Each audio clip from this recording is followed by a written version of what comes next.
Ladies and gentlemen, I hope you're all doing well. Welcome to the tournament. Today it's going to be a SFT, so a little bit more simple than the previous streams, and we're going to be playing the Empire. Now, I haven't played them in a hot minute. I've pretty much just been spamming only Nurgle. But yeah, you know, we got to get back to Sigmar. We got to get the faith back here. So we're going to be trying to, you know, shake off the old rust and see how we do. Yeah, I saw the Slaanesh stuff. Obviously, oh yeah, we're going to look when we have a little bit of time in between games today. We're going to be taking a look at the Cathay mini line, if you guys haven't seen it. So once the stream really gets rolling, we're going to jump over and look at all the Cathay miniatures, which look freaking sweet. What's up? Hey, what's going on, Black Wolf, Omega? All the crews here. Let's party and have some fun. So yeah, Sons of Sigmar today. So we're going to be getting the Steel Faith and Gunpowder. Maybe try some Volkmar. You know, he's been making waves. Some of the tournament games I've seen with the Empire, so maybe we'll give that a try. Pretty good at fighting on objectives for sure. What was your reaction to seeing... Dude, I was like 99% sure we were getting a Cathay army. But like I didn't expect it to be this soon, and I also thought it looked amazing. I mean, dude, the Miao Ying miniature and the Terracotta Sentinel, man, it looks good. And I didn't think it was going to be plastic either. So the Cathay army is actually plastic. I thought it was going to be some resin monstrosities that were just like a nightmare. But yeah, no, I'm dude, super freaking cool. What does the Empire do against Khorne? I'm actually not too sure. We're trying to get back into the swing of things here. So let me delete this Siege build here. Look about right, actually. Yeah, that's I guess we could. I don't play too much Siege. We can go ahead and delete that for now. Yeah, I need to finish the Nurgle builds. So maybe we'll see how we're feeling afterwards. This damn cough has been cursing me. I've been wanting to do the Nurgle guide. Maybe I should still do it while I'm still coughing. It'd be stronger. No, we're not betraying Grandfather Nurgle. We've just been playing so many games. What's up, Opal Possum? Hey, Turin. Have an opossum hug. Yeah, thank you, man. Slaanesh confirmed as one of 3 factions for the next... Yeah, that's normal. They've been doing 3 factions for all the... you know, we had Empire, Dwarves, and Nurgle, etc., etc. Do you have a multi-month subscription? I'm not sure what you're talking about. I'm not sure of that which you speak. Okay, so we should be getting our first round opponent here in a second. Shouldn't take too long here. And yeah, it's Sigmar time, man. Let's see if we have our first round opponent. We're 2 minutes into the tourney, so I assume that he probably launched it. You see the Square Bases Renegade pack? Yeah, I haven't looked through it yet, but I did see of it. All right, so we're playing Serkia. Ooh, we're getting a very sweaty opponent in round 1. Okay, so this is going to be a good trial by fire here. Okay, let's do this. Get you in there, and we're going to get Serkia. Yo. Let's play. So this player is extremely good. We've gone back and forth in the past. I think overall Serkia is probably a little bit of a stronger player, but still should be very fun. We're gonna try and put up a fight here. If we can at least go 2-2 today and shake off the rust, I'm happy with that. But if we can win the tournament, even better. Really enjoyed the multi-game stream. Which faction has the most mullets? Probably Dwarves. Dwarves give me big mullet energy. Yeah, big mullet energy coming in from the Dwarves. So I think we have map bans today. God, playing Wood Elves is rough. They're a tough faction to play. play against. All right, so we have the Oasis of Zedri, Proving Grounds, and Hashut's Oil Fields are going to be the maps here. And who is going to be first? It looks like Serkia is going to be doing the first pick and ban here. So you ban first. Good luck, have fun. All right, so they're going to do that. We're going to get started here in a minute. Thank you all for joining. Yeah, we're playing Wood Elves in round 1. It's a sweaty matchup. It's very sweaty. I think a little bit. I don't know who's favored anymore, honestly. I actually don't. Dwarves just look like they listen to 30 Head Smoked behind the restaurant. That's very true, Universal. Yeah, Dwarves definitely have, I think, the most mullets, probably. Followed by the Empire. Empire probably has some powerful mullets, you know. Yeah, like you know, some of those state troopers underneath their hats just are rocking the most powerful mullets. Hey, Righteous Raccoon, thanks for subscribing, man. Greatly appreciate it. Welcome, welcome. The dreaded Twitch Prime. Okay. Yeah, Serkia is one of the best Wood Elf players in the world as well. So banning Oil Fields and Oasis of Zedri. What does that look like? Let me look here. Oasis of Zedri is... Okay. Yeah, no. I don't know what these maps look like. And then the other one we can choose is Proving Grounds, which is pretty good for elves, I think. Let's see. But what about ogres? Yeah, ogres have some mullet energy. I mean, ogres are the American faction, you know, just the, moderately industrious, obese, all that goodness. So yeah, ogres definitely. Do they have hair? Yeah, they have like top knots and shit. We'll play Proving Grounds because at least I know that map. We shall play Proving Grounds. All right. So the Proving Grounds cometh. So let's get to the Proving Grounds. Start working on our build here. And have some fun. So there we go. Do we have a screen blocker up? Let me see if I can find one real quick. Let me see if I can find an old screen blocker. So blocker and blocker. Okay, almost ready. And there we are. All right, we can do this one. This is going to be good. All right, I always like this graphic. This is one of my favorite graphics in Total War. I think it's the Confederation graphic when the Empire confederates another city-state. All right.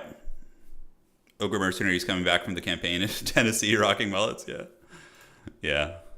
Ogres kind of adapt to the local culture, right? Yeah. All it would take is a visit. Hey, and Azalon, thanks for subscribing on Twitch. Greatly appreciate it, man. Channel Miner Felix. Yeah, Felix Jaeger kind of has he has a little bit of a mullet. He's got some business going there, you know. He's got a little bit of business going. So yes, elves. No, the soundboard isn't activated right now. No, I can't play Chorfs today. Today's a single faction tournament, and I'm just playing Empire. I got to get back on board with the Sons of Sigmar and see if we can do it. What is Serkia going to bring? That's the question. Steam tank against elves? Maybe. I don't know. I'm trying to remember. Serkia usually has a pretty distinct playstyle. Pretty distinct there. So let's go ahead and get you and that looks fine. Now we're going to be grabbing this and getting you cooking. All right. Gracious Gold Tooth. You guys want some greasy action? I see. Okay. War wagons? No, they're okay here. War wagons are all right. Volkmar is okay in this matchup. I mean, Boris is very good too. Boris is an excellent AP fighter that can turn the tide of Median engagement. What's fun about the Empire is you have a lot of good choices for the Lords.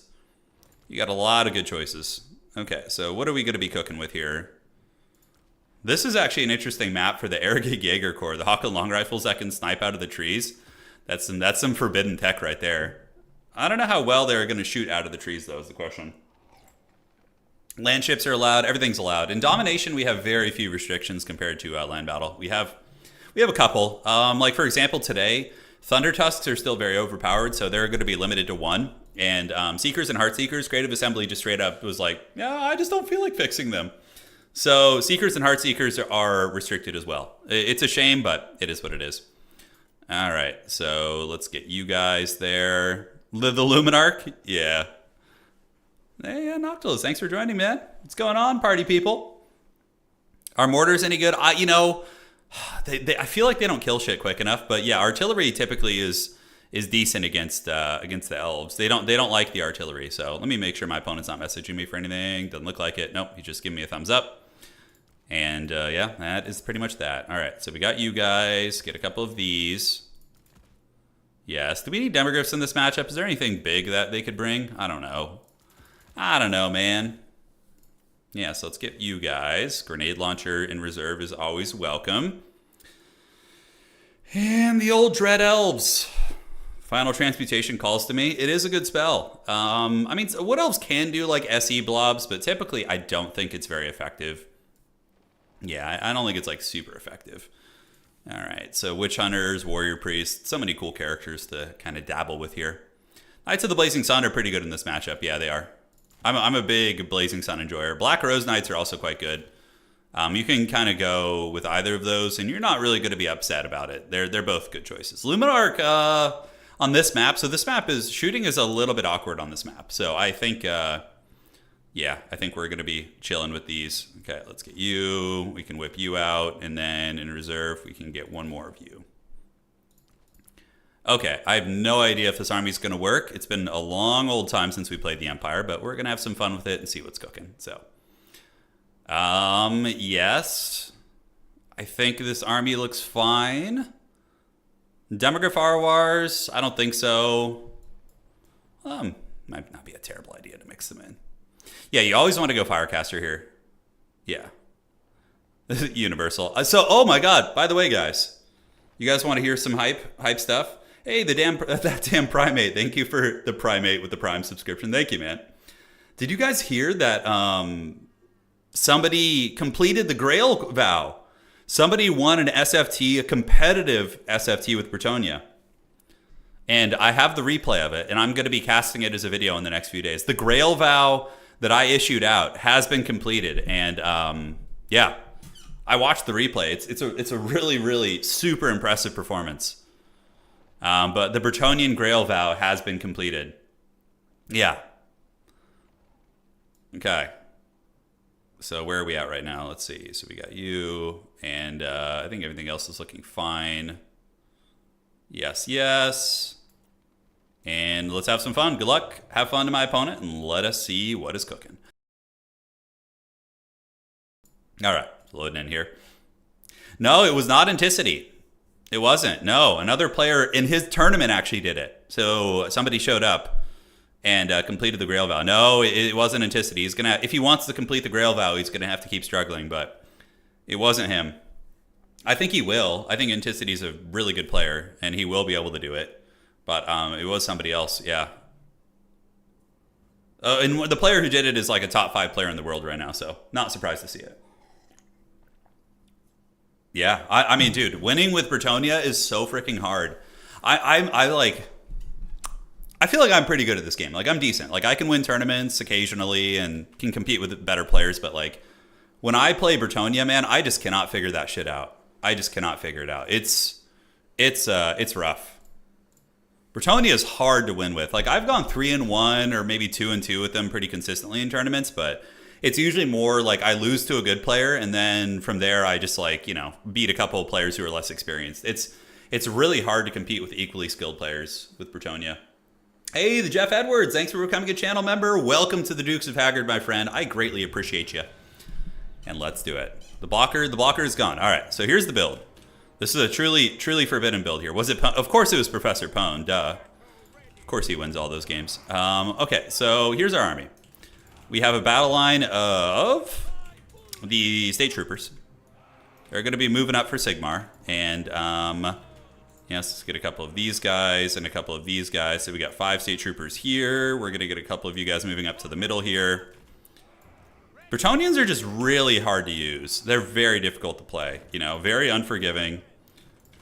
Yeah, it's kind of a summary of that. We got Volkmar the Grim on the Pimp Wagon, Burning Headcaster. We got some Pistoliers who are going to be trying to grab that outside objective. And also, guys, this is the forbidden sauce. I have the dreaded Hochland long rifles, the Ergig Jaeger Corps. So these guys can shoot out of the trees with stock and snipe. So that means your opponent can't see them. Now, shooting out of the trees is usually not super effective, so I'm curious how this is going to work, but we're going to try and make it work. Bones never lost a single game of this ever. It's just, it's not possible. Yeah. Screw tactics, charge for the Emperor. It's more or less what we're doing with our infantry. But this is my secret tech, the Ergig Jaeger Corps. I'm very eager to see if this works. Okay. So there we go. Good luck, have fun to my opponent. Serkia is a really nice player, and honestly, probably one of the best Wood Elf players in the entire world. He's definitely up there. All right, so what do we have here? We got a bunch of Dryads, so we're going to move out and do a little bit of poking there. And for you guys, we're going to move over here and get them in position. And now we could just kind of do some skirmishing. We're obviously going to lose this point, right? Okay, so yeah, homie's got archers up there already. He's got deep wood scouts and shit, so we're not going to get that. So we need to get Volkmar in the trees. And what is this going to be? Glade Guard. Okay, Volkmar still is going to be a little bit vulnerable to being sniped for sure. We need to get you guys up and get the Pistoliers over here to go contest this. Volkmar and company can go this way. And it's a Spellweaver of Shadows to, yeah, spam on my heavy cav. So that's going to be the plan. All right, so we push those guys off. And now call-ins are going to be what? Let's go ahead and get some mobility called in here. So we're going to get some Knights of the Blazing Chads. And they're going to be over here. And we're going to form ranks. Get you back into the tree line. Got to make sure I don't just like blunder some shit here. Yeah, archers are trying to shoot, but we're trying to fan out and get the maximum range here. Don't want to lose those Pistoliers, but I do want to get the objective. And we should be able to get it just like so. And then we're going to form up like this. Pistoliers can get away. And you guys we need to have on fire at will. All right, so we're going to get them in the trees. And Volkmar is going to run here. And we do have our state troopers at the ready, General.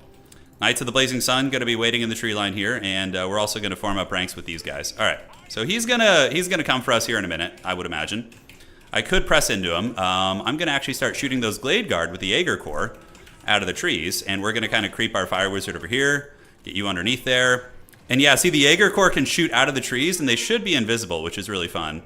So yeah, look at the Ogre Core getting the work done. Okay, Melkot's activated on the frickin' Ogre Core for reals? Okay. Okay, we'll take that. Let's get the Blazing Sun Knights to go start running into these guys. You guys go here. Frickin' Wildwood Rangers, by the way. That's some hog wild shit. So we're going to go ahead and get him with a fat banishment right there. And Blazing Sun Knights can go around the outside here. And we're going to call in some more Empire Knights to try and deal with this. Volkmar the Grim, able to engage there. Let's get you guys doing this. And yes, so Blazing Sun Knights need to go out there and hunt those guys down. And we can go ahead and do a Burning Head right there on those. All right. So far, so good. Some of these guys are trying to push through. Let's get these Empire Knights over there. And we do manage to take down one archer. So there are some Way Watchers over there. And so far, the value trading is going very well. Let's get Volkmar in there to go start disrupting those units. Ogre Core doing just the work of the gods, by the way. Doing very, very good. And we do get an excellent Burning Head right there. So let's get you moving up to these Glade Guard here. Volkmar is going to do a Grand Soulfire Bombardment. And now there's going to be a bit of a fight here. So those are the Wild Hunters of Kurnus. So it's going to be a messy one. He does manage to get through with some of these Cav. So let's get back. See if we can hold the line here. And Volkmar actually has taken down a Way Watcher, which is big value. That's actually really, really big value. All right, so how are we looking in the trees here? It's a little bit messy. Wild Hunters of Kurnus do get a nice ambush on us, but that's all right. And yeah, the fighting continues. Volkmar the Grim going to pop a little Shield of Faith, which is good. And we definitely want another Blazing Sun Knight here in a minute. All right, let's retreat you back. Keep Pistolier shooting. Empire Knights able to run those guys down. So let's pull them across here and see what they can do. And Blazing Sun Knights can fight.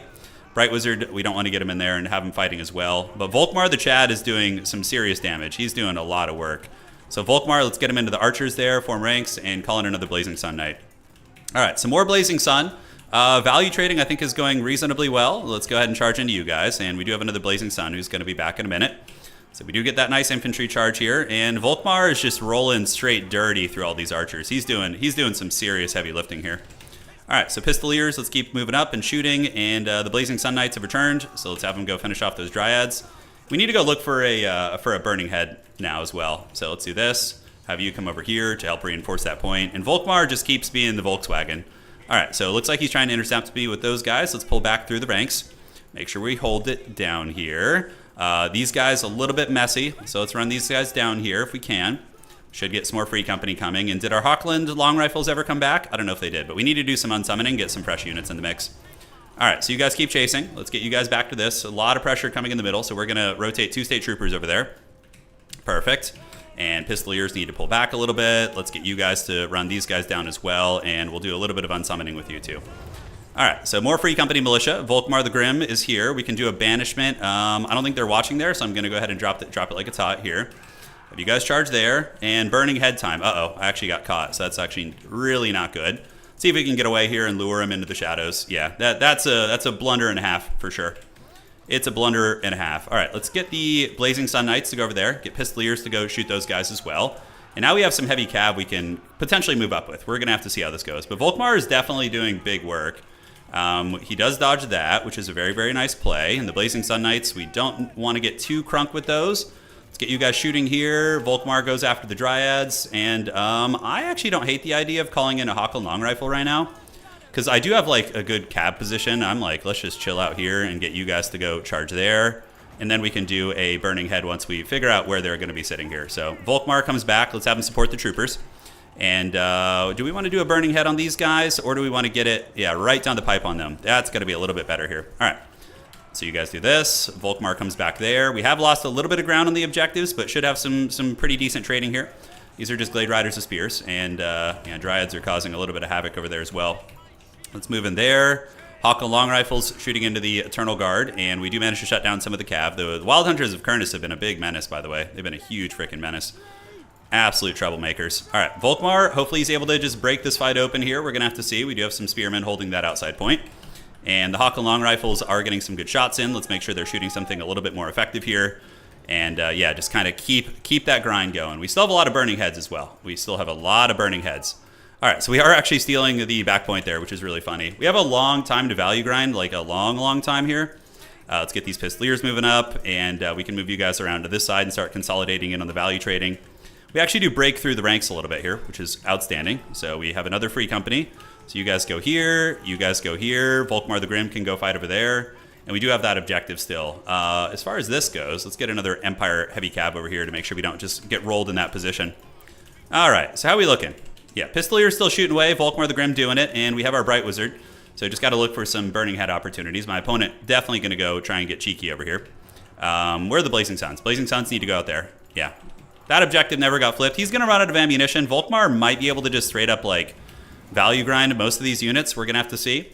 But clearly my opponent wants to pressure this objective, right? So we have to make sure they can't do that for free. So let's take that Burning Head over there. And grenade launchers. I don't know about the grenade launcher play here. So what do we got? Glade Guard there. We have some Wildwood Rangers. All those are honestly pretty good targets. All right, so we do manage to stabilize here. So let's move over to the middle. Move you to the middle as well. Keep these State Troopers on the objective. Oh, what the hell is that? What the hell? Those guys just like invisible teleported into my backfield to the Wild Hunters? Oh my god, what the hell is that shit? Okay, well that's unfortunate. I don't even know where they came from. He must have used like some low X blessing shit, you know? Those are Sisters of Thorn, so we can actually probably blitz through here. Let's get on top of all the archers and prepare for like a Burning Head opportunity. Yeah, I think that's the play here. All right, so the Sisters of Thorn, you guys charge into the Dryads. You Blazing Suns come around here. Volkmar needs to get into these archers as well, and we do manage to engage. Yeah, messy, but we'll take it. And we can do a little Burning Head right there to try and cook these guys up. And let's take the fight there and see if we can get it. All right. So that objective is looking stable. And on the backfield, we did manage to get rid of the Wild Hunters. And thankfully, we still have our Hawklands. So that's very, very good. Volkmar the Grim shutting down some archers. This fight here is a little bit messy. I don't know who's going to win that. Yeah, it's hard to tell. I think we need another Blazing Sun here, though. Because we're starting to fall behind in value. Although I feel like we're not like as behind as it looks, you know? I feel like we're doing okay. Pit of Shades there actually ends up friendly firing quite a bit. So that's nice. Let's get another Blazing Sun coming up. And you guys, clean up these Dryads here. Let's unsummon these Swordsmen. Shoot these guys in the back with the pistols. And keep that Soulfire Bombardment going. Like, I feel like this is a close game still, right? Kind of feels that way. What are these? These are Great Stag Knights. Okay, so the Great Stag Knights are a bit of a problem. They're frightening, so we need to get the guns on them. So we'll start targeting the Great Stag Knights here. Chadmar the Grim wearing down some units. Like, the Wood Elf army is really tattered. I do not feel like they have a 3k value lead against us. That's for damn sure. All right, so those guys got hammered. We're going to shoot you guys. Prepare for an ambush here. Volkmar is going to come over. Yeah, perfect. And we'll do a little bit of this, and then we can turn and charge, get all those guys getting in there. And hopefully Volkmar can come and turn the tide of that fight. So we're going to need a Burning Head right here, so we're going to do that right down there. That's going to be money. And, hopefully no disconnect. This has been very good. Okay, I'm not lagging. It's my opponent. Yeah. Volkmar's terror is good. It is. Yeah, the terror route is relevant. It certainly is. I have to hold this outside objective. This gives me some time to actually kind of plan this a little bit. So we're going to get some free company over there to make sure I don't lose that. But we do Burning Head that position. And if we can break open this Great Stag Knight position and win this fight, that's actually really big. Because, like, look at his army. It's raggedy as hell. He's not got a whole lot. All right, so free company. Let's shoot those guys off. Keep them functional here. Great Stag Knights actually get broken open here, which is good. And now we can run back here. Looking fine. Cool. So we do manage to get that victory, and that's really good. Here's the thing, guys. Volkmar is going to be a much bigger game changer than, than the other lord here, right? So Volkmar is going to be able to do quite a bit more in the field. All right, so you guys are forming ranks. Good thing I freaking called in some free company over there, and we can even get a grenade launcher if we want to. Yeah, it's an option. All right, so you guys come back here. Chase down those Sisters of Thorn, and now Volkmar is going to need to move up, and we're going to need to start getting some dudes for the Dude God moving up the battlefield. You know, that's going to be the play. All right, so how are we looking here? Yeah, we do have the Free Company Militia, which is great, and a couple burning heads, so we're going to kind of hug on the back of the objective there. Volkmar has basically broken the backfield here. We do manage to chase down some of those units. He's just basically running distraction, running some interference here. So we need to get ready to hold this position because he's trying to win on points here now. I think we are in a decent position. Let's get a burning head right there on those guys. Let's get the Blazing Suns up there to try and hold that. Volkmar and company are going to head over there, and we need to just get the State Trooper tide heading towards like every single objective. Yeah, because we're going to have to probably play for a triple cap here.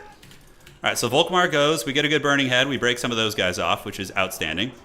And now we can fight the Glade Riders here. Do we have any more reinforcements coming? Not at the moment.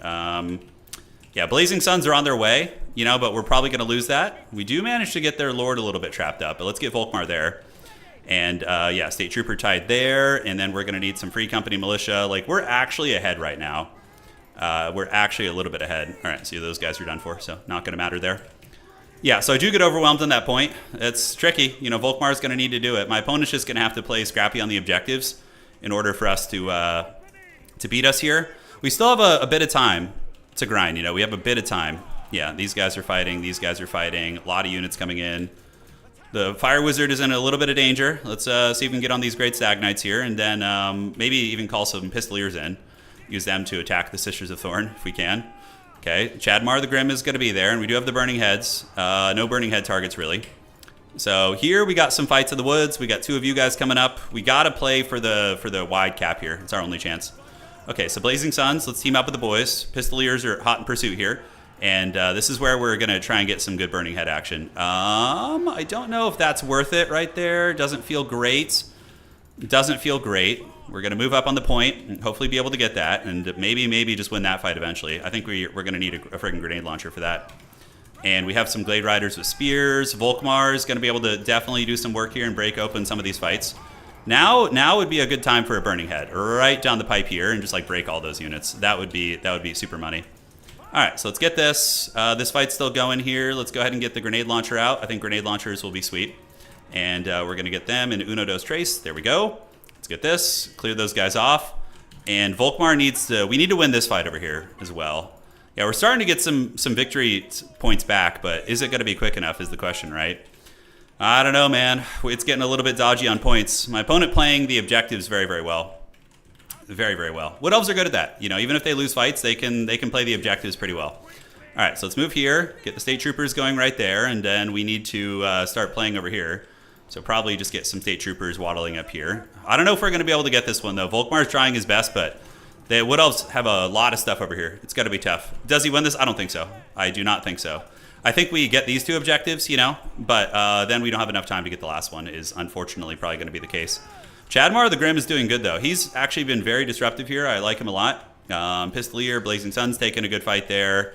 We do manage to get there. So that's two objectives going to us, so we're very close to winning, but not quite what the doctor ordered, right? Because we only have a little bit of time left here. I can get some freaking free company maybe to make it and then call in a Pistoliers like the final last gasp, but any player worth their salt is going to know how to run interference here.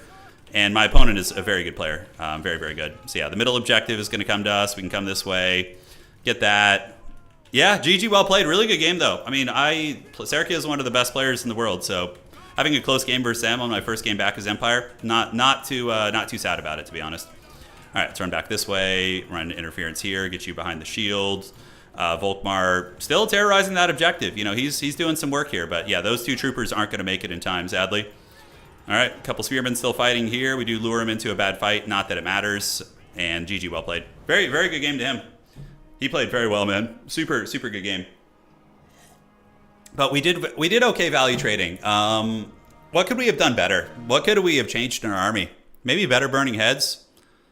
The Hawk long rifles were quite good. The Erge Jaeger Corps even got 700 or 800 value, which was, yeah, and the map was also favored for Wood Elves too. That map was not good for us. Lots of trees, lots of line of sight for shooting. Volkmar, 2,600 value on Chadmar the Grim. You know? Yeah, look at that. That's impressive stuff. Burning Head, 1,800. Hawklands did okay. Blazing Suns, 1,800. And yeah, maybe just more Blazing Suns, geez. We probably needed more Heavy Cav in general. The Empire Knights did okay, but maybe more Blazing Suns. GG, well played. Port score, please. Good luck in next rounds. War Wagons against Wood Elves would not have been that good.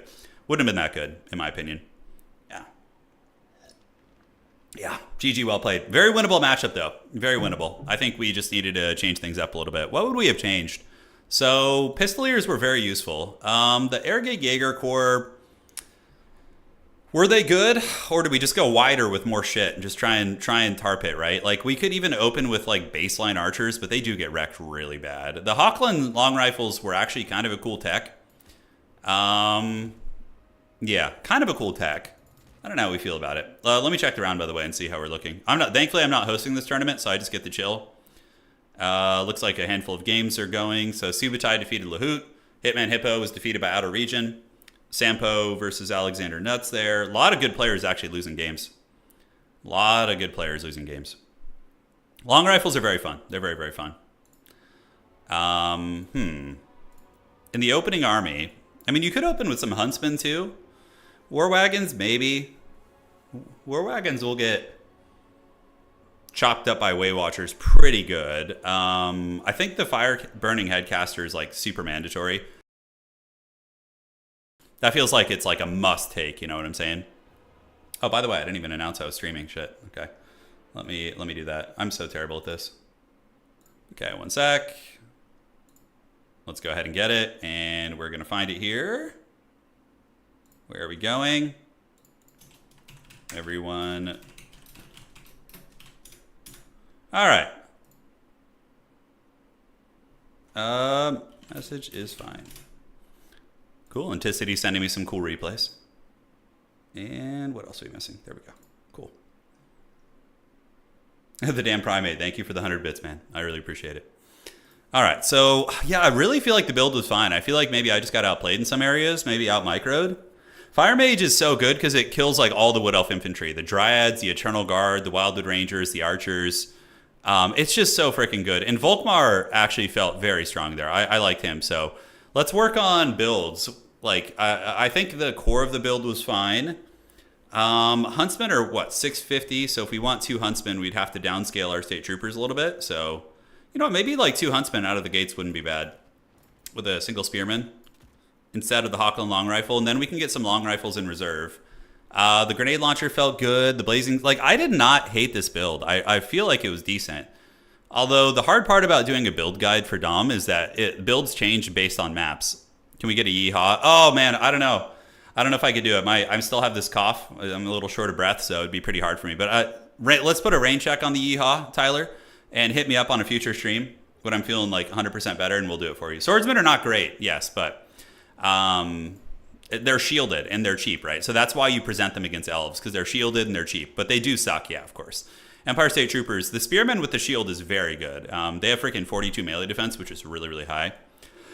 But you could try a couple of Huntsmen like that. Yeah, you maybe could. I don't think the build was bad. I think it just came down to play. And the map also was rough. Like, securing those, like, I needed a home objective. The other map, let me look at the other map. Because the other map might have been better for us. It was Zedri's. What the hell is this? Okay. It was Domination. Where is it? Zedri's. No. Is it Cursed Oasis? Yeah, it was this one. Okay, let's see what this map looks like. Steam Tank actually would have been reasonably good there, believe it or not. Would have been decent. All right. Been maining Nurgle and blessed with grandfather's gifts and warm embrace. No, it's my fault. I deserve it. Hooligan says, I've been wanting to get into multiplayer for a long time. With how many rule changes the official scene has to making... Yeah, the rule changes are very limited in... hey, Farrig, thanks for following, man. The rule changes are extremely limited in domination mode. Like, The only rules that we have in domination mode are you're only allowed one Thunder Tusk, and this is what I'm going to start implementing until CA fixes it. One Thunder Tusk only, and no Seekers or Heart Seekers until they fix their hitbox issues. Aside from that, like, you don't need anything else. Like, you can get good experience on ladder. The restrictions are very minor. Hey, Pirate, thank you for the 100 bits, man. Greatly appreciate it. Okay, so would this map have been better? Absolutely not. This map would have been worse.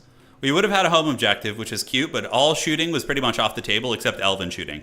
Like, my guns would have had no success shooting through the tree lines here. And then here we would just get dunked on. Like, this would be bad. Okay, this would have been a disaster. So we did actually pick the right map. Could a steam tank hold up against wood elf shooting? Yes. If you brought a life caster, it could. Granted, I think, like, look, we were playing one of the best wood elf players in the world, and our build almost worked. Like, we were just like a minute or two away from winning that.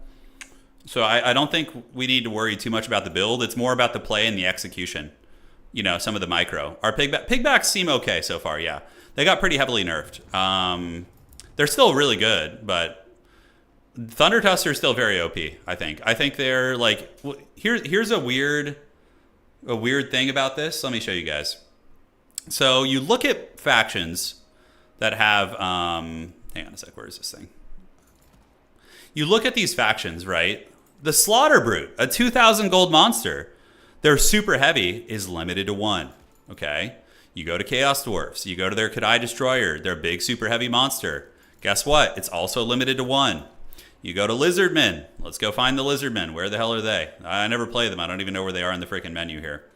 You go to Lizardmen. And guess what? The Dread Saurian, limited to 1. You can only bring 1. Now, for some godforsaken reason, a monster that is more expensive than both a Kadai Destroyer, as well as the other examples I showed you, with the exception of the Dread Saurian, you can bring 2 of. And it also happens to be extremely overtuned in OP. So that is a bit of an issue. The Ogre Kings, I never play Ogres. I had to like look for them for a good minute. But yeah, 2,300. But for some reason, Thunder Tusks can be brought in doubles, right? So I actually think it's a very reasonable limitation to put Thunder Tusks on a limit of 1. That seems fine to me. And let's refresh the brackets here and see. Cool, so we're going to be going into the next round in just a second. Yeah, I don't know how to do that, Deacon. I'll look into that. Follower alert? Okay, let me write that down in my notepad here. But yes, Peter, Baron, and Boxing, thank you guys for following. Have you already talked about the Grand Cathay tabletop models? Malden, not yet. We will, though. We will. We're going to, at some point, if we finish a game early in today's tournament, we're gonna take a look. Hey, man, I've been in an odd place, and your content's really helped. I've been sitting painting with my own thoughts, and then I see you draw a tactical dong or big picture. Hey, man, I'm glad to hear that. Yeah, the tactical dongs are uplifting. I think when we're all going through hardship in life, battle tutorial, you know, all you need is a little dong in the face. It keeps you going. Thank you so much for the donation, man, and I hope you get through the hard times. It's, yeah, we live in weird times for sure, you know, but we'll all get through it together. Okay, refreshing this. And do we have our match yet? We do not. Okay, so he's probably doing some adminning stuff. Have Thunder Tusk made Stonehorns just obsolete? Yes. There's no reason to bring a Stonehorn while you can bring a Thunder Tusk, except for the Harpoon Launcher, which is not even great. Yeah. It is uplifting, you know? It is. You gotta embrace it. Hey, Till, thanks for following over on Twitch, man. It's been fun. Yeah, it's been fun. All right. So how are we looking? Let's do a little refresher-oo here. There you go. Fox Mulder knows. Probably already spoke about it, but the old world miniatures. Oh, dude, they're so good, Godfred. Yeah. Who are we playing in round 2? We got, I don't know who this is. It could be some Forbidden Upstart, some Dark Lord. SIGMAR, preserve us. God, I love playing the Empire. Playing Empire Nurgle for me is just like, is such a good feeling. Okay, and who is our opponent? So our opponent is going to be Yo, we are up. Good luck, have fun. So let's see what our opponent is playing. We don't know what they are picking, but we will find out in just a moment. Okay, shot him a message. Lobby code has been sent, and it is time. Dude, the new Cathay minis were S tier. Super freaking good. Super freaking good. I actually think the Empire is a pretty strong faction. I don't think they're like, I think they're a solid mid-tier faction. So is Nurgle. By the way, Nurgle's win rate dropped down. We brought Nurgle. Yeah, Empire's S tier in terms of having the best things to yell while you play. Yeah, I think that the best battle cries. Okay, let's talk about this. Who has the best battle cries? Probably. I mean, Corn and Empire for me have just S tier battle cries, right? Who's my? Okay, we got my opponent here. Are they one of these Bretonnian players? Bretonnia versus Empire is actually a fun matchup. Granted, Empire favored. It depends on the map. On some maps, Bretonnia can actually present a pretty big challenge for the Empire.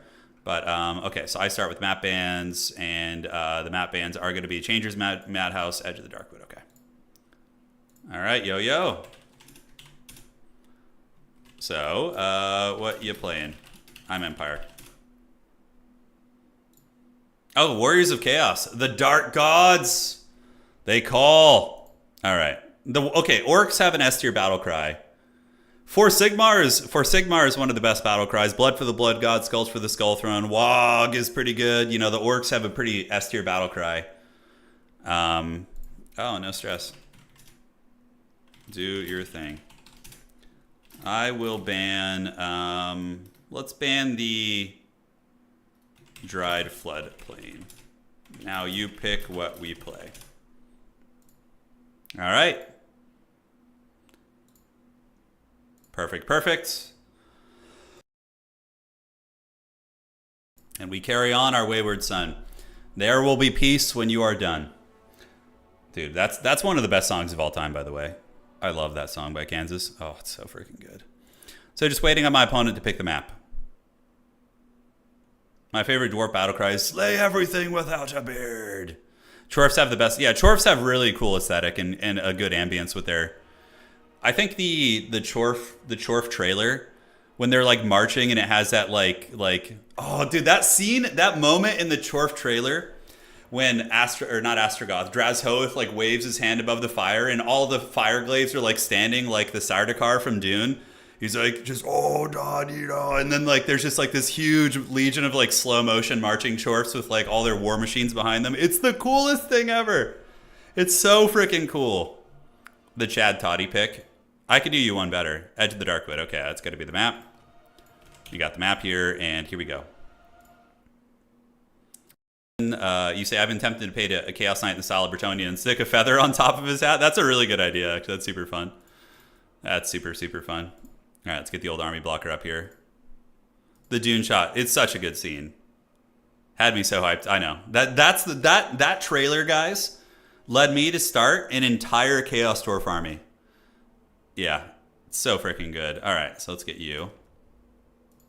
So this is an interesting matchup. It's pretty fun. It's pretty fun. And let's go. Boris is good here. He is. We're having some fun today too. We're going sweaty, but we're also doing like experimental sweaty. You know what I'm saying? Yeah. So it'll be great. Don't you worry. The best battle cry is Avrangus. You're considering an Itachutu Zulu as a legitimate. Oh yeah, yeah it is. I love it. The Zulu thing. It's hilarious. Okay, let's get you guys. And what else do we want to get here? Okay, that's looking pretty juicy if you ask me. And we're going to get you out there. So what can Chaos Vanguard? Chaos can't really Vanguard infantry. They don't have any Vanguard infantry, I don't think, no. Marauders, Warriors, Forsaken, Aspiring Champions. Yeah, so we don't need to worry about that too much. So there's a couple ways to play this matchup. Couple nice little ways to play it. Okay, we're going to get you guys a couple more of these. Free Company are pretty much good in most matchups. They're very, very good. Get a little grenade launcher action. Artillery can work against Chaos as well. You can get some good arty builds. Halberdiers against Chaos? I don't hate that. Yeah, I don't hate that at all. Like a Halberdier unit. All right, I think we're about ready. This build is, it's kind of an old school style I used to use in Warhammer 2 against Chaos. Not sure how it's going to go here, but we're going to give it a good college try. All right, sorry about that. Just dying off mic right now.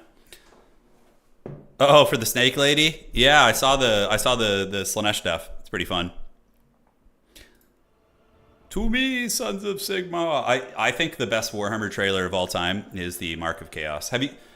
Okay, hold on. We need to put up a poll real quick. I don't know how to put up a poll on Twitch. Don't worry, guys. I'm still learning the ways of Twitch. It's going to be advanced one of these days, I promise. Scene Mark of Chaos.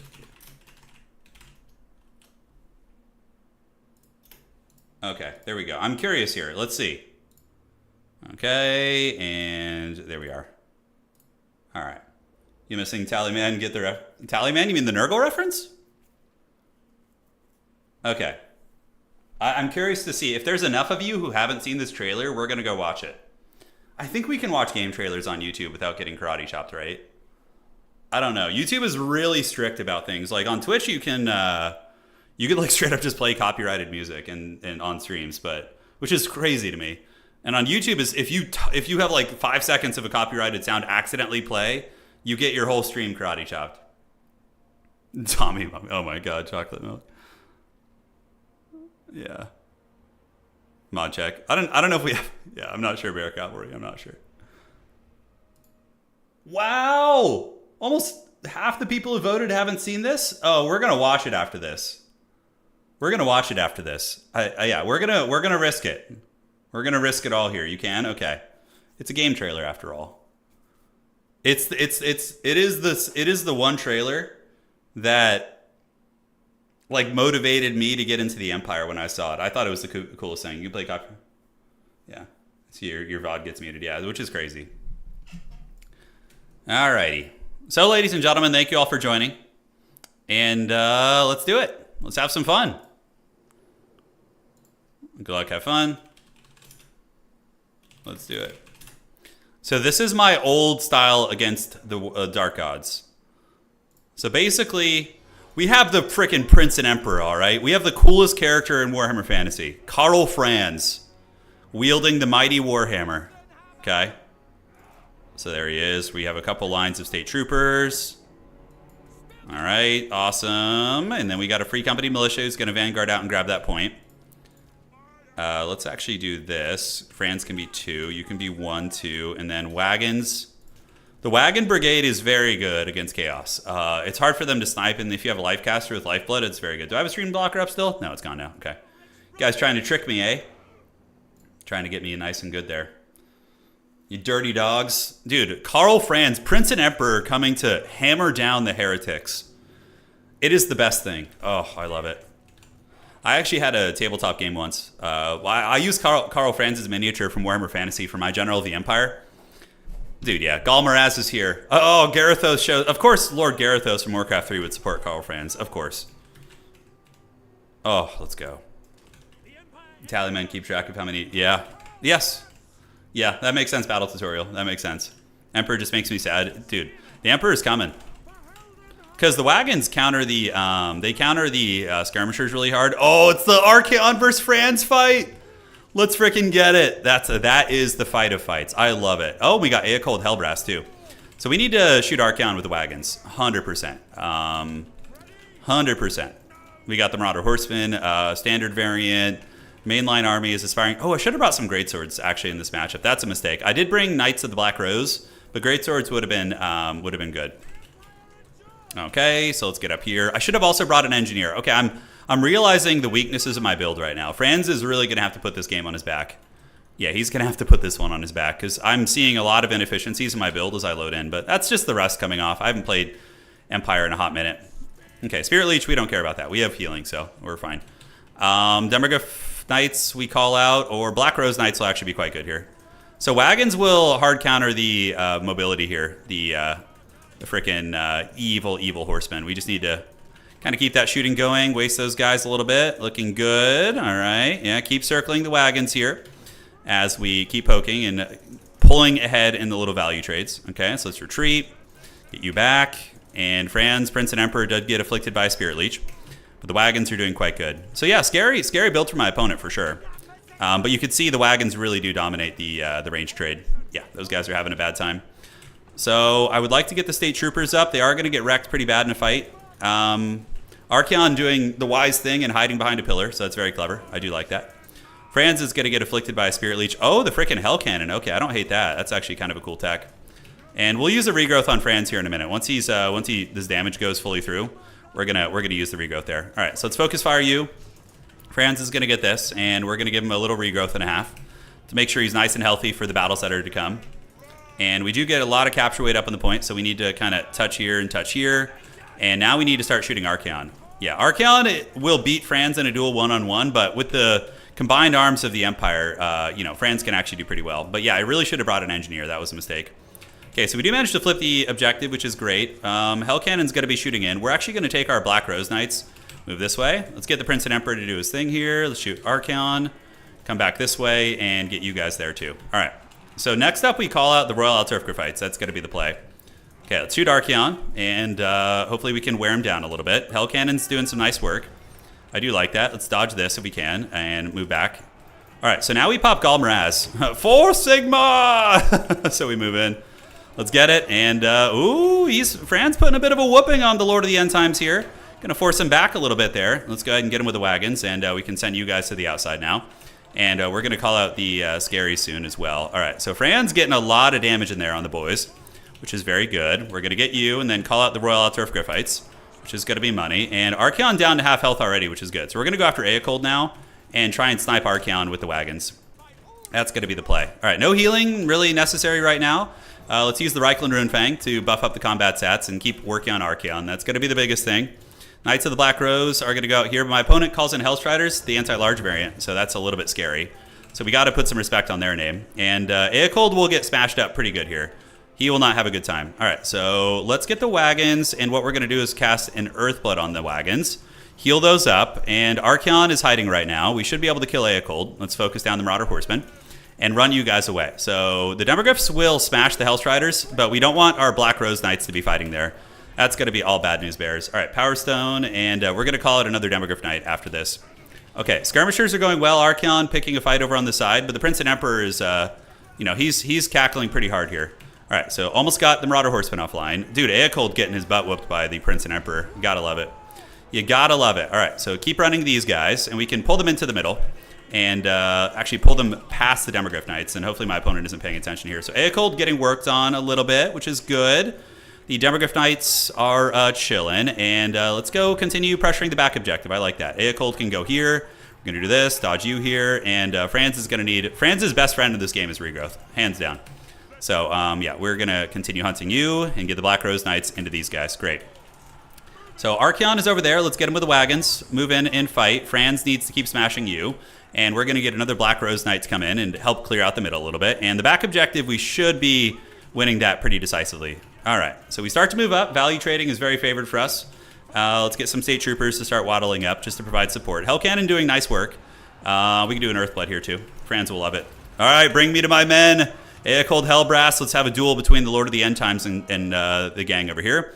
The Demis should win this fight pretty well, even with another Hellstrider coming in. Let's actually get over there and get ready to provide some healing. Archeon is battling Franz. You got to be careful, though, because Archeon can just suddenly burst you for, like, all your HP, and you just, like, die. So we're going to get a big charge into those guys. Franz needs to get away. He has to be a little bit more tactical than Archeon does.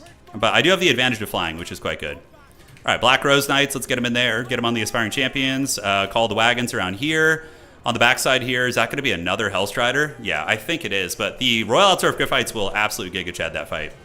All right, so we're going to get back on Archeon. We're going to bring you in, pop Galmaraz, the Warhammer. It will sing in the night, and let's get a heal on the Demogryphs. Yeah, they're fighting a hard fight over there, but they are occupying quite a bit. All right, Galmaraz, come on, finish him. Okay, we do make contact. We hit him there. Let's get the War Wagon shooting in. Franz has to be extra careful here, guys, because he's near 2 Chaos Champions right now. Not good, not good, not good, not good, not good. We need to piece the hell out of there. All right, so the Royal Altar of Graphites are just absolutely giga-chatting it. Franz a little bit low. Yeah, Archeon, you don't want to underestimate Archeon. He's an absolute menace. He is an absolute menace. A couple horsemen are going over there. Let's go screen some reinforcements out. And Archeon can go, or Franz can go back there. I think that's going to be fine. Let's get the State Troopers moving in. Knights of the Black Rose can consider some cycle charging. And the Royal Altar of Graphites need to carry this game. They need to put this game on their back here. All right, let's do this. Franz gets slapped by a Spirit Leech. We're going to send him to the backfield to help a little bit. And yeah, let's shoot those guys too.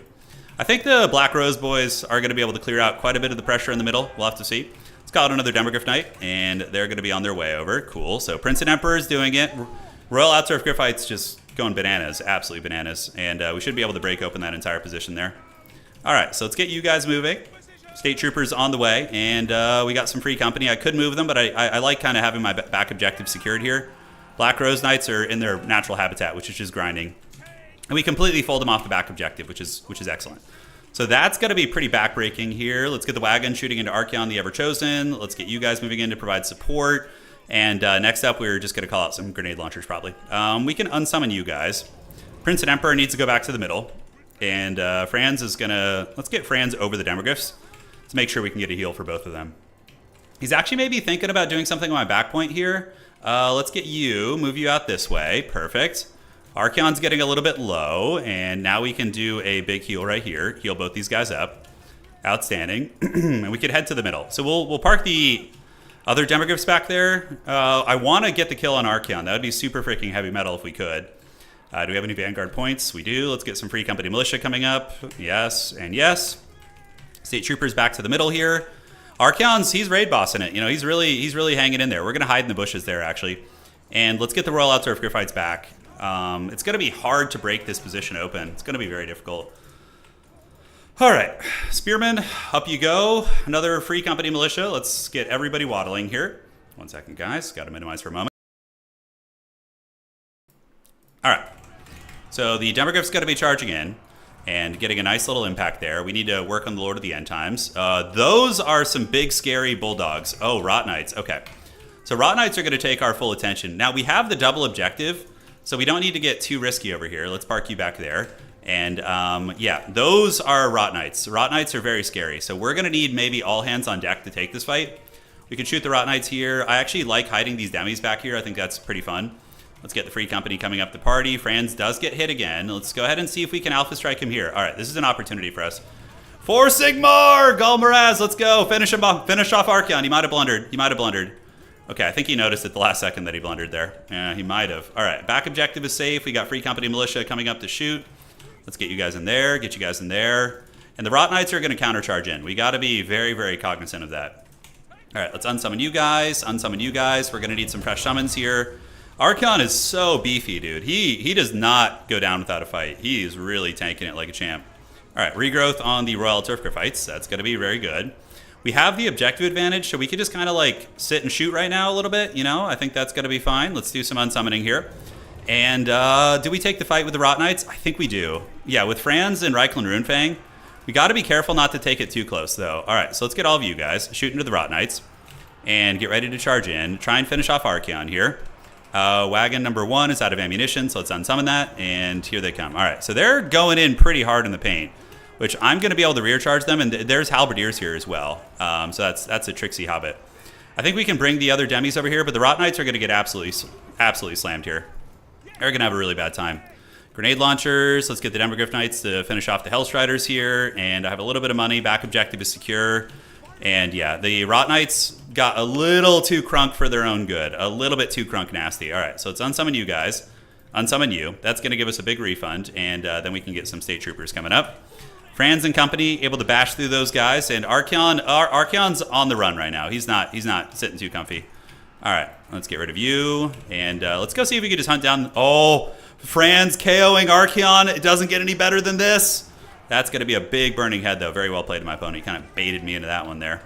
Oh, dude. Stand your ground, son of Sigmar. Let's get it. Oh, Prince and Emperor. He's hunting them. Archeon's broken. That's what I like to see, baby. All right. So Franz is going to continue hunting here. He's probably not going to get the kill, but at the very least, we can chase Archeon off the battlefield. All right. So grenades here. Let's get the Demogryphs over there. You guys shoot here. You guys shoot here. Black Rose Knights come up and charge these guys. And looking pretty good. All right, so grenades. Let's get him forming ranks here. If you just fly over his head, it often keeps him from rallying back, which is good. A couple Warhounds here. Let's charge in and intercept them. Shouldn't be too big of an issue. Grenade launchers keep doing their thing here. Keep shooting these guys. Halberdiers doing it. And we just kind of keep escorting him off the battlefield. We gotta get rid of your boy there. You know, we gotta get rid of him. Okay, Demogryphs, these are the RORs. They should be able to win this fight. The other demis here are also going to win this. Franz keeps chasing Archaon. We need to keep him off, and let's do this. Go back to the shadow. That's basically what happened here. All right, so moving up. Yeah, good build for my opponent, though. His build was good, honestly. It's very similar to, like, Aspiring Champions, Hellstriders. Yeah, it's honestly a good build. Yeah, Archaon's, you know, debatable in this matchup, but I think he's pretty good. I think he's good. I think that was a good choice for my opponent. All right, so Archaon's been escorted off by the Prince and Emperor. The end times have been canceled. The bullshit is gone. Let's get the halberds up. Demogryph Knights can hang tight here. Let's get you guys back. And now we were able to chase off the Hound units, so let's form up here. Get some Black Rose Knights coming this way as well. And yes, that's going to be it. For Sigmar! Perfect. That's like the redemption arc, you know? The redemption arc begins. GG, well played. My opponent played great.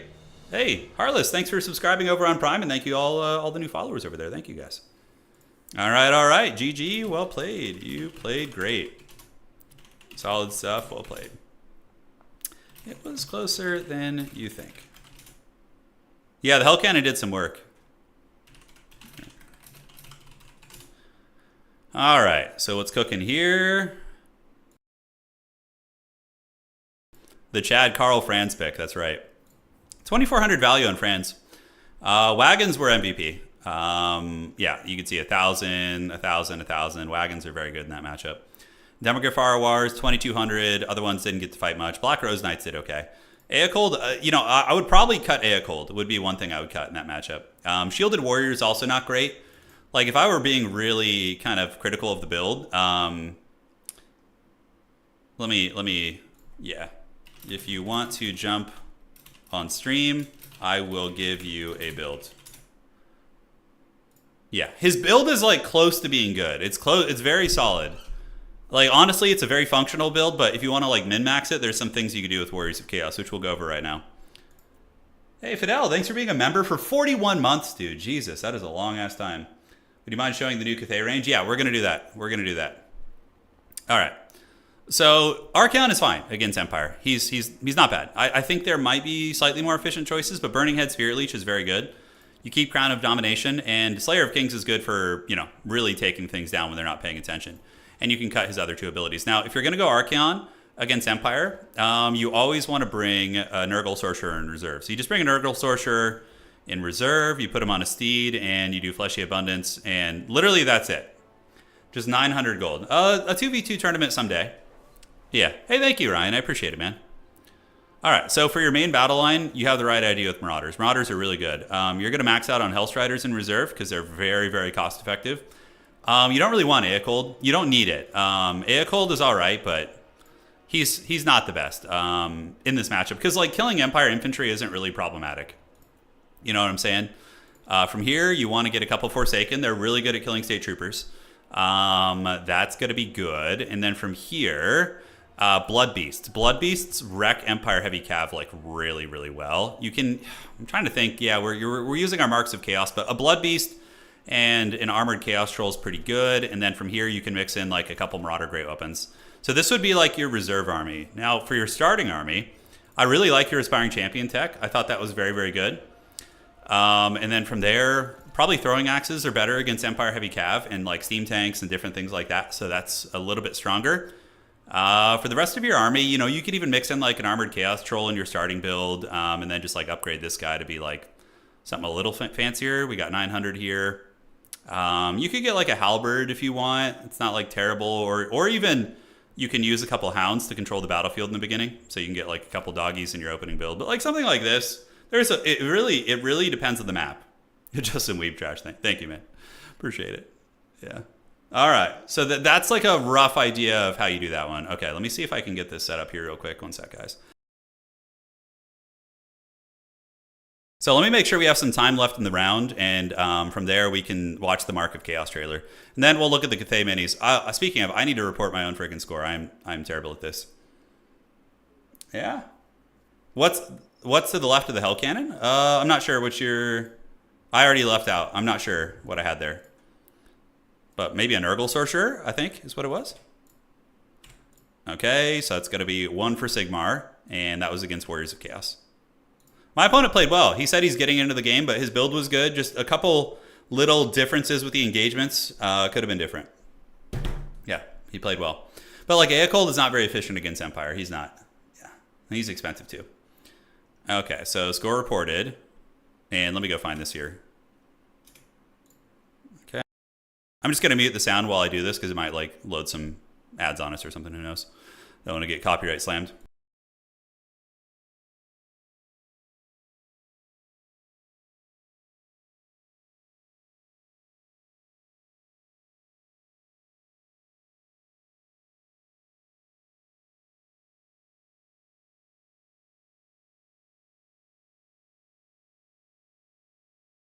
Okay, you guys ready to see like one of the best freaking trailers of all time? Oh, it's so freaking good. Hang tight 1 second here. So let me pull this up. It might be a little bit loud, so let me reduce the volume down. It's so freaking good. This is probably one of my favorite game trailers of all time. It's so freaking good. Okay, so let me do this. And it should be capturing now, and there we go. Okay.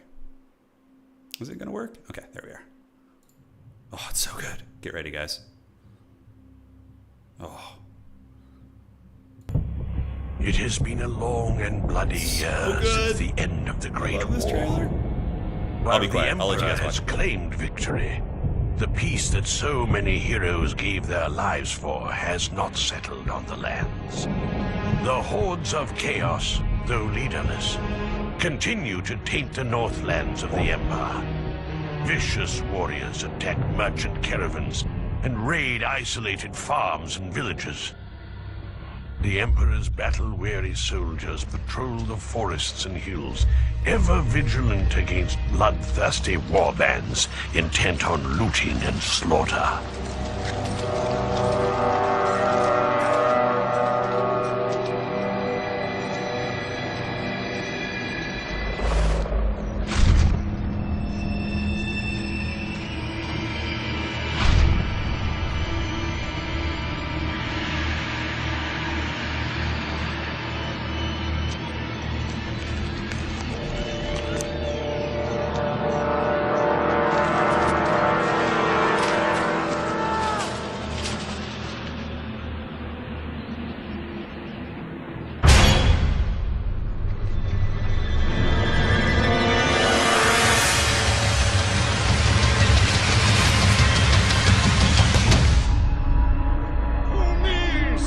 of SIGMAR for the Empire!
There is no escape from chaos. It marks us all. Dude, how good is that trailer? I get so fired up to play the Empire whenever I see that. I'm like, let's frickin' go. The Warrior Priest is so Chad in that trailer. Oh, God, I just wish Warrior Priests were like that in this game. I mean, they kind of are, But they need armor piercing on those maces. Wasn't that cool? And so many people haven't seen that trailer too. There's so many people who have no idea about that one. But that's like one of the best Warhammer Fantasy trailers of all time. No, that wasn't a Twitch ad. No, we were just playing it. No. How good is that? And yeah, and a lot of you guys probably haven't seen that, right? There's a couple other ones, but oh, it's so good. The Warrior Priest went out like a champ, though, for sure. Yeah, he went out like a champ. I love like the desperation element of like the Empire fighting the Chaos. That's like one of my favorite tropes in fantasy and sci-fi is like regular humans battling just like turbo hulks. Yeah, it's super fun. Warrior Priests don't have and the elf, the elves. That was a wood elf in that trailer. It was probably like a Waystalker or something, but they work with the Empire. Like, they'll help them against chaos from time to time. Like, wood elves in lore do travel outside of their realms. Yeah, we didn't see the Warrior Priest die. He may have won that fight. Probably not. So there was like 100 Chaos Warriors around him, but, he tried. Yeah, Chaos Warriors are giants. Well, there's a couple variables to that. So, Chaos Warriors are bigger than the Southerners for two reasons. Number one, they're Norskins, and Norskins are kind of like just naturally bigger. It's kind of like, if you look at the average height of somebody in the United States, it's like 5'9", between 5'8", 5'9", right? And then if you look at folks in like a lot of the Scandinavian countries, right? The average height of people there is like 6'1", 6'2", for men, right? So same thing goes for this. And on top of that, typically when Warriors of Chaos and Norskins give themselves to the Dark Gods, they get like a little bit like blown up with chaos energy. They get bloated with some unnatural size. So there's a bit of that element as well. Yeah. When's the Dark Omen tournament? I don't know. Yeah. Yeah, Scandinavians and tall helmets, right. Yeah, they're like Icelandic strongmen. Yeah, it's like Hafthor Bjornsson running around. Oh, that trailer's so good. I'm trying to think of my other favorite. There's another really good Warhammer trailer, but it doesn't hold a candle to this one. This one is just so freaking good. It's amazing. All right, so we're just waiting for the game here to finish. And Anticity's going. Is he going for his Grail vows again? I think he is. Yeah. Let's. What other game trailers are? I really like the StarCraft Legacy of the Void trailer. That one's really good too. Blizzard has some like S tier cinematics. Yeah. Yeah, the Kislevites are almost the same size as Chaos Warriors. Like if they had spikier, taller armor on, they would be like the same size. Because Kislevites have some shared ancestry with the Norskins. Some of the Norskin tribes that like are on the Kislev border territories, they have shared ancestry. So that's why Kislevites are like a little bigger. They're not like quite as big as like the Norskins, but pretty damn close. I mean, I would say it's a negligible difference from what I've seen. We'll do more Bannerlord when they finish the Dwarf Greenskin mod. Yeah. The OG Dawn of War trailer. Oh, those are great. Anticity's been on that grind trying to get that win with them. Are we just gonna watch trailers? Dude, if you guys want to watch some trailers, let me think. So there's a trailer from StarCraft with Zeratul. Not Zeratul, it's Artanis. When he pulls like a 1980s movie hero escape and like everything explodes behind him. It's so freaking good. It's like he basically is struggling to fight off the Zerg, and then he embraces the his Dark Templar side, like the power of the Dark Templar, and it's so freaking cool. That scene I freaking love. Yeah, we can look at some trailers. Dude, nothing beats the Lich King trailer for Wrath of the Lich King. When Arthas's father, King Menethil, is giving like the speech as Arthas is like being corrupt, is all corrupted and stuff, dude. Oh, so freaking good. Yeah, that was after a mission. It was, yeah. I love that one. I can never remember the names of the trailers. Yeah. StarCraft has like a ton of amazing in-game cinematics. Yeah, Kislev vs. Khorne. Yeah, that trailer's god tier. I got you. Okay. And let's refresh the brackets here. Yeah. Okay, looks like we're going to be jumping into the next round. Don't ignore me. What am I ignoring? Warhammer Online Rage of... Oh, yeah, the Age of Reckoning trailer is pretty good, too. Yeah. That one's not bad, Wenda. I'm not ignoring you. Don't worry. We're watching. The boy is watching. Let the boy watch. Hey, Harls, thanks for subscribing. I did miss that, but thank you so much. Thank you so much. Age of Reckoning trailer is really good. It is. Yeah, it's very, very good. Oh, dude, the Astartes trailer is god tier. Well, that's not even a trailer. That's like a full thing now. Wrath of the Lich King. That's some PTSD. My ex basically chose that over me on my birthday. Oh, I'm sorry to hear that. Sorry to hear that. Yeah. Well, hopefully you've found someone better in life. Yeah. I love you, Star. Oh yeah. That's a good cinematic too, Ethan. The StarCraft Sarge one, yeah. The Diablo 4 reveal trailer is so. Oh, I know, it's so good. Blizzard is so good at trailers, but their games are just falling flat these days, man. They're falling flat. No, okay, there's no way we can lose our next game after watching that freaking Chad Warrior Priest taking on those filthy, disgusting heretics. It's great. I use Volkmar the Grimm's miniature as my my tabletop model there. Half of GW's news I hear is awesome, and the other half is insane greed. Yeah, it's just how the world is these days. Yeah, the Astartes 2 trailer looks so freaking good, Ghastly. Yes. Oh, have you guys seen that? The Astartes Part 2 trailer? So Games Workshop hired the guys who did the Astartes project, and he's coming out with like a full... Oh, there's still one game being played. Okay. Viking Jesus will forsake you. Well, Sigmar isn't really... He's more like... I wouldn't say he has Viking inflections. Sigmar is more like... yeah, I would say more Conan the Barbarian, more Germanic in terms of the culture. I mean, he yeah, more Germanic for sure. Yeah. Yes. Thanks, Turin. You upgraded. I'm glad to hear it.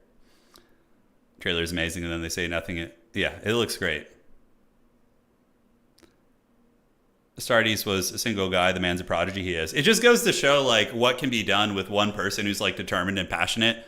You know, can make some like great stuff, and like these major studios just put like literally like $1 billion into something like Rings of Power, and it's just such dog shit. You know? Yeah, it's pretty wild. Sigmar Charlemagne. Yeah, there you go. Okay. Yeah. The old art of Sigmar is very cool. Like I think the one of the coolest moments in Warhammer Fantasy. There's no like depiction of it, unfortunately, like video wise. But the battle of who do we got? Oh my God, Hitman Hippo, really? Just like playing friggin' Terminators. He's losing games. Okay. So we got Hitman Hippo. He is a very, very good player. Yo. So we could be sent to the pits, but which is fine because we're shaking off the old rust. New 40K trailer from Amazon. I'm a little bit, yeah, I don't know about watching the Amazon stuff. I don't know if I'm going to get like trolled by them. Blue Inferno, thanks for becoming a channel member. Greatly appreciate it. You guys rock, man. Let's freaking go. All right, so who do we got? So we are on the Empire. And my opponent is playing what? Let's see what they're playing today. Honestly, dwarves are like the one faction I would like to avoid. Dwarves are rough. Ogres. Sounds good. Ogre Kingdoms. Okay, this should be fun. Oh yeah, the old Republic trailers are amazing. The MMO ones, they're so freaking good. Did you see the OG Space Marine movie? It's really haggard. Yeah, I think it has like Ralph Fiennes, some famous actors in it. You can bring one, I believe. Yeah. All right, so we got the Ogre Kingdoms here, and the map is gonna be what? Now this used to be like an impossible matchup for the Empire. I don't know how it is now. So Lustrian Narrows, Celestial Lake, Ruins of Arrogance. Okay, so Lustrian Narrows. Let me see what that map looks like. Okay, I think that's like a fairly openish map. And then Ruins of Arrogance. Okay. So ban Celestial Lake. Go for it if you want. All right, so there we go. So yeah, I don't want to play Celestial Lake. That map would be terrible. You would just brick on me there, and I wouldn't have enough to fight him. Yeah, I have a theory about the dwarf matchup. Turin, have you tried? Oh yeah, Witch Priests aren't bad in that matchup. Witch Priests, Warrior, Witch Hunters. They have good armor-piercing pistols. Granted, I think the Engineers are better. Okay, Ruins of Arrogance. Okay, so let me jump out and see what that map looks like. So we're gonna do this. Hold on, there they are. Ruins of Arrogance. Okay. I'm gonna load in here and see what this looks like. Checking map. Yeah, because with the Empire, it really matters a lot. It really matters a lot, the map. So we got to take a peek at this. Have you ever tried using an Amber Wizard on an Imperial Griffin? I've been tempted before, but he's so squishy. He has like no armor is the problem. He's got like no armor whatsoever. So that's it's a little bit sketchy to say the least. All right, what's cooking here? Okay. Oh, this is perfect for us. That's a great looking map. Alrighty. Hey, thanks, Gunhound. Appreciate it, man. Gunhound dropping a Discord link in case anybody is looking for one. And where's Hitman Hippo? Is he still here? Is he still here? I gave him the code. Let's rejoin our lobby here. And where? Is he in this lobby still? Should be here. All right. We might need to remake the lobby. Might be stuck on joining the game. Okay, he remade a lobby here. He couldn't hang out in my old decrepit lobby. Turn's favorite mammal. Hippos are really cool. I do like hippos. Cool creatures. You know what animal's really been growing on me is the humble beaver. I feel like beavers are just such cool creatures. Yeah. I don't know if you guys share that, but beavers are pretty rad. Okay, so probably going to have like 1 million Noblars is going to be my guess. In this matchup against the Chungus Kingdoms, yes. Oh god, we got to deal with freaking blood vultures and shit. Yeah, beavers are awesome. They're just so industrious. Yeah, and then Bober. And Bober. Yeah, I love the Bober memes. The Polish Bober memes are really good. They're just silly little guys. Possums are amazing too, by the way. So where we live in California, we do have opossums. They're very common and they're super cute. I don't know why people are afraid of possums. I think they are just super, super cool creatures. But do beavers drive cars? They probably could learn. You know, like the Bober could learn. I'm a big possum fan. I think possums are just like some of the coolest animals. And did you know that possums, they eat ticks and they eat like troll, like disease spreading insects. Possums are freaking the goats of those whatever species they are. They're freaking so good. All right. Anyways, what the hell was I gonna do here? All right. So yeah, we got to deal with freaking blood vultures. OP blood vulture. All right. So here, let's get you. Let's do this. Get this here. I actually don't even know what he's gonna bring. I have no freaking idea. Probably just mass swaths of freaking just trash units. You know, just like Noblars and those type of things. Yeah, would be my guess and a half. That would be my guess. Dude, the Chad possum's coming in for the rescue. That's right. Okay, so what is the range? I'm trying to think that lead vultures like 255. Yeah, that's tricky to protect.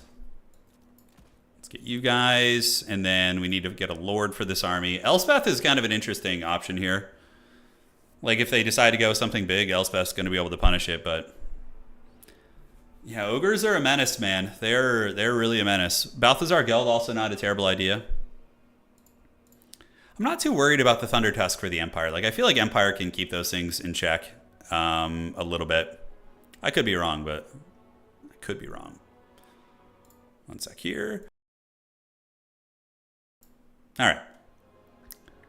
Balthazar Gelt, Marcus Wolfhard, all viable options. Prince and Emperor is fun also. Steam Tank also not terrible.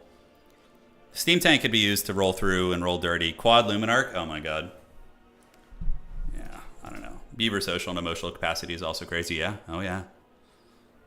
Ah, Blessed Trailer. Did you just get to the point in the stream where we were watching the Chad Warrior Priests going to war?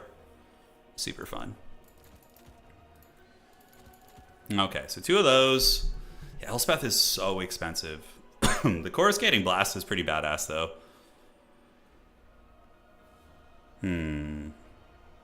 Toddy's nice. He's definitely not a bad choice. I don't know, man. I did win the last round. Yeah, we're 1-1. We had a really close loss to the Wood Elves in round 1, and then a very nice game against Chaos last game. And now we're against the Ogre Kingdoms, which are a menacing faction to say the least. They are quite scary indeed. All right, so we get 2 of those. I think that's pretty good for the reinforcing army. Yeah, Marcus is nice here, but like clearing out Noblars is also just something that I think is uber important here. How are we going to do this? So I think we need to get 2 of you. And we're going to grab you as well. Yeah, I like that. I think that's a pretty nice little start there. What can we squeeze in here? So let's get this, and we're going to get you. Maybe 2 of those. Yeah, then we call those bad boys in. As far as the rest of the troops go, I mean, halberds are probably not bad in this matchup. I mean, the Noblars will unfortunately trade very well into them.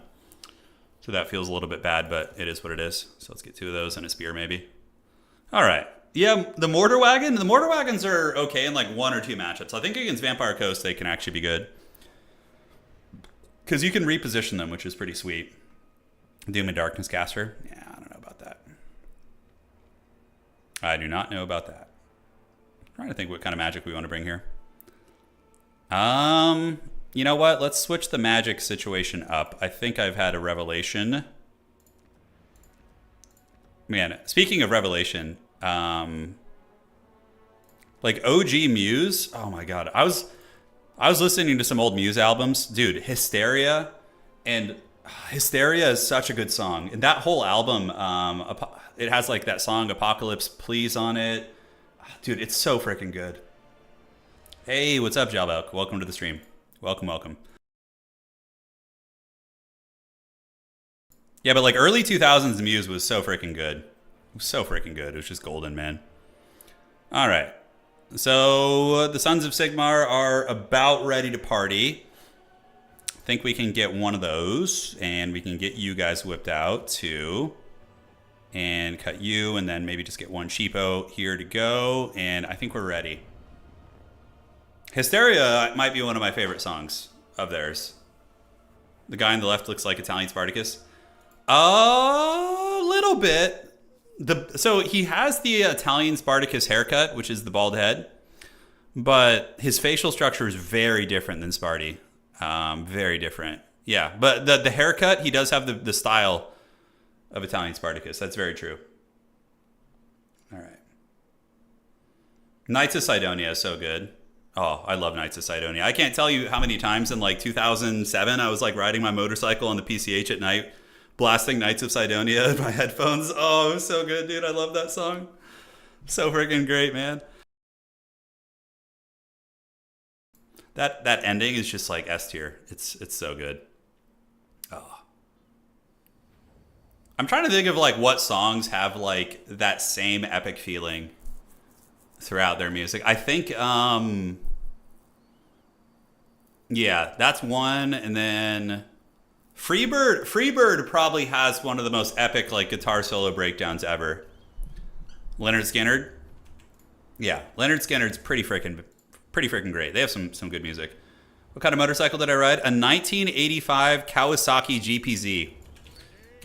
It was freaking awesome. If you've ever seen the movie Top Gun, obviously Tom Cruise, he rides the same. I had the same motorcycle he had. I think he had the turbo version in Top Gun. I was a bit of a potato. I actually I got it pretty cheap. Motorcycles are not expensive. They're not expensive. Oh, Stockholm Syndrome is amazing. That's a great song. It's very, very good. All right, so we got a couple archers back here. Creed, yeah. Creed is all the hotness right now. We do have a single cannon. So the cannon is pretty good utility here. I think it'll keep the Chungus Kingdoms honest. The problem is they're going to come in with blood vultures and try and shut that shit down. So we got to be very on point with that. And holy shit, look at the vanguarding here. Okay, so we can vanguard on this point and grab it. Yeah, so just hammer the witches. Just 1 artillery. Guarding more. I went archers just because they were cheap. And archers are just expendable. Huntsmen are good against ogres, but most ogre players don't actually bring ogres. They just bring they bring noblars and then bring ogres in afterwards. So does that mean you get the motorcycle? No, my hands are messed up now. Unfortunately, I can't ride anymore. But dude, it's probably a blessing. I probably would have croaked, honestly, if I just rode for another 15 years. Motorcycles are so stupid dangerous. Like I would say I never had any moments on my motorcycle where I like messed up badly, but like there was 2 times I was riding at night, like 10, 11 o'clock. Some guy in a semi truck or someone on the highway just doesn't see you, because they're tired and whatever, looking at their phone. I had 2 near death experiences. I never crashed, but like I was like a half a second slower on my reaction and I'm cooked. You know? Yeah. Opal Possum, that's right. All right. So yeah, we got double net, which is fun. And also Shem's Burning Gaze, which does some decent AP damage. We're going to move up and grab this objective, and here we go. So begins the greatest... What the hell? He actually brought ogres? He brought ogres. He brought a Noblar Scrap Launcher, so that's kind of cool. We're going to move the cannon up and get ready to head over here. And let's get it. All right, so Marcus is here, and you're here. And in the back, we have Demis. Black Rose Knights, actually, to clear Noblars. And some Empire Knights and Hawk and Long Rifles as well. So that's going to be fun. But yeah, this is definitely a good shooting gallery map. Definitely a good one. Yeah, so he brought like a kind of an old school ogre army. Yeah, little old school action here. But yeah, we're for sure going to call in... I'm waiting for him to call in the Blood Vultures, and then I'm going to call in Black Rose Knights. Thunder Tusks aren't particularly good against Empire. I'm very well prepared for one. I have like a cannon, nets, Marcus. You know, I can actually start poking these guys too. This is going to be pretty cost effective here. All right, so let's get you guys like so. Looking good. Cannon is going to start shooting at the ogres here, and we'll get whatever value we can and have some fun. What the hell was that? What hit me there? What the hell was that shit? Was that the freaking scrap launcher? Yeah, oh my god, the scrap launcher. All right, I'm not going to be able to range that scrap launcher. He's going to be able to keep it back for sure. And we just want to hold on to the two objectives here. So, cannonball shot, is it going to hit? It does hit, which is nice. And let's see if we can dodge that scrap launcher by going sideways. Cool, another cannon shot there is outstanding. And these are the new Noblar Flingers. Yeah, these are the range units. They're pretty good. Cool, so we just keep that cannon shooting. Let's relocate it over here. Get a little bit better positioning on that. And we just kind of keep juking and hold on to the 2 points now. So he's saving up points. I'm going to do the same thing. I am going to do the very, very same thing. And he's going to have to waddle. I mean, he's scrap launching at my freaking dudes here. Not too much damage. Can we actually reach him here? Let's see. Just about. Not quite. Yeah, he's trying to force me to overextend a little bit. Trying to force me to overextend here. So we're going to get you here and you here. Which is going to be fine. And we're going to... He's waiting to call out... Yeah, see, I knew it. It's... Draw? What the hell is that? I've never seen that before. Well, I guess we're just going to play it again. Excuse me. Sorry, guys. Jesus Christ. What the hell is that? What the hell was that shit? Did he just, force quit out of the game? Yeah, I mean, he can look at my army. Yeah, it's pretty standard stuff. Okay, so he disconnected.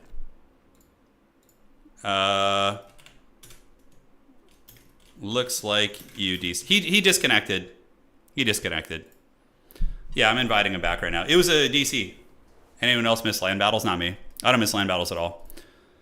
A little. I do miss some of the moments we had in the past, but that's just, reminiscing on the days of old and friends I had at that time who aren't active anymore. Yeah, he just disconnected. All right. Okay, perfect.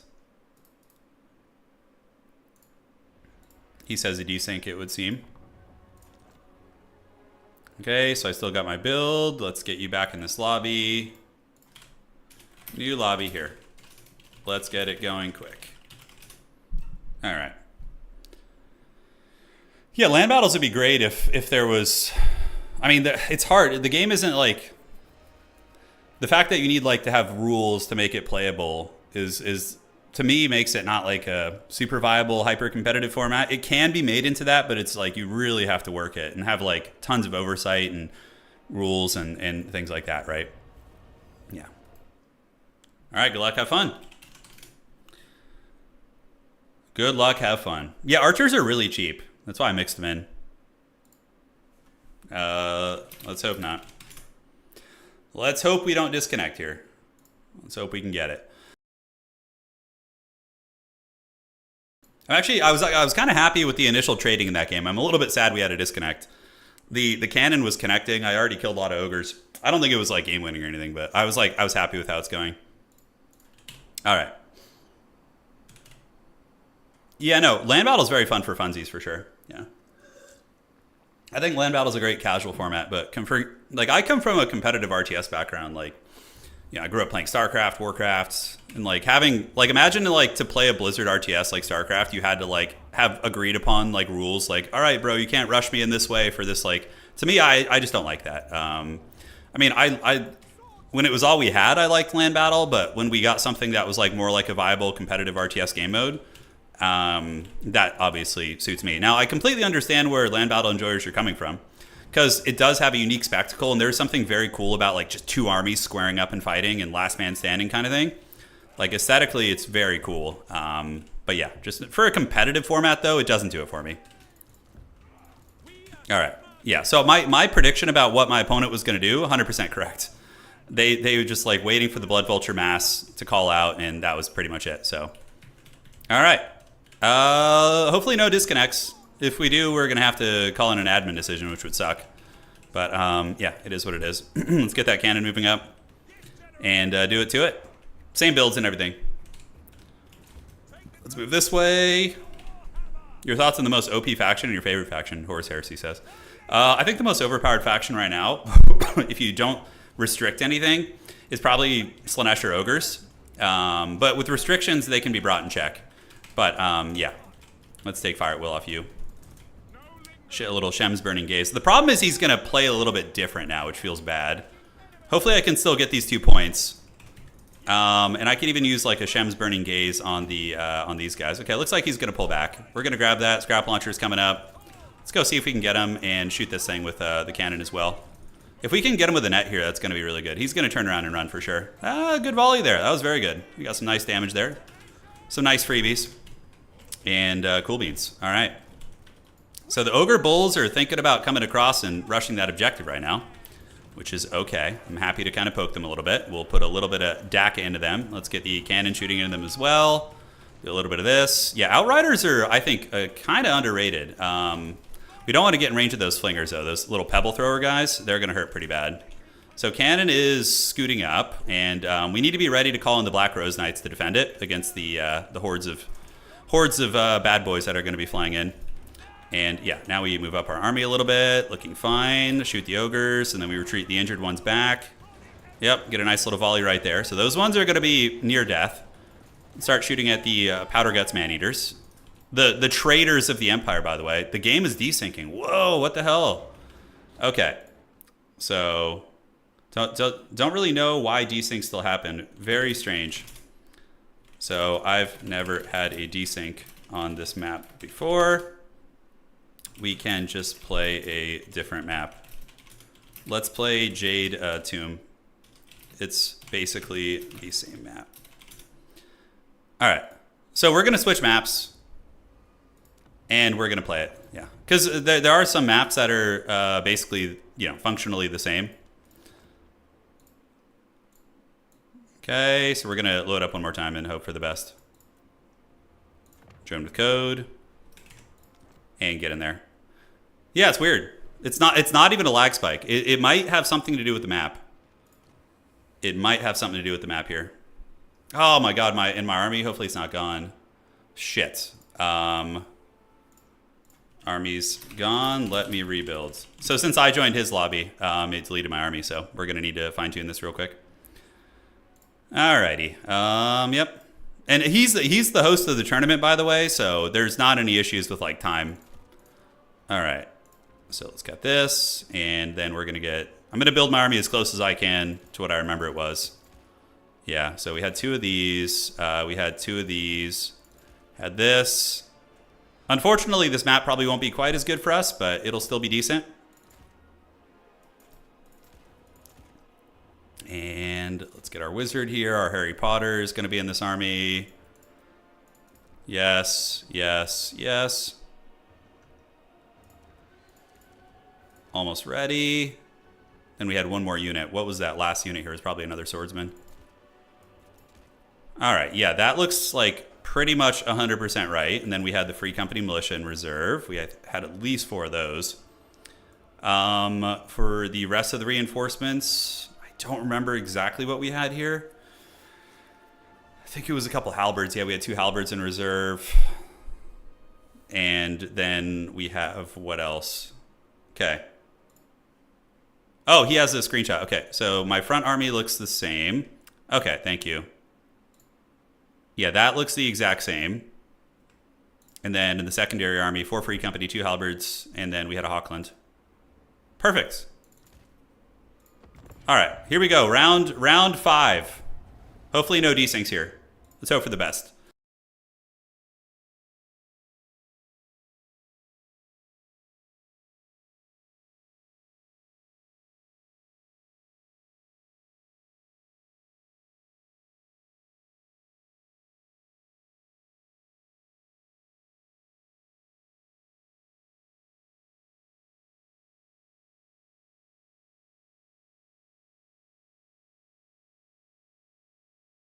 Oh shit, I was just like muted for a minute. Hey, Wings of Chicken, thank you for subscribing.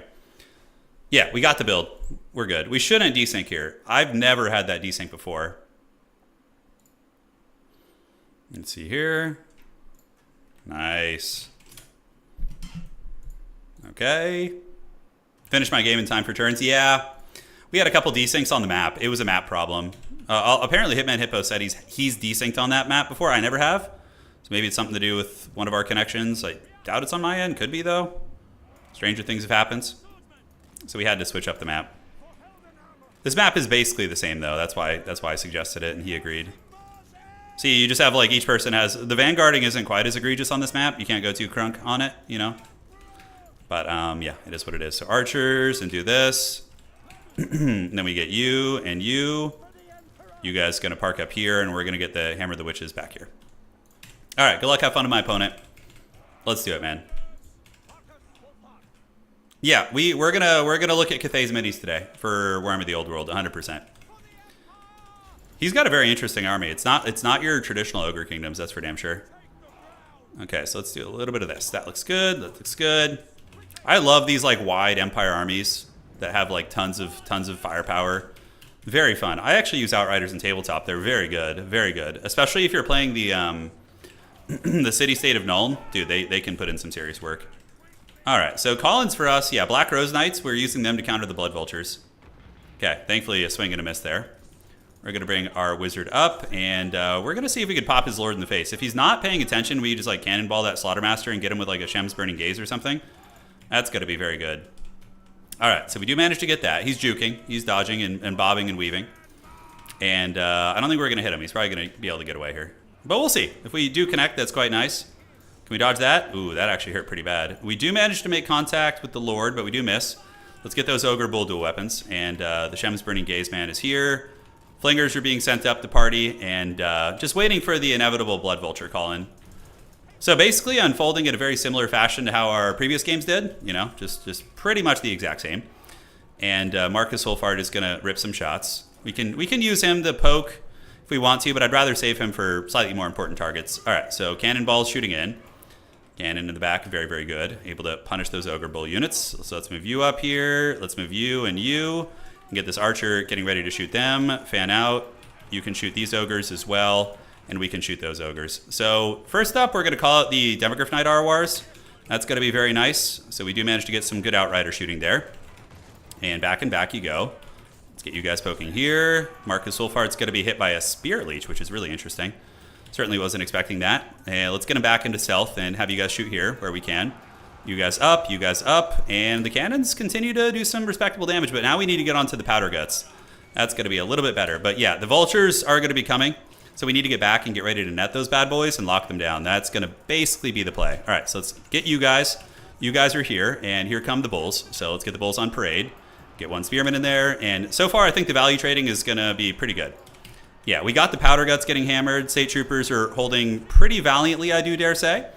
Here we're able to break one of the dual weapon bulls, and yeah, now we're going to need to deal with the flying beast here. So we're going to go ahead and lock these shits down. We're going to get you guys doing this, and call the Outriders over here, and hopefully just be able to kind of take those things down. Right, that's going to be the plan. So shoot the Blood Vultures. State Troopers keep fighting on the objective. And as long as we hold our home point, that's going to be great. That's going to be great. And we do get the shooting getting in there and doing some nice work. Yeah, Net's very, very clutch. So we can do the Amber Bow on the Lord here. He's going to hang. And the Blood Vultures should be broken here in a second. I'm going to lose the objective, but that's okay. And it looks like oh shit, are those freaking Gorgers? For real? Gorgers? I guess I should have looked at his build closer, but that would have been cheating to me. So yeah, it's fine. So we're going to get some heavy cab back there to deal with those. Should be okay. And next up, we're going to get you into there to do this. You guys keep doing your thing here, and overall the Gorgers are gonna die. We're gonna take them to Pound Town pretty hard. But sneaky Gorgers, I love it. That's super fun. Yeah, Outrider's doing the work of Sigmar, that's for sure. And we are starting to get some capture weight back here, which is excellent. The cannon is gonna be back online once we tear apart those Gorgers. That's gonna be very good for us. And yeah, Outrider's just pouring on the firepower, man. Really, really nice. All right, so let's get that Blood Vulture again. We're gonna net them down, and you state troopers can move back this way. We've almost killed those Gorgers. You have to kill Gorgers to the last. That's one of the tricky things about them. And we can get some halberds coming. Let's get them over here. Get them routing over and get them ready to party. Shoot the Blood Vultures. Marcus Wolfhart can go ahead and use a net here. So let's actually net down his Lord and see if we can snipe him a little bit. Use the focus shot there. And we're going to get you guys going here. And we're going to do a Shem's Burning Gaze overcast on them as well. Okay, so that's pretty good. We do get some good sniping damage on the Lord. And now we can do this. Get you guys back on the cannon crew. And get those heavy cab back up to party. All right, so the Blood Vultures, unfortunately, are still very much alive. We do get the Ogre Lord quite beat up here. A little bit of a surge into my backfield, which is scary, but the boys there should be able to deal with that. And we can kill these Blood Vultures. Cannon, is it back online? It is. So now we can start going after the Lord. Unfortunately, I do get kind of nailed by those Flingers, which feels bad. So let's get you guys screening over here. Archers can come this way. And the Demogryph Knights should be able to get some sweeping momentum on these guys. Yeah, should be able to. All right, so let's get you. Free Company Militia to move up. Cannon's back online, and there they go. Are we going to get the Outriders back online? Maybe so. Let's get you guys into the dual weapon Ogres. We can actually lock down these Man-Eaters because that is very, very scary. My opponent's Lord is on death's bed back there, so that's extremely good for us. So let's get the Outriders to start shooting at these. Demogryph Knights still going there. Knights of the Black Rose folding up company here. Let's get you guys into this, and we can use the... I don't have the Hunter Snare, feels bad. We don't have a net either. Yeah, so those guys might be able to escape there. But the Man-Eaters are getting it pretty good, and we're definitely in a winning position right now. So Demogryph's doing it. Let's get the Spears into the Man-Eaters, and we have a net to use. We do have another Vulture coming overhead, so probably going to be trying to jump on top of my my beloved here. So let's get this. Let's get this. We don't have a net on cooldown right now, so let's get you, do this, shoot the Blood Vultures, and get these heavy cav nearby as well. All right, so the Man-Eaters are fighting the Demogryphs, which is a little bit precarious. I think that the heavy cav should be able to take down these Blood Vultures here. We will see. And how are we looking elsewhere? Yeah, a couple scaries coming over there, but we do have a lot of momentum building up here, which is going to be tough for my opponent to deal with. Yeah, so the Blood Vulture is getting taken offline. We can keep shooting the Lord if we want to. I think killing the Powder Guts here is going to be a little bit more effective, for sure. So one Blood Vulture down for the count. Let's get this other one here. You know, just keep farming these Blood Vultures for value. And Marcus Wolfhart with the Amber Bow. Oh, dude, if we get an Amber Bow no scope on him, MLG no scope 360 MLG Pro Gamer, that would be pretty sweet. So Marcus with the Amber Bow, and I think he misses, unfortunately. Marcus, you had one job, dude. All right, let's get the Huntsman shot right there and see what we can do. All right, so these halberds going to move up there. Let's fight on the point. Fight on the point. Ogre Bulls keep shooting him. And did we get him? We did nail him with the shot. Can we get him with the net? Oh, is it going to happen? I don't know if it's going to happen. Okay, the Ogre Lord is broken, so that's quite huge. Let's shoot the Man-Eaters. Points are pretty close, and the Blood Vultures have been taken care of, so we've been able to hammer those guys down. Let's keep pushing here. Let's get the halberds up on the point. A couple of them go fight like so. Demogryphs need to unsummon them, get them back in the pool, and Free Company, and yeah, we need to get... I guess we do have some better Vanguard points out here, so let's get the Free Company moving up. All right, those little Noblar Flinger guys are pretty troll, actually. They're putting in some work. All right, so I think that the Ogre Lord is dead. Let's move you back onto that point, see if we can grab that. Switch on to you. Get you shooting here, you shooting here. Free Company, move this way, and the Hammer of the Witches is just feasting like the Heathen Kings of old. It is just straight up feasting right now. That is very good for us. All right, so they're going to be run down, but I think this game is over. I think we got this one, and I'm very happy with this because Hippo's a S-tier player. He's very good. He actually is a major event winner.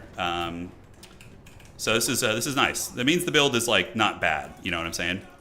All right, so let's move this. Keep cruising up here. Get you guys going this way. And on the backside, we do have the Sky Striders coming in, which not too much of a problem. Hammer the Witches will be able to banish them to another dimension. So we're going to start shooting them. And yeah, now we just need to reinforce our objectives a little bit. So it's objectives. Let's reinforce. You guys coming up to get that one. And yeah, the capture weight's going to start coming in for us here. Good, good. Shoot that thing down. You guys shoot this. Sky Striders are running to the edge of the map. Yeah, but Black Rose Knights, I like them because they're good at killing Noblars. And a lot of Ogre players just bring mass Noblar. So, yeah, seems pretty good. Okay. So do I want to press their home objective is the question. I don't think we need to. I think we just kind of play it safe here. Let's get these halberds up here. We can net these guys down to trap them in combat with the halberds while the Free Company Militia just kind of pour firepower. Yeah, Outriders are very, very good. I kind of blundered them a little bit, but it did help me snipe the opponent's Lord, which I think was worth. So we're going to line up the spears on the objective. And Black Rose Knights probably not going to be super necessary here. Yeah, so now we kill this thing. And we can even put a overcasted Shemsburn Gaze into it just to really kind of drive it home and finish it. Marcus can shoot it. He's still got 2 charges of his nets as well. But yeah, we just went on the 2 points here. So next up, we just save for the Demogryph Wars, and we call it a day. Let's move that cannon up. And it looks like it was basically finished off here. So let's chase that thing down. All right, so next up, we can go for his home objective. We're going to leave a halberd here to kind of hold it down. We can leave a Free Company there too. Let's move you out this way. And he's going into the trees. He's trying to be a sneaky hobbit. Yeah, trying to be a tricksy hobbit. But now we have the Griffites. So that's going to be very strong. We can move you up. We do want to leave a defensive position here to make sure we don't throw. So let's get the Free Company to poke there. Get you out here with nets. Marcus can go chill there. Sky Striders aren't going to be able to do a whole lot. We're up 4,000 value. You know, we're up quite a bit. Okay, so let's get that Power Stone activated. Always forget to do those. I don't use Power Stones until I really need them. When I see my magic low, I'm like, all right, it's time. This is going to be Ogre Bull Here's. Bull units. Have you guys ride those down. And yeah, when the Sky Striders come out of the trees, we're going to net them 100%. They might just like straight up bro charge back here. So we're going to keep the Demogryphs to fight them. Okay, let's get you guys there. Archer's going strong. And we do have the net on Marcus in case they pop out here. Empire Knight's able to run those guys down. And I think Outriders. Yeah, Outriders, man. I'm really enjoying the Outriders. They're very fun. All right, so now comes the party. The party bus is, okay, they were thinking about moving out of the trees. The party bus was thinking about it. They want it. You see how he's like in the trees? He's kind of half in, half out here. But we're going to go ahead and lock you down with an old Marcus there. And we're going to get some spears in there. And then we're going to call out 2 Outriders, which should be very, very strong. So they're going to move up. Demogryph Knights can now come and help. Marcus is going to try and shoot him. And we are being overwhelmed a little bit here. So it feels kind of bad. Shooting. You guys run down these units. And spears and Light Wizard should be able to saturate in and get them. Let's get them with a net. Yeah, let's lock them down here. So that's going to be good. So we can get them with this. And as long as there's spear support in there with the Demogryphs, another cannon shot makes a direct hit right there. And we can even Shem's Burning Gaze these guys. Thought I used the Power Stone. Did I not click the Power Stone? Am I crazy? I think I'm a little crazy. All right, let's click that Power Stone. There we go. All right, it actually used. I could have sworn I had clicked that, but yeah, it's a little funky. So he's scrapping hard, but yeah, that's a pick there. GG, well played. All right. Still got it, baby. We still have a decent chance at top 4, assuming he wins his next game. Hey, Cosmic Jester, thanks for subscribing on Twitch. Thank you guys, man. You guys are going hard. Really greatly appreciate it. All right. That was fun. Yeah, Marcus is good. Yeah, so using the new flingers, really trying to slinger me down. The hammer was 2,200 value, which is super good. Outrider's pretty good. Marcus was good. Yeah, everything in the build kind of clicked, honestly. GG, dog. Finally, we got it. All right, for Sigmar, for the Helden Hammer. It was a good build. It was functional. It worked well. He's going to have to fight the 5-0. How many rounds is tonight's tournament? I think it's just 4. I think it's just 4. He conceded as soon as I used the Power Stone. Yeah, he knew he was done at that point. I don't think a Thunder Tusk would have been a problem at all. Marcus, Net, Outriders, we probably could have killed it. Yeah. And Empire.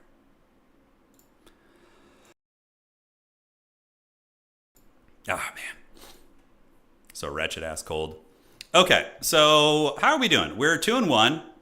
Tonight's tournament is how many rounds? Oh shit, this is a 5-rounder. It got up to 5? Oh, bam. All right. I did not know that. So we're still in this shit. If we can actually win our next 2 games and go 4-1, I mean, it depends on our tiebreakers, but this is a 5-rounder tournament. Okay, then. Yeah. Ever played Space Hulk Tactics or Age of Sigmar Stormgrounds? No. Age of Sigmar just doesn't tickle my pickle. Yeah, it doesn't. Yeah. We're getting there, man. The good times are rolling. The old ham war is still on. All right, so we get 5 rounds. I'm very happy to hear that, actually. That's super fun. Could be map. I'll try playing with another person. That map. See if it's you. All right, perfect, perfect. And there we go. It's been fun times, man.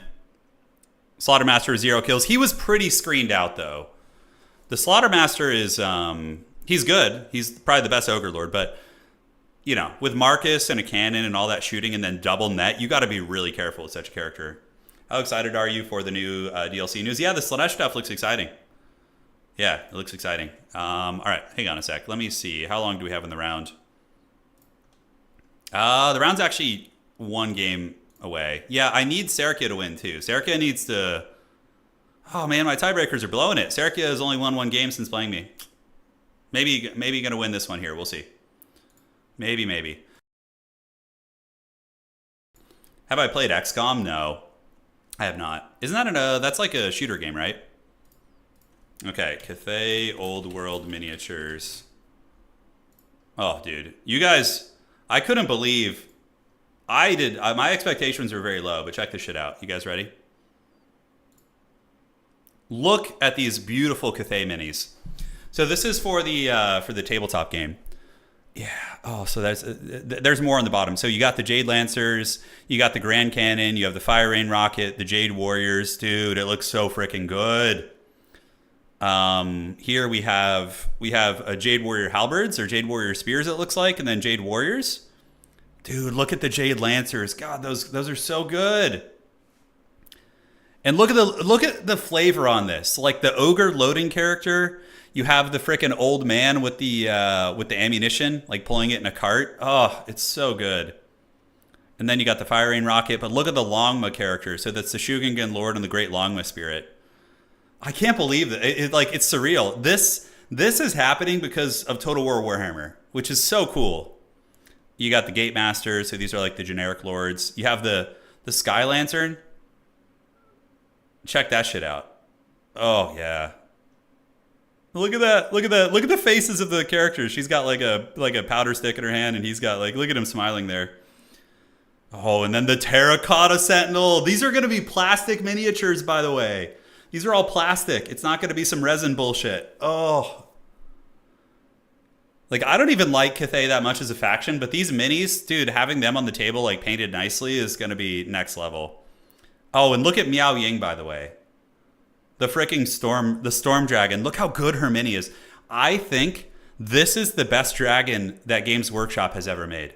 Like, through Age of Sigmar dragons look like toys that you would find at Toys R Us.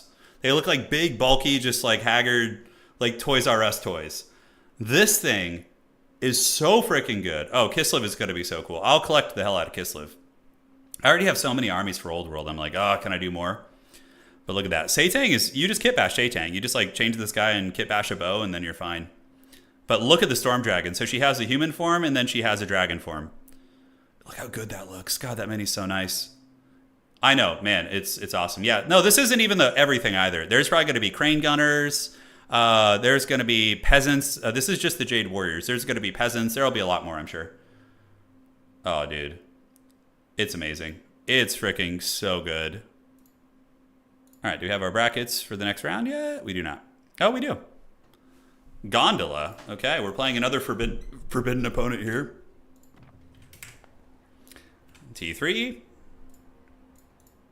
Okay, let's get this. And we have Gondola.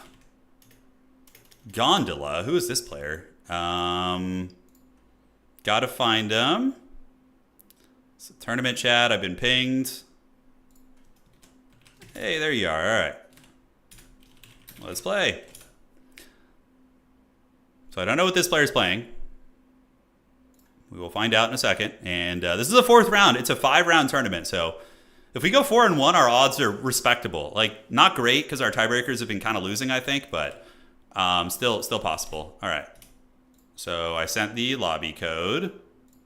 And who's going to be doing the first pick and ban? All right. So we have Gondola the patient doing the first one. So you ban first map. You know what you're playing. All right. So we got our opponent here. Gondola DM'd you. Great. And they should be joining me in uno momento. Yeah, AOS minis are very good. I mean, Age of Sigmar minis there's a lot of really good ones for sure. But the lore is so bad that I can't get into the game. I like when I just the cool. You know what was cool about Sigmar as like a character is that he was one of the bros. You know, he came up wearing like a loincloth and some barbarian furs, and just came out with a fat warhammer and went fisticuffs with just a Chad orc war boss who was bigger than him, probably stronger than him, and took him down. You know, allying with the dwarves, and then like I don't know, man. Like, we already have Space Marines in 40k. We don't need fantasy Space Marines. That's just how I feel. I know a lot of people probably like Stormcast Eternals and whatnot, but yeah, man. You're having a drink. Snickerdoodle. You like to live dangerously, huh? I too like to live dangerously. Hey, Rusty, thanks for following. Unlimited Rhea, thank you for subscribing for 1 month. I do appreciate that. And Bones, thank you guys. Yeah, we're gonna shorten your name for the sanity of us here in chat. I just hear the Chihuahua. My God, I have to let you know. Sounds good. All right, so we're playing against our opponent here, and they are going to be playing Vampire Counts. They said they need 3 minutes. That's fine. You know, we took like 45 minutes last time. So Haunted Vale, Needle Mist Isle, or Jade Tomb. Pretty much all similar maps, so we can start on our build, and it's going to be fine. All right. Sigmarines are kind of out of place in the setting, yeah. Brother, it was the channel name was Brava Alphabusa. He made a really funny video when Games Workshop canned Warhammer Fantasy. He has the Sigmarines, like the Ultramarines, teleporting into Bretonia and just like stomping everybody. Like, yeah, it was pretty funny. This is a fun matchup, though. I really like this one. I do have a couple builds for it that I remember from the days of old, but yeah, we're trying to win today, so we're gonna go sweaty with it. We're gonna go real sweaty with it. You should overlay the Twitch chat on your stream so people on YouTube could see it. Yeah, well, you could always open both too. I don't want there to be, you know, I don't like the screen to be too busy. That's why I don't use like a webcam and yeah, I don't know. We will use a webcam someday probably. Just hang out with the crew here. Yeah, I don't like the Karajan Overlords really. You know, I like Tolkien dwarves. I like Tolkien-esque fantasy. You know, that's my jam. Get a V2 model of an oh god, no. None of that, Malden.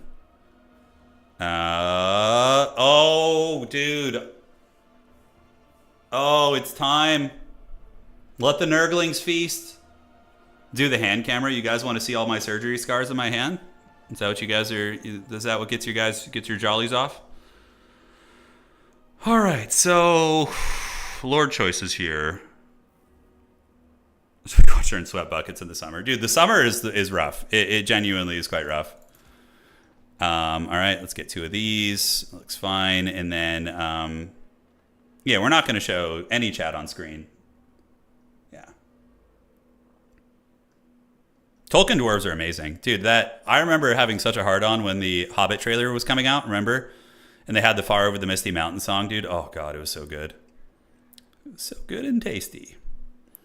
All right, so what's next, ladies and gentlemen? I think we want you guys. I think you are the go-to in this matchup. Yes, and yes. In reserve, followed up by you guys. So very similar to what we've done in the past here. Magic. Final Transmutation is not bad. You can go Gelt. Like Witch Hunter action. Oh, I need to see what map they're doing, by the way. I'm banning Needle Mist. We lost it all. Okay. Okay, we shall play Jade Tomb. All right, we're going to play Jade Tomb as the map. So it's the map we just played. But it was one of the actual maps for this round, so it's very I like it. You have a safe home objective. You know, you can cackle. Just joined the stream. Hey, welcome. Yeah. Can we get an AI overview? Dude, AI is creepy, dude. Anticity's been in the Bretonian trenches for days. Yeah, he has one of those type of personalities, which is what makes him such a good gamer, where when he sets his mind to something, he just like grinds it, you know? It's a blessing and a curse, because he's going to have to suffer Bretonia, but he will eventually complete his goal of winning an SFT. As a matter of fact, it could be tonight. This could be his Grail Vow. We had an SFT earlier today, which was actually won by frickin' Bretonia, Charix. So Charix is one of the best players out there. He's really good. I think he's number 1 or 2 on the leaderboard right now, and he won with Bretonia. He completed the Grail Vow, which is really cool. Yeah, the suffering is cathartic. It's okay. So Balthazar Gelt is really good here. Burning Headcaster is amazing. We could definitely do that. Okay, yeah, like Burning Head against vampires is so freaking good and cost effective. Okay, I think we'll keep that too, actually. That seems pretty good. Okay, so then we have 1700. I mean, Marcus is fine. You could do Marcus Wolfheart. He does have the good net utility, but having a big fighting character is really, really feels good. Okay, and then we can do this. Yeah, we can cut that and cut one of you. Okay, so that is going to be our starting army. I think it looks pretty good to me. Winning a tournament with Bretonia is a huge flex. It's a huge flex. It's like hard mode, you know? It's definitely hard mode. Okay, let's get a couple of these guys. Looking good. And what else can we afford here? Can we get one of the fancy boys? Can we find a way? Does nature find a way? Okay, 2 of those. And then one last expenditure here. Gonna be this. And this. Okay, I think this build will do, Pig. I think it'll do. All right, here comes the build. And thank you all for joining. It's gonna be a fun one. All right. Roll the Volkswagen out. It's all right. Are Chowie as good as everyone is making them out to be? I think it's too early to tell, because Chowie were kind of haggard before. I mean, Chaos Dwarves win rate has tanked today, actually, it looks like. They're at a 50% win rate. Like, I think Dwarfs are a fair and balanced mid-tier faction. They're good, but they're not, like, OP or anything. I actually feel like the Empire is stronger than them in many ways, but maybe I'm wrong. I personally think people are blowing the Dwarf strength out of proportion for competitive. Yeah, I do. Flamestorm's good here. Burning Head is just so clutch, though. The leadership debuffing and the guaranteed like accuracy you get from it is so good. It's all about that Burning Head, man. Okay, so if we win this, we go 3-1, and then we will be playing in the next 5th round of the tournament, and that will probably determine things. Our tiebreakers... Oh, there's got to be 2 Necromancers for sure. How are we looking here? So, yeah, our tiebreaker's not doing super hot. Serkia actually, I think, lost a couple games. Hopefully our tiebreakers... Oh, Serkia is only won against us, and then they lost the rest. That's not good. So that's probably going to kill our chances at top 4. We'll see, though. Regardless, we're going to cast it and have some fun. So here's what we got. We have State Troopers at the ready, General. And Flagellants in reserve. Flagellants are nice for just grinding against chaff units. You know, they love bashing vampires. So, got you and you. And then we have the dreaded Black Lions. Now, this is one of the best units against vampire counts. If you can defend it, man, it just does serious heavy lifting. Okay, we have a random Aspir unit back here, so he's just going to go up on that objective. And yeah, so you just kind of poke the vampire counts, get the picks on the high-value targets. Yeah, Hellblast your wagon all freaking day in this matchup. I don't think Chaos Dwarves are OP. Yeah, they're good, but not like overpowered in my opinion. Yeah. All right, so let's grab that point and have some fun. Yeah, Hellblast your wagon all freaking day, dude. All freaking day. Sign us up for this shit. It's gonna be good. Inject it into our veins, as they say. All right, so what do we got in the back? We got Demis, Blazing Suns, 1 Greatsword, some Halberds. You know, kind of a mix of things. And let's get you parked there, move you up, and we need to go start getting ready to harass. So Toddy, that is a big-ass vampire count army, and that's going to be Manfred von Baldstein, so he's got a super bald head. Extremely bald. And we're going to head here and grab this. Should be able to keep him in check. Manfred's a great choice in this matchup, though. Very, very strong, in my opinion. All right, so let's square up. See if they want a piece here. We're going to go try and blast them with this, so let's get on the point. We can shoot at him with the Black Lines. Should have maybe done some ammunition refreshing. So he's going to start Spirit Leeching. We do manage to hit Manfred. Gaze him to Gash. I don't hate that, actually. See what kind of damage it gets. Holy shit! Oh my god, look how much damage that did. You guys see that? What the F? Okay, we might need to, like, unsummon, resummon that shit, because that's really bad for us. That's really freaking bad. All right, let's go over here and start bullying these White Kings. Holy shit, did you guys see that? I did not think it would do that much damage. Okay, we might actually be in straight up some danger here, guys. This is a little dodgy here. All right, so Manfred von Baldstein is coming. Okay, I'm suddenly like went from very confident to very, very unsure about this here. You know, we gotta keep you guys in check here. So Toddy getting a little bit. We do manage to get a fireball there. That appears to be a Scab's Wraith, but Manfred is also at half health. You know, there is that. So if we can keep Manfredo, you know, in check here, keep him from getting those sweet gazes him to gash, maybe. All right, so let's go attack the White King, though. Those are the dire pack, so I don't know if we want any of that smoke. We're going to keep trying to blast at Manfred, forcing him back, right? That's got to be the play. All right, so in the meantime, let's get on the objective here. Let's attack, keep you guys back. And the Black Lions can just shoot at whatever they can reach, because they're not going to last long. With that freaking gaze him to gash, yeah, so let's do this. We're going to run you back. And I felt like because we were so far away, the gaze of Nagash connected a little bit, like stronger. I'm not sure, but yeah, we need to just keep Manfred from doing whatever he wants. So we're just gonna chase him with these units. Fireball hits Manfred again, so we do manage to make some contact there. And let's call out the Blazing Sun Knights now. That's gonna be the play. All right, so yeah, you guys have engaged here. Let's get you guys against zombies. We just keep chasing him around. We can't let him do his thing. Yeah, we ran you guys all the way back. So let's start shooting at the dire pack here. Blazing Suns can come from over here, and we'll get some Blazing Suns coming from over here too. Do this, and yeah, we just keep chasing Manfredo, basically. And we keep the Black Lions, like, away, and yeah, figure it out from there. Okay, so Burning Head. Let's go ahead and do a little Burning Head action here. That's going to be very nice, and we're going to go ahead and shoot you with this, which is going to be good. Let's get the Black Lions back to the edge of the map. Manfred flying over my territory is a bold strategy, Cotton. Oh! Oh, Manfred's getting cooked! He's getting cooked up! Oh, yeah, dude. Let's freaking get it. Blasting Scroll for the clutch. All right, so we are luring him with the sweet Siren of the Sea right now. But Manfred could be in serious danger. All right, let's Power Stone that shit. Let's keep chasing him. In the meantime, we can shoot the Corpse Cart because we can't reach him anymore. But we're going to keep hunting him down. And that is about as good as it gets, man. Let's get some Sigmar Suns over here. Blazing Suns, gather up. And yeah, we just kind of finish this off, chase Manfred around.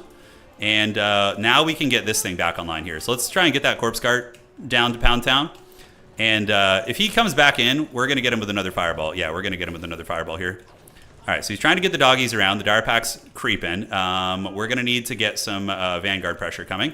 So let's get you guys doing this. And Knights of the Blazing Suns kill Crypt Ghouls like very, very quickly. Manfred is on death's bed. He's having a bad old time. And we are holding on to the objective, but you know, not for much longer probably. Oh, those are actually Graveguard. No wonder they're causing some havoc. Okay, so we're going to pull you guys back. Get these guys to come here. And we're going to get the big heavy cav to go shock those guys down. Manfred is getting hunted. We're gonna stay on his tail. And yeah, we need to finish off that damn thing if we can. All right, so back objective. Let's get the Sons of Sigmar up to the point. Go for these Crypt Ghouls. Do this. Keep chasing Manfred. We can't let him escape. We gotta you know, punish him here. And for some reason, we're having some serious problem shooting with the Black Lions, so that's a little dodgy. But yeah, the fact that we've been able to screen out Manfred has been very, very clutch. It's been very, very good for us. All right, so those guys got wrecked, and here we have Skeleton Spearmen. So let's go get them and pull you guys in onto the point. Good. And now we have more Burning Heads too, so that's quite good. What the hell is this? Really? Thought we took care of those doggies. All right, so still fighting at the point. Manfred von Baldstein has escaped. His bald wrath will be unleashed on the old world now. And you guys can fight the zombies. You guys fight the Konigstein Stalkers here. Let's get this wizard back. And what do we have back here? Yeah, I kind of forgot grenade launchers, to be honest with you. Yeah, I kind of forgot the grenade launchers. So we need to keep chasing Manfred, like, aggressively. Okay, so on this point, let's see where we can get some Burning Head action. This is about as good of a Burning Head spot as we're going to get, I think. We do have some Blazing Suns here, so the Blazing Suns can come and start trying to clean up some of these units here. We can Charp at the White King. Keep chasing Manfred. If Manfred comes close, we need to be ready for him. All right, so we do get that fat Burning Head right there. And this is going to be some Black Knights. So that's a kind of a cool tech. I like the Black Knights. Okay, what can we call in to help deal with the Black Knights? We could shoot them with some of the cav here. We are getting those guys worn down. Manfred is still getting hunted, but my opponent's actually in a pretty good position. I mean, I'm up in value, but he's pressing me pretty good. You know, there's some scariness here. But as long as we can hold on to the back point, you know, that's pretty money for us. All right, so let's get back here. These are Skeleton Spearmen. Let's retreat. We are wearing down some of the Graveguard. So let's see if we can just pop Manfred in the face. pull you guys around here, and we're gonna go ahead and get a fireball on Manfred also if we can.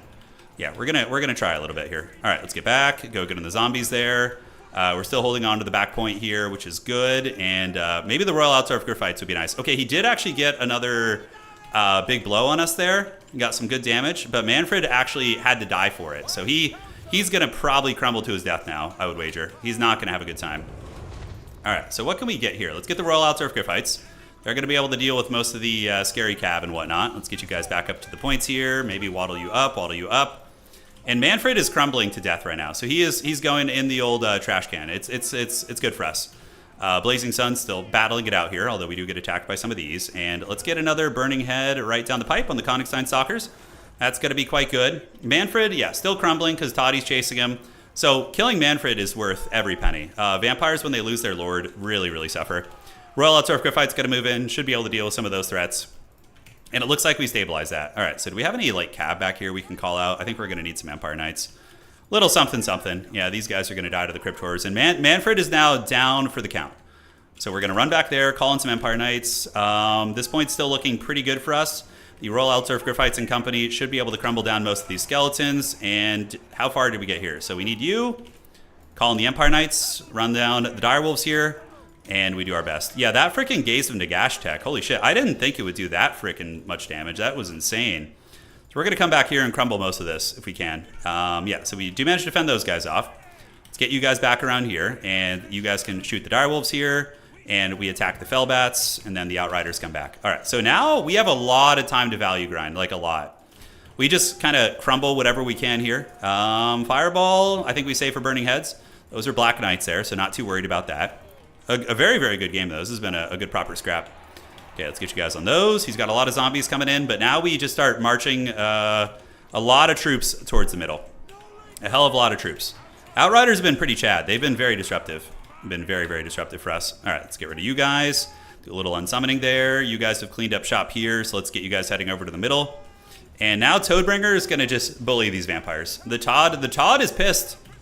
The Todd is pissed. He is not happy about this. Let's shoot the Graveguard. And yeah, we're still ahead on points, right? We had the objective for a long time, so. And the Black Lions are still very much alive, so that's going to be very good for us. All right, let's get another Flagellant coming up to guard the point. Toddy is going to start cycle charging the White Kings to try and drag them down here. Let's form up ranks on the point, do a little unsummoning, and you guys can kind of guard that point too. Those are just Black Knights, so not too worried about them. Yeah, Toddy should be able to bully the White Kings. He should be able to. All right, so we're putting a lot of firepower down. The Steel Faith and the Gunpowder is going strong. And Toddy is on his way to beating that character. We can start getting some Free Company Militia over there as well. Empire Knights waiting in the wings as the Graveguard are slowly being worn down. Yeah, but we're formed up on that home point. We have defenders. We have the Royal Altar of Graphites too. Toddy does have the leadership of that unit. Very flimsy right now. And we can do a little bit of a Burning Head here to get rid of the spears and try and get that point. So we're going to Burning Head them and then like Alpha Strike them. 2 Flagellants move up. Now, there's nothing quite like an epic Burning Head followed up by like a big cavalry charge. It's probably one of the most erect things you can do in the game. Yeah, it's great. All right, so that guy's critical binding. Let's get these guys through here. You go get this, and the Black Lions are still going strong. Dude, that freaking Gaze of Nagash was pretty bonkers. All right, let's get a Halberdier, reinforce the back point. You know, my opponent's... I have Sigmar Sons there, so that's going to be good. My opponent going for a rotate. Are these White Kings on foot? I can't tell. Yeah, we're going to get these guys in here. Good Scab Scrape. Yeah, my opponent's a good player. A very strong player, actually. I played this matchup a lot, and they're not making this easy at all. Can I kill the 2 White Kings? That's going to be very money if we can. All right, let's get these heavy cav back here. We can call out some Free Company Militia to come reinforce here. We do have another Burning Head ready. And let's go ahead and shoot at the Black Knights here. Yeah, I think we kill the 2 White Kings. The Chad Flagellants will hold that point well. Black Lions, get them onto the heavy cav here. You guys go here, and we can get these Empire Knights to go intercept the Black Knights here. And we just kind of, you know, eat that cap charge there. Not too much of a choice. Yeah, so these White Kings are getting punished. And, oh, is it Manfred? No, Manfred's not back. I thought Baldfred was going to come back in here and make us put some Rogaine on our heads. All right, so gathering up. Black Lions doing some work, shooting where they can. Got to kill both of these White Kings. I don't want any of that smoke. We can actually probably Get you here, and you guys go over there too. We can even, you know, start to press him a little bit, which I think is going to be fine. Blazing Sun Knights will for sure be the call in here. And now, do we want to get a Burning Head? We do. So just like that, that's going to be a nice juicy Burning Head. It wasn't overcasted, but you know, you can't always win. Sometimes you got to settle for the cheaper stuff for the stuff we have at home here. All right, so Griffites, let's pull you back, and Toddy's going to make his way over. That Burning Head, holy shit, we just bowling pinned his whole formation. Yep, Blazing Sun Knights in a second. We just need a little bit of income. And that is the Dire Pack. Yes, it is. Very scary. Okay, Blazing Sun Knights are out. So let's go ahead and just charge. We're going to eat it, you know, but we're going to pin them in place to guarantee the kill, basically. Let's get Toddy on you. You guys get on the Skeleton Warriors. Yeah, get on the Dire Wolves there. Sigmar Sun's giga-chatting it, holding very well. Let's get those halberds out there to go fend those guys off. And yeah, you can see the pin was worth it. We got both of the dog units. We got both of them to pay the iron price. All right. So how are we looking here? War wagons are very functional. Let's just keep shooting at the Black Knights. And we have our heavy cav over here, so let's use them to stuff the front line and help with the crypt ghouls. Do we have enough for another Burning Head? Yeah, we're going to have enough for another one. Very nice. All right. So Outriders, I think we can unsummon them, get them back in the pool. Let's get on these zombies. Game is definitely probably over. I don't see too many avenues for a comeback for my opponent here. And let's get 2 state troopers, move them up there. At the ready, General. Halberdiers can hold ranks, and how are we looking here? Let's get on these Black Knights. If we can pin them with the Demogryphs, that's going to be huge. All right, so those guys got pinned down. Skeleton Warriors on the way over. Let's get a couple Flagellants hanging out here. You guys shoot this, and we're going to get the Black Lions to just run across the map right now. It should be fine. All right, so Demis are on the way in. Those Black Knights going to be pinned in the bushes.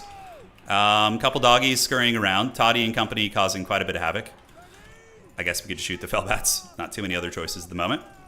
And what are these? These are Outriders? Yeah, let's unsummon them. They've had a good run. They've had a good run. All right, so Empire Knights, clear this out. In the woods, the Royal Altar of Griffites should be able to win that fight. They should be in pretty good shape here. And Burning Heads. Not too many, although up here, we might need Burning Heads in a minute. Yeah, we might need some. Let's get some Chad Swords over here. They should be able to get their floppy hats of doom. He didn't bring a Zombie Dragon. No, he's on a Hellsteed. A very wide army with using Manfred to try and snipe my... He knew my... I feel like he knew my build. Like, I feel like this gentleman knew what I was doing, more or less. For SIGMAR! Let's get it! 3-1, baby. All right, 3-1. GG, well played. Also, Turin, I haven't asked for your round.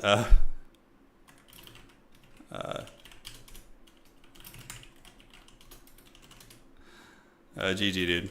Yeah, he was a good player. He was a good player. His micro was good. When Manfred ran into that shooting gallery that last time and lost like 50% of his health, that was the turning of the tide. That was the turning of the tide of the game. So 1900, 1600, Outriders did very good. War Wagons at 2200, and the Griffites were very, very beast mode. For Sigmar, indeed. All right. Yeah, I thought the gaze, that gaze of getting the Gash Overcast was insane. We have to give one up for giving you points on stream hedging. Yeah, dude, that was insane. Never quite seen it like that. Just talking to my opponent, I'm like, I've never quite seen a gaze him to Gash do that much work, but it did. Manfred was really had a hard on for getting the Black Lions down, which I understand because they generate a ton of value. I mean, he chose that, Iskander. He accepted it. He didn't have to. All right, so where are we? Empire versus Gondola. Gondola was playing what?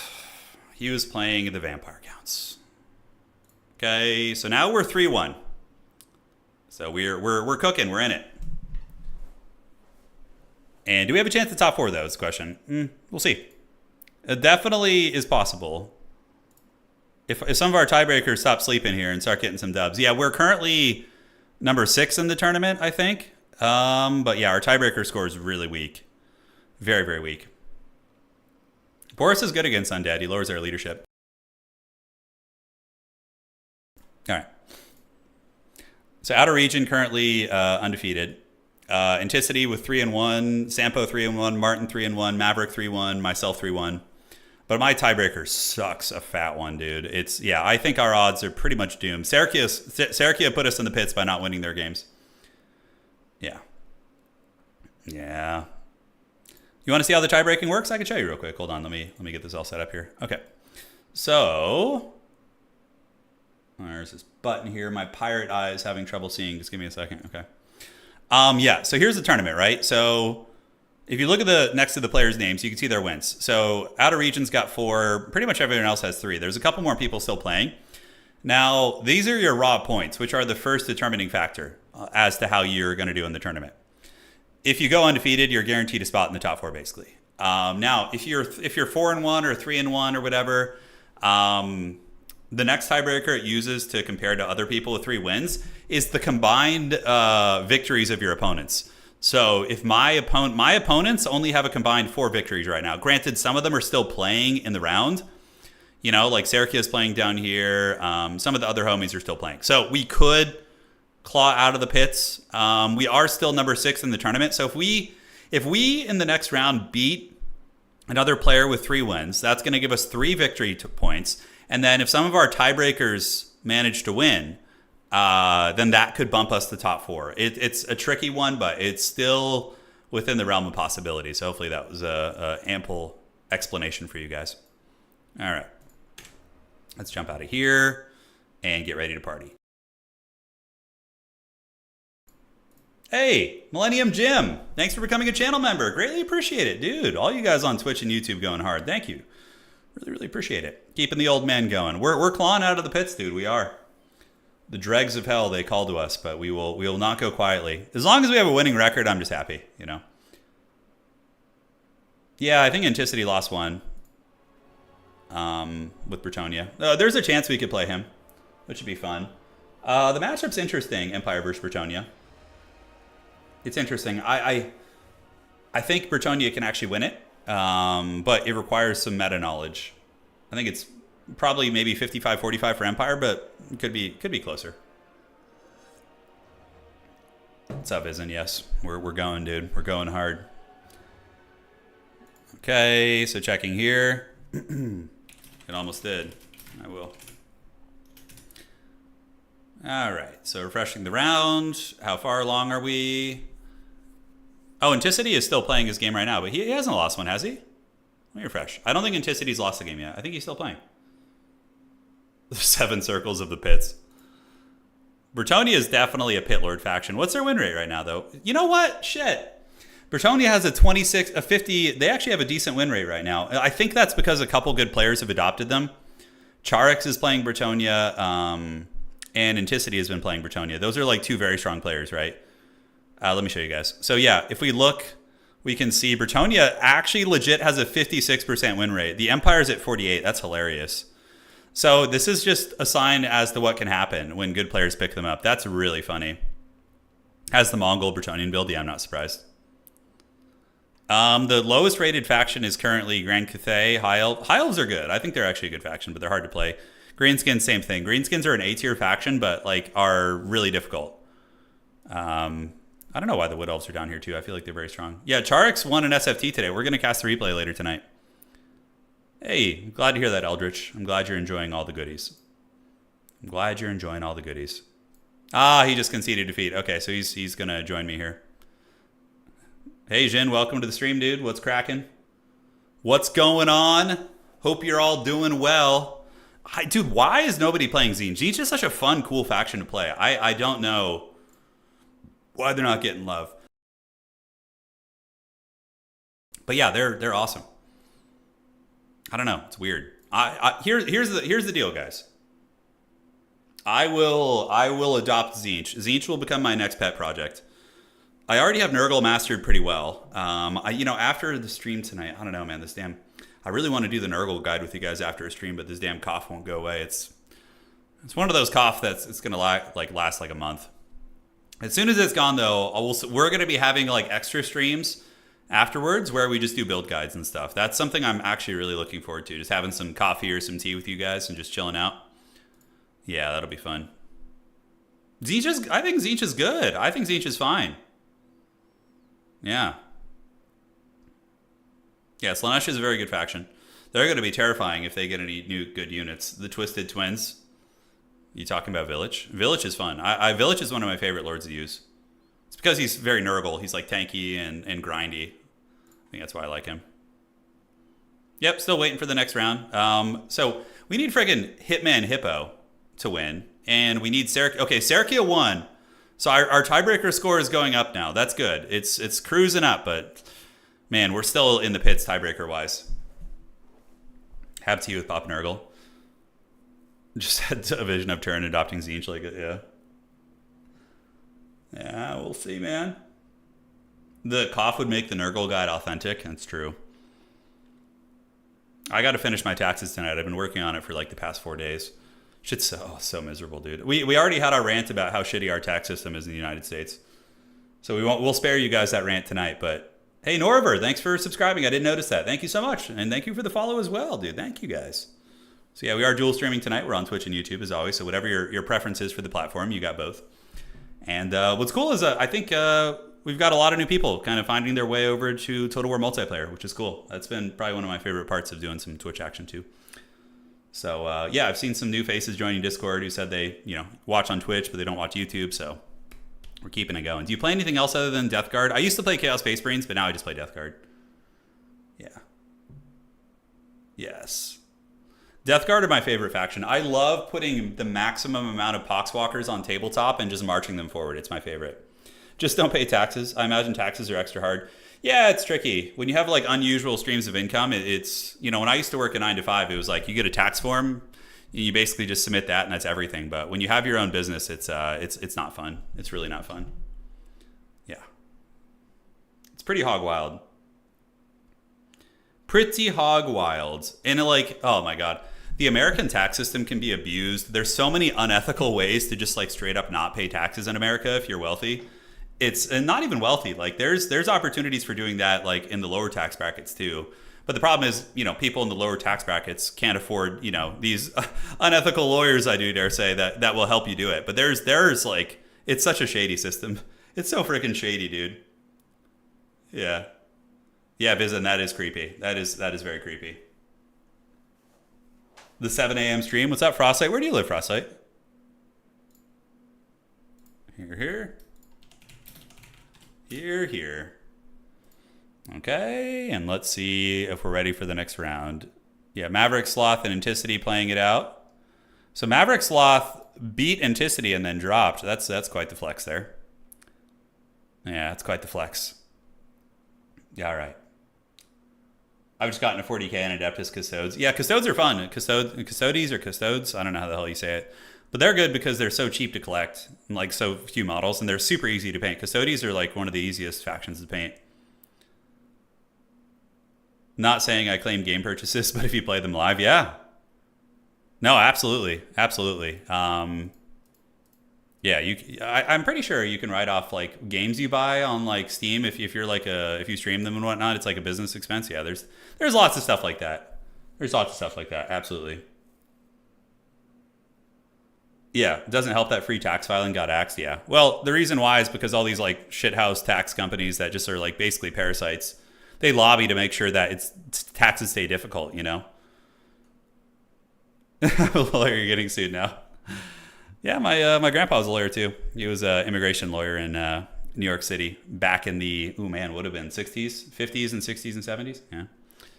Yeah. He helped. He was pretty awesome. So he was a second generation Italian American. His parents immigrated from Italy, and he was an immigration attorney in New York State, and he spoke Spanish, spoke a couple of languages, and he would help people get situated in the States. Pretty cool dude. All right. Oh my God! By the way, if you guys are interested, if you haven't seen the Reacher show, so Reacher is really fun. It has Alan Rickson in it, and it's just like your revenge power fantasy, like justice. It's like a justice power fantasy, basically, right? And man, oh man, it's so fun. They had such a good boss fight in the Reacher. So they had Reacher fight this like 7 foot tall Dutch guy who's like a strongman, and he played one of the villains in the show. Dude, it's so good. Oh man. Yeah, Carrot Shell. What Carrot Shell basically said.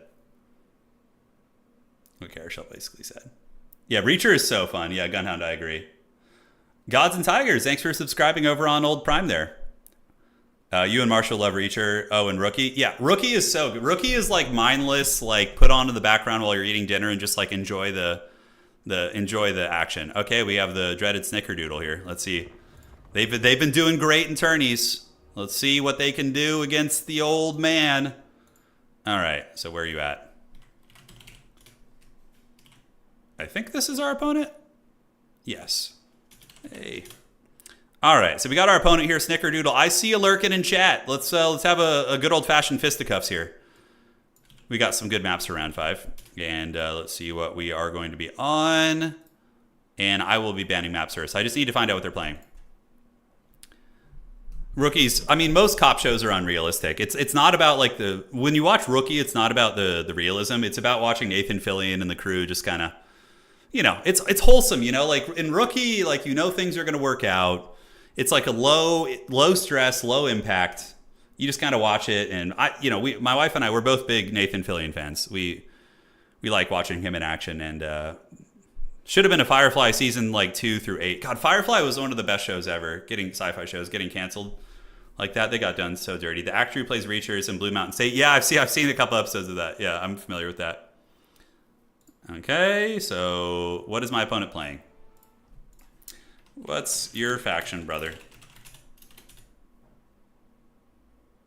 Every cop show has them breaking the laws. Yeah, I mean, basically, of course. What do you guys think? Speaking of law enforcement show, wife got me into the OG Law and Order. Yeah, that's a good like background show too. The Rookie is definitely about Nathan Fillion and all. Yeah, and all the shipping. Yes, exactly. Yeah. Yes, it's fun. Oh, he's Nurgle. Okay, I've actually been wanting to try this. So, we had Snickerdoodle, I believe. I don't know if it was Snickerdoodle or someone else that beat Anticity's Empire the other day. I have a build idea I'm going to try and work with here, and we're going to see if we can cook. I think Nurgle can be pretty good against the Empire if the Nurgle player knows what they're doing. Which I suspect this player does, because they're currently 3-1 also with Nurgle. Is Rookie better than Castle? I haven't watched Castle. I have not. Yeah, I have not watched the Castle. Okay, so it's Nurgan time. SWAT is so haggard, but my wife and I, we love SWAT. I really like Bosch, actually. Yeah, they just released a new season too of Bosch, so pretty hyped about that. All right, so let's get 3 of you guys. That's going to be kind of fun. We're going to get a couple of these as well. I love Bosch. Bosch is a really fun show. Castle? All right. Anne and I will watch some Castle. We will. We will do it. It's excellent. Yeah, and it's with Nathan Fillion too, so it's got to be pretty good. All right, so let's get you. Do this. Oh, we need to figure out the map, by the way. Okay, so banning Iraq Lair. So we probably either Crystal Lake or Imperial Road. Which map you want? I was already getting head start on my build here, so. Help me. I'm too weak, Anakin. Help me. Yeah, Marshall, you guys like Castle, has tons of Firefly references and actors in it. All right. Now we're cooking. So we're gonna play Crystal Lake. Yeah, Crystal Lake's like a big, wide, open map. Pretty good for us, I would say. Okay, so let's get this party started. I really like this Empire art here, though. Serenity was a good send-off. It was. It was, yeah. It still wasn't, what we deserved, but it was a good time. All right, so then for the Harry Potter here. Against Nurgle, I think you kind of need to go Fire Magic. Although Final Transmutation is also quite good against... If Nurgle decides to go like Hero Hammer Squad, having that can be good. But yeah, like Nurgle beats Empire by spamming swaths of just trash. That's usually what you do. Okay, so those guys are ready. Serenity isn't canon, yeah. Is it not? Okay. Yeah, Firefly is really good. And another, I think one of my favorite sci-fi shows of all time is Battlestar Galactica. I love Battlestar Galactica. The Admiral Adama is so freaking good. Something James Olmos is that actor's name. It's been a long time since I've kind of heard of him. But yeah, I love that shit. It's so freaking good. Okay. And how we looking? I haven't seen Bosch. It's good. No, Bosch has been around for a while. It's very, very fun. Farscape. You know, I haven't gotten around to watching Farscape yet. I've heard good things about it. I've heard mixed things, but yeah. Sorry guys, I'm big Edward James Olmos. Battlestar Galactica is so good. I remember watching Battlestar Galactica. Like I was visiting my dad in New York City in like 2010, and I was like in the hotel room, and I was like, I'm just gonna watch one episode of Battlestar Galactica, and then like literally like 5 a.m. comes around. I'm like, holy shit, this show is so freaking good. Yeah, that show is amazing. It's so freaking good.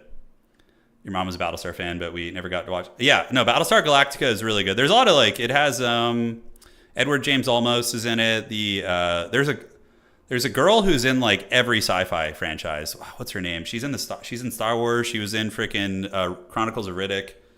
Oh, I forget. I can't remember her name. She's like she plays Starbuck though in Battlestar Galactica. The Starbuck character.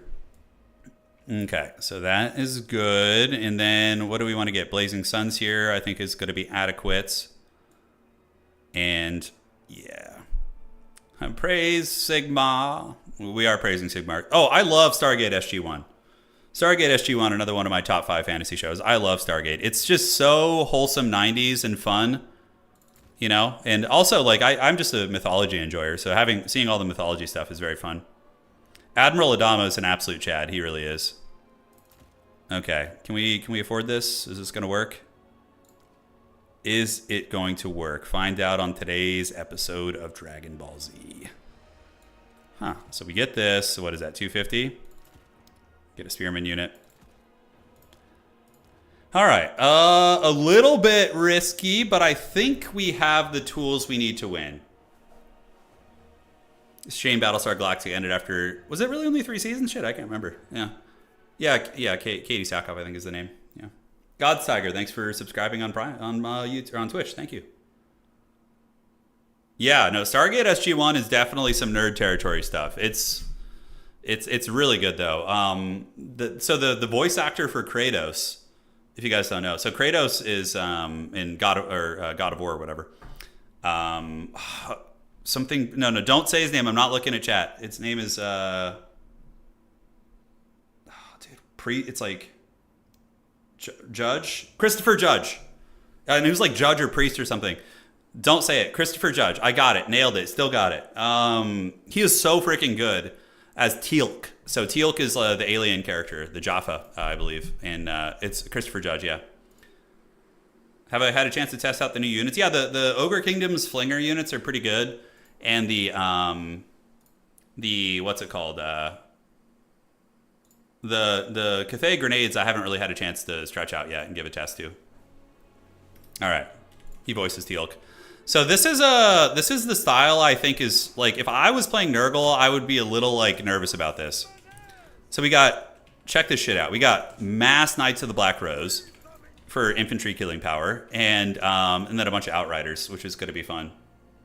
Indeed. Oh, dude, Teal'c is so good. He's such a good character.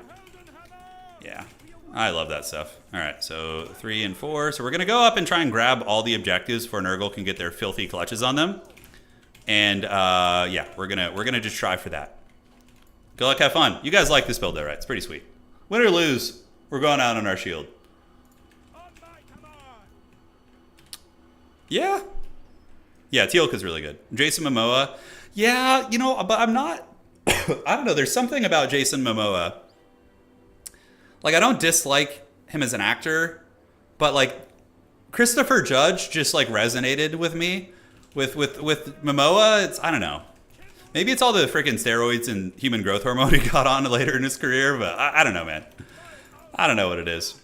That's one of my biggest pet peeves is when actors like lie about taking performance enhancing drugs, like The Rock and like, yeah, like, you know, Arnie admitted to it. You know, these guys. It's kind of like, I don't know. There's a lot of like young people who let's go after the Noxbringer here. There's a lot of young people who watch these actors and they, yeah, I don't know. That's just one of my pet peeves, really. Okay, so the Outriders are in some danger. We could definitely be shot, so we're gonna scatter to the winds.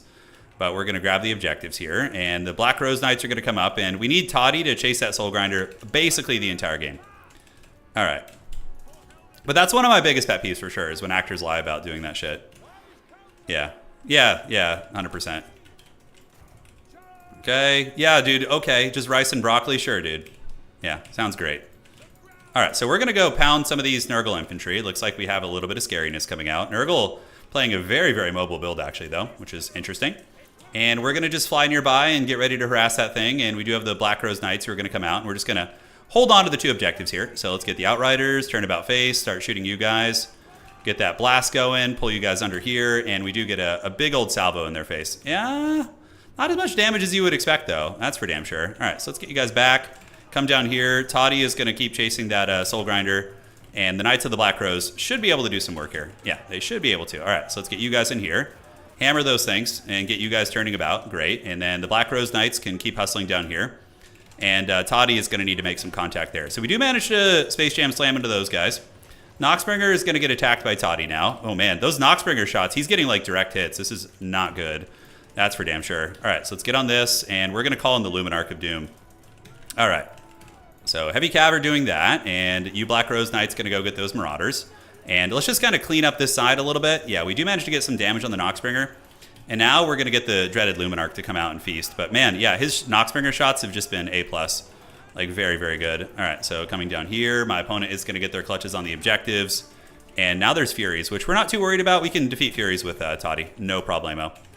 All right. So Outriders have gotten the chase on, and now we're going to go ahead and send some Black Rose Knights in here and prepare for like some Burning Head action. Toddy's going to get a free kill there, so that's really good. And we can go after these hounds here, fan you guys out a little bit, and we're going to look for some Burning Head opportunities. That's going to be the plan. All right, so Luminarch shot is, we want to get the Luminarch shot on the Lord. And now we're going to go ahead and get a big Burning Head right down the pipe on these guys. Although, I don't know, it's kind of a weird angle here. All right, let's get that. That's going to be a nice one there. All right, so Outriders move on up. Toddy. What the hell is Toddy dying from? Oh, did he get with like a Rancid Visitations or some shit? It looks like he did. Okay, so we need to get Toddy freaking back right now. That's going to be tough. If Toddy breaks and runs to those freaking Furies, I'm going to be really, really sad. All right, so he's wavering. We need to keep getting him back. Outriders doing their thing. Luminarch coming on in. And let's retreat you back as well. All right, so this thing, where can we go? We need to shoot that Noxbringer. And wow, is he actually broken? Are you for real? Holy shit, that's not good. Okay, so we need to go try and rally Toddbringer because we just kind of throw the game if he's dead. All right, let's shoot this thing and get you guys coming over here to support. We can do some Free Company Militia to try and peel them with the shooting. I think that's going to be one of our only bets here. A couple Black Rose Knights are going to be chilling out, and yeah, we're gonna get that. Why can this thing not shoot? For the record, oh my god, that's terrible. Okay, so Free Company, we need you guys to peel, and let's get you guys on this, and then we can use a little net on these guys. And let's shoot about face here on the Furies, and see if we can maybe salvage Toddy, maybe. We do manage to get away, though, which is quite good. So Black Rose Knights will win those fights. We do have a lot of shooting coming in, so we need to get that freebie there, see if we can salvage this situation. Let's get into the Free Company here, see if we can peel. Oh, I can't believe Toddy ran. That's gonna cost us the game, probably. I mean, I could always resummon him, but he's literally like half health, so that's the worst part of it. That's the worst part of it. Oh, get him off! Get him off, come on. Oh, Toddy rallies for Sigmar! Let's go! All right, so my investments back there paid off, so Toddy's gonna come beat the brakes off this freaking cultist now. All right, we're back in it. We're back in it, baby. We're cooking now. All right. So Black Rose boys. I think we just kind of ignore this back position here. Yeah, let's get these guys. We got Plague Bearers doing their thing, and we just kind of focus on this. So I don't know if this Luminarch just doesn't know how to shoot its freaking laser beams. It's like, this Luminarch is literally obstructed. I don't know what's causing that to happen, but yeah, Toddy's going to go in and do his thing. All right, that's super clutch though, guys. That's very clutch. So now we just kill this cultist, and we do it. So I need to reposition this freaking thing because it's straight up just does not feel like shooting. We do have another net, so we're going to call it the Royal Outdoor Fights now. And Toddy is crushing that cultist over there, which is great. So that's very, very good. So back you go. Let's go chase here. We do have the burning heads and whatnot. Let's get the Luminarch back online. And hopefully the Luminarch will learn how to shoot its freaking gun here. All right, so cultist is destroyed. We need to save up for the big boys. Let's get you guys back. Do we have any Black Rose Knights? We do, so we can have them go and try and get those guys overextending here. And now let's get the Demogryphs out. Oh, unfortunately, they're kind of in the wrong spot. But yeah, we do have this cultist smashed up. And yeah, this thing might be able to get away. We'll have to see. Those big scaries are on their way. We do have some scariness. Let's get the Black Rose Knights here. you guys can shoot this, and we're gonna have to net you down. So we're gonna net you down with this. And yeah, Demogryphs can kind of hammer in and try and break that position open. Just mainly summons and shit over here. We do get the net on those, so they are going to be netted, and we can target them with spears. So there's the net there, and the Gryphites actually not doing as much damage as you would think to those Forsaken, so that's a little bit of a tricky one. All right, how's Toddy doing? We actually break that position open, so that's very good. Let's do this. Get Toddy coming back over here to help out a little bit, and we need to retreat you. Black Rose Knights can get in and deal with that. So we have spears targeting them. Let's get the Burning Head down on the Forsaken there, which is going to be nice. We've managed to hold on to one objective, which is pretty excellent. And the Outriders can now start shooting here. So those Black Rose Knights are they're just going to get it here. There's not too much we can do. All right, let's do this. Shoot this. Run through here. And the Demogryphs, have they broken that position open? They have. So let's get you guys over this way and have Toddy get ready to help out. All right, so now we can try and get a little sniping action, maybe, to have the Bright Wizard chase you down, if possible. And cool, so you guys move up to this point here. Let's get you on the Noxbringer, and back in business we go. All right, so we're online here. We're surviving. Let's get you guys on the Hounds to try and rout them off. And this Luminarch has literally just not been able to shoot this entire game. All right, so those are the Rotting Riders. They're pretty scary, actually. Pretty Thunderbolts and Lightning, very, very frightening. Yeah, so that's going to be a hard one for us. We're going to lose a bit here. But we're moving in. We do have spear support, you know, so that's quite nice. And yeah, maybe it'll lead to something. Who knows? The Luminarch, I'm hoping in the late game it's going to be able to do something for us. Does definitely feel like we're not in a great position here. But we do have the Toddy healing, and Toddy is you know, he's trying his best. Okay, so this character needs to be pushed off the battlefield. The friggin' cultist. Oh god, it came back. It's actually not good. And the Luminarch shot. Where do we want to go with it? I'm not sure. Toddy, we do break the Rotting Riders. I think we're definitely going to win that fight. The cultists will win that versus us. And are we just going to be obstructed this entire time? I legit think it's just going to be a meme. All right, so Flagellants. Yeah, let's have you guys move out. We still have our one objective, so that's good. We're going to need to peel this way and run you this way. Yeah, let's go. And the cultist is chasing us. And what do we got on the high ground? All right, high ground, we have two of these guys. Let's battle it out. And you guys can park on the back objective there. We need that cultist to go run over here. And I think the Rotting Riders will be dragged down. This Luminarch has been the biggest disappointment of this game, that's for damn sure. So let's get the Demogryphs to run over here, pound these guys, see if we can get Toddy over there to help out too. We need to stabilize that thing if we can. All right, and we'll get some Sigmar Sons moving up here too. Thankfully, he's not gone for the objective, which has been very forgiving for us. The fact that we've been able to kind of sit on the objectives is quite good. So the Black Rose Knights are coming. We're going to go ahead and get a Burning Head like so. And hopefully connects, move you guys back out with some gunfire, and get some gunfire going here too. So this side is actually going reasonably well. We do get a big Burning Head there. Not going to get that objective. Let's go ahead and pop the Power Stone now. Move Flagellants up this way, although Flagellants can come here and try and finish this off. The freaking Luminarch is still here. Rotting Riders are going. And let's get some more guns out in the mix. All right, so up you go. This Wizard needs to just keep getting out of here if we can. These guys are about to crumble, and if this thing can't shoot now, I don't know. Forever hold your peace if it can't shoot. Like, this Luminarch has been the jankiest piece of shit I've ever seen in this game, and it's definitely been hurting. All right, so let's get you guys to shoot. Is the Luminarch going to get its fire off? Maybe if we run that way it will. I don't know. Toddy and company breaking through, and we do manage to break the Rotting Riders, so that's very good for us. All right, up you go. And is it going to fire? I don't know. It just doesn't know how to shoot, I guess. Okay, so shooting. Let's get you guys in control group 5. Move up. And the Knights of the Black Rose will advance on this point with the Sigmar Sons and whatnot. Yeah, Toddy that might be able to carry this game. And if this thing eventually learns how to shoot a shot, maybe I'll have a chance here. I don't know, man. It just will not shoot. I don't know if there's some weird change in the patch that's causing that, but it's bad. This is really bad. All right, let's get you guys to do this. And we do have some free company in the woods. Let's get them out there. And is the Luminarch going to shoot an open field? Dude, how is this obstructed? How is this obstructed? What is this shit? I've never seen it this bad before. Okay, I'm just never going to bring this unit again, straight up. This is the worst I've ever seen it. It will not shoot. All it is a distraction. Dude, there's no way there's like a crater. There's no freaking way. All right, let's get Toddy in here. I should be in a comfortable position right now. This Luminarch should have gotten at least like 5 or 6 good shots off. I had the angles. I had the tools. I don't know what the hell planet we're on here. All right, so Black Rose Knights, let's get him to go rear charge here. My opponent's going to start spamming out infantry, but I can still win on just... I've never seen it this bad. This is such shit.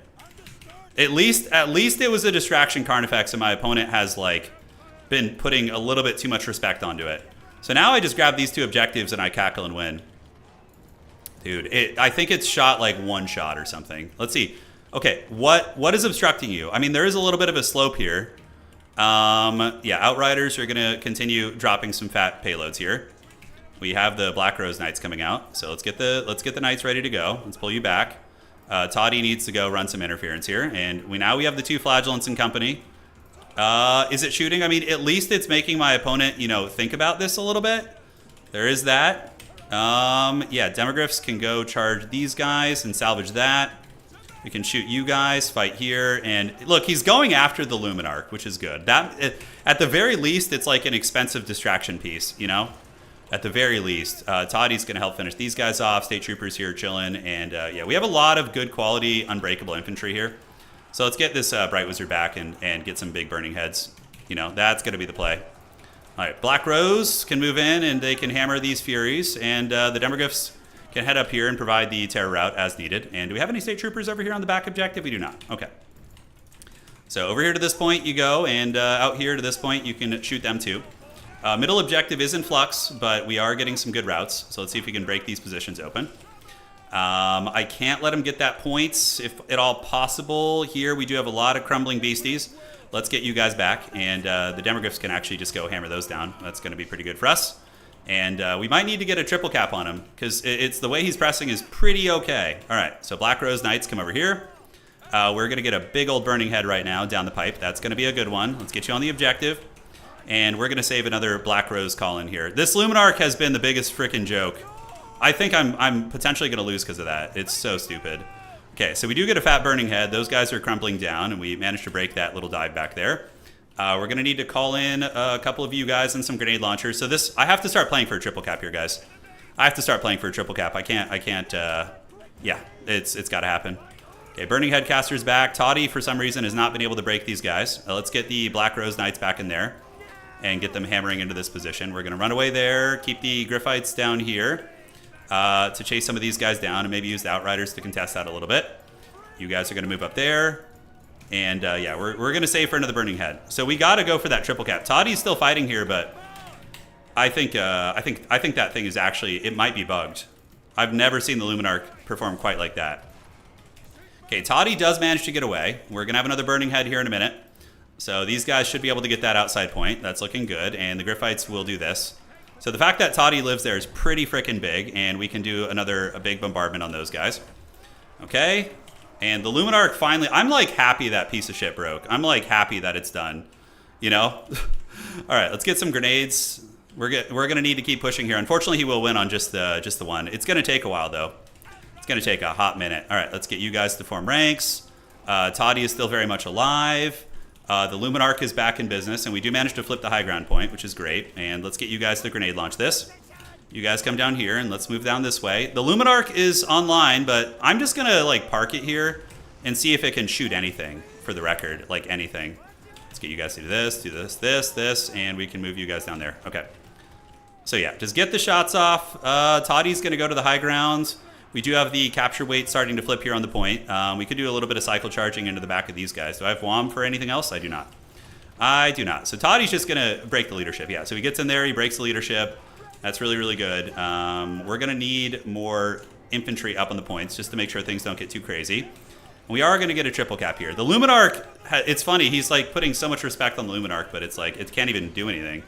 Let's move on to this point, make sure those guys don't do anything, and call you out too. All right, so we should get those doggies off. Let's move you on to the point, and we do manage to get over there. So now my opponent is going to go for the high ground here, so we can move 2 units over, and we do have some free company on the way to contest that. Grenade launchers have done their job, so let's get them back up here. And somehow, despite like the 1,700 gold handicap, I think we have a decent chance of winning this now. I think we do. All right, let's get up to the high ground point. Keep these spears at the ready, General. And the Outriders have been super clutch. They've been very, very good. All right, so moving up here. Toddy's going to come in. We need to move you guys onto the points. I don't want to risk losing Toddy. If I were to lose Toddy, That would be a freaking disaster and a half. All right, so let's get you guys there. We're going to just move in for the terror route, but if I lose Toddy, I potentially lose the game, so we don't want any of that smoke. And let's get you guys shooting here. And yeah, looks like we've won the game. Holy shit. No, I don't know if it's the map. I've never seen the Luminarch that dog shit. That was like next level haggardness.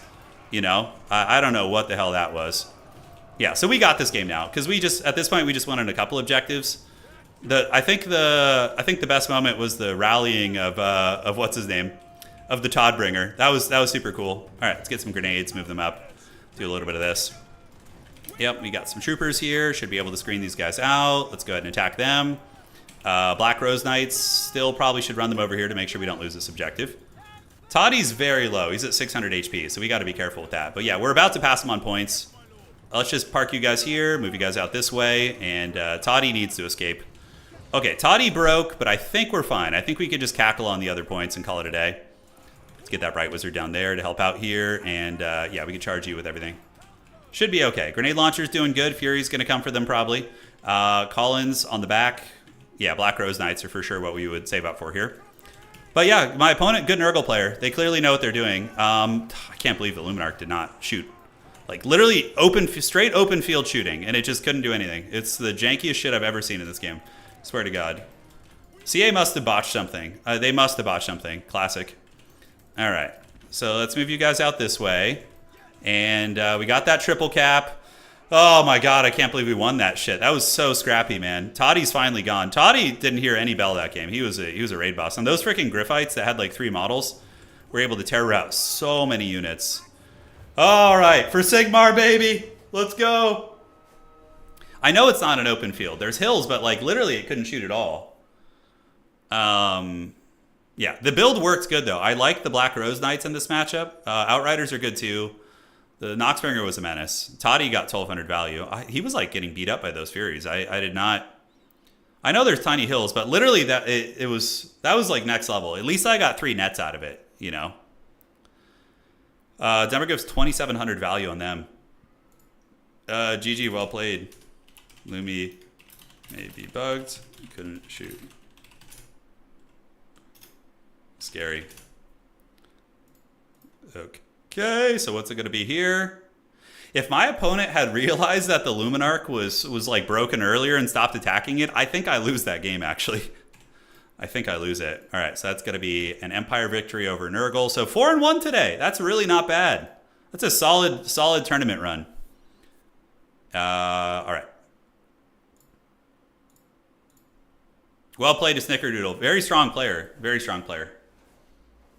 Yeah, they need to nerf the Luminarch right now. Okay. So do we make top 4? Okay, as it currently stands, we are in top 4, but there's yeah, I think there's still a couple games to be played that could break our tiebreaker open. I think Subutai and Martinius are playing, but we're actually in top 4 right now. Yeah, so it would be myself, Inticity, Bob That Builder, and Out of Region. I'm not using Luminarch again until I test it. I need to figure it out. Because that was just pure jank. I know there was small hills on that map, but yeah, it should have been shooting. It was just pure pain. The Ghost of the Fire at Willbug, I know. Yeah, cool build though. I mean, but the thing is, Luminarch counters a lot of his build. Like Luminarch snipes his Lord, it snipes this thing, it snipes the Cultist, but it just didn't shoot. Even in open field, when they were open targets, it just wouldn't shoot. Yeah, so I'm not going to risk it in today's tournament. I'll test it off stream. That's why I literally brought the Luminarch to counter SEs, like this kind of play. But yeah, Outriders ended up doing pretty good, even despite being friggin' hit by that Noxbringer super hard. Yeah, well, at least we didn't lose it. If I had lost, I would be very salty. And by salty, my standards of saltiness are not actually that salty, but it would I would be very unhappy. Yeah, so we are in top 4 at the moment.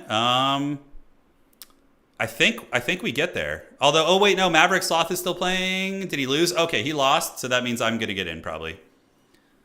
I'll test it towards the end. Yeah, we'll test it there. Thank you guys for joining tonight. If you are enjoying the stream, do drop a like, and big thank you to our 4 new channel members and to all of our subscribers on Twitch. Thank you guys so much. If you got the Haggard Twitch Prime, throw it our way. If you're not using it anywhere else, why the hell not? Let's watch the Chaos trailer again. I think we need to do that to get fired up. But yeah, it looks like we might actually make top 4, which is super exciting. I haven't played Empire in a while, but yeah, still got it apparently. Serkia actually won their game. So our Wood Elf player that beat us in round 1 managed to win some games. Mr. Melbourne, he says, "Hey, Turin, sorry if I missed it already. What's your opinion on Heartseekers of Slanesh being..." Yeah, no, they're banned now. I'm banning Heartseekers and Seekers from my tournaments. It's just stupid. They still just wreck house. Like if you get a Seeker or a Heartseeker, okay, let's just have some fun with this. We could just do a land battle test real quick. So this is gonna be Pillar of Bone. Yeah, Pillar of Bone's a good testing map. All right, so if you just get this guy and you get like, let's get like, I don't know, Heartseeker, right? Heartseekers are fine. And we're going to put it against a single entity, right? So we'll go to the greenskins and we can do you, and it could be a giant, it could be a colossal squig, whatever, right? We can do a colossal squig for testing purposes, you know. So this isn't even an anti-large cav unit, right? It is armor piercing, but yeah. Pigback Riders seem fine. They seem fine. My third tourney and I play Turin. Dude, you're really good, Snickerdoodle. You did Nurgle proud. Your build style, though, is a little risky against Empire. But, you know, it managed to work out. You're a very good player, Snickerdoodle. Keep it up. So, yeah, you can get these things. The Orc Lord is probably going to screw it up, the testing. But, yeah, they basically just melt shit. Like, it's just insta-delete. See that? Like, if the Orc Lord wasn't beating on us here, we would easily win this fight. But the Colossal Squigs, they might actually still win this. Yeah, it's pretty disgusting. And yeah, so if the Orc Lord hadn't been there and that had been like an open field fight, the Seekers would, they would have just, and they do that to like everything too. Like whatever you're playing against, if it's like a big, like any big thing, they'll just flatten. We can test it against something. Let me find like an SE character that rides something here. So we'll give it to, yeah, let's give it to like, I don't know, who's like a mounted character we could play around with. We could do like Azag on a Wyvern. Granted, he's already kind of squishy, but we'll take him with all his bells and whistles and see if he'll land here. But let's find actually a foot-based monster. That'd be better. A foot-based monster. All right, so we can get a red-crested skink chief and put him on an ancient stegodon. That's a pretty nasty fighter. No, CA is aware of the bug. We actually... Hey, Eldritch Shelf, thanks for subscribing for 3 months. Appreciate that. Damn. Thank you. Is a non-caster Nurgle build viable? Well, you always need a caster with Nurgle. But you can bring like a non-wizard lord, absolutely. Yeah, I don't know how this is going to go. The Heartseekers should win this. Yeah, they should. So they're going to get us around and just start melting this thing. Pretty gross. Yeah, the amount of damage. You know, because like the thing is, it's not even their role really is to be that good against monsters. Although I think the Skink Chief here might win. Yeah, it's encouraging to see him win, but that's an insane amount of damage, right? This is like a very tanky monster. All right. Yeah, so the problem with these guys, it's their hitbox. Like too many of them pile in to hit compared to like those. They do better than like Demogryph's Wood or anything against large threats. Yeah. Okay, so are we ready? Do we get top 4 or do we get pushed out? Let's see. Come on, baby. Top 4 time for the old man. Give it to me. Give it to me, precious. Oh no, we got pushed out. You dirty dog. We've been done dirty. Oh no. I got 1 too many Swiss points. Should be 4, says Anticity. Maybe we still do have a chance. Yo. So Hitman is host. Talk to him. We might have gotten pushed out of top 4. We have to see. Anticity has 1 too many Swiss points. So maybe there's a chance. But, I don't know.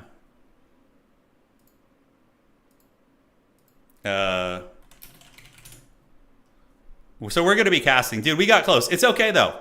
We're going to end on a fat... glorious victory. We went 4-1 today. We were a little rusty with old Sigmar, but we got there, okay?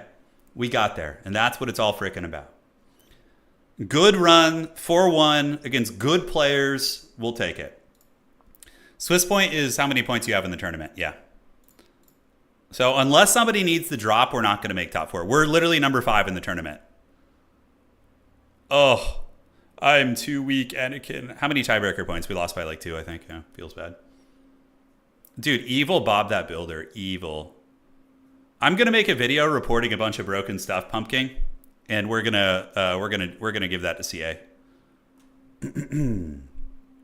We will.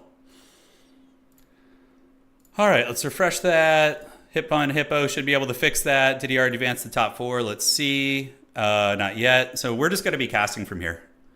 Yeah, good run though. I'm very happy with our Sigmarite run. It was solid. Yeah, we pumped up our win percentage, which is good. And yeah, Empire's still feeling pretty good. So then I need to, for the next tournament, I think we're going to play either Chaos Dwarves or Tzeentch. Nobody's playing Tzeentch. Tzeentch needs, they need some milk. So I think we'll play a little bit of Tzeentch. A little something, something. Yeah, we're live right now, Rage Piglet. Yes. Welcome to the live stream. We're waiting for the semifinals. Turin's favorite mammal. That's pretty good. I like the name of that.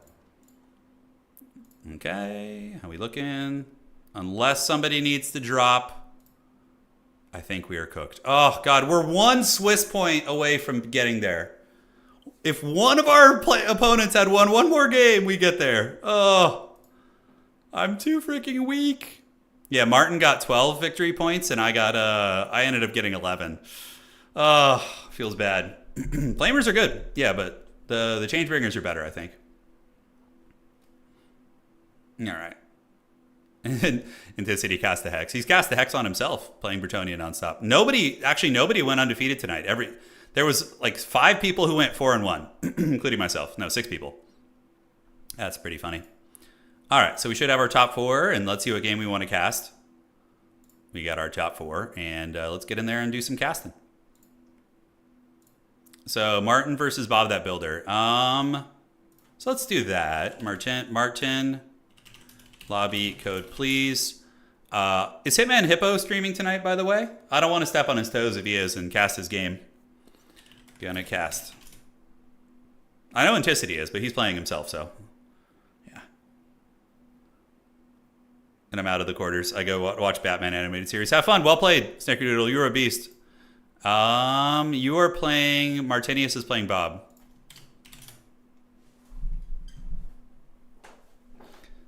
I feel very confident in Empire versus Bretonnia. It's basically just like double Hochland long rifle, state troopers, and mass amounts of Demogryph Knights. It's a very, very solid build. I would feel very confident playing Bretonnia. Maybe like 60-40.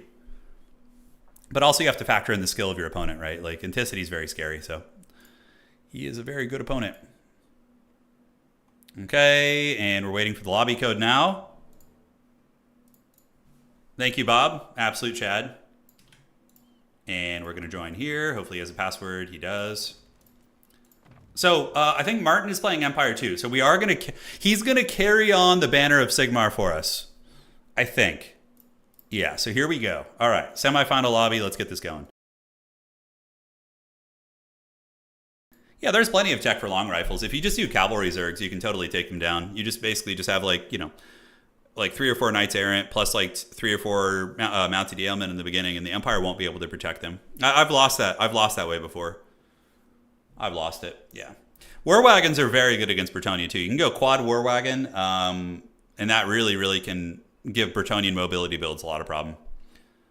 I think he's playing... He's either... Martinius is not playing Empire or Bretonnia. I just think he hasn't switched to his faction yet. Cheers. All right. Let's have some fun and do it to it. All right. So where are we at? Cool beans. So Lizardmen and Empire. Yeah. That's going to be the jam. A fun matchup. And Anticity is playing Outer Region on the other side. I chose to cast this side because... you know, he is streaming, and I didn't want to potentially lag the game. I mean, we will cast him in the finals if he makes it, but just trying to mitigate lag as much as we can. Because sometimes if 2 people are streaming in a lobby, it can cause some drama. Not always. Ah, yeah. What flying unit do you think Greenskins could have to counter mass enemy air? The way that you counter mass enemy air with Greenskins is using Rampage. So you just bring a Goblin Great Shaman or a Goblin Warboss or Skarsnik, and you just use the fermented fungi and drag their air units down into the pits of hell. That's how you do it. Anticity's 4-1. Yeah, he's 4-1. I think nobody went undefeated today. Everybody lost at least one game. It just comes down to the strength of your tiebreakers to determine who gets in the top 4. This is a good scrap. It is.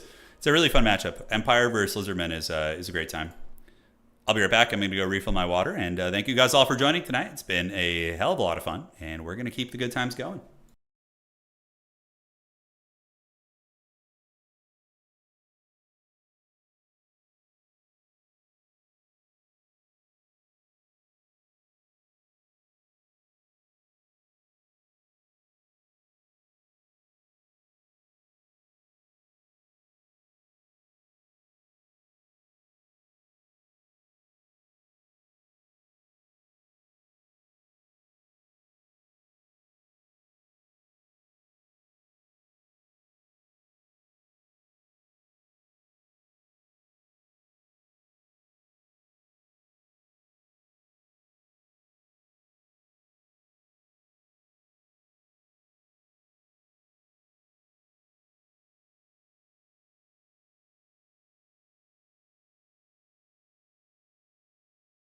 All right, what's going on?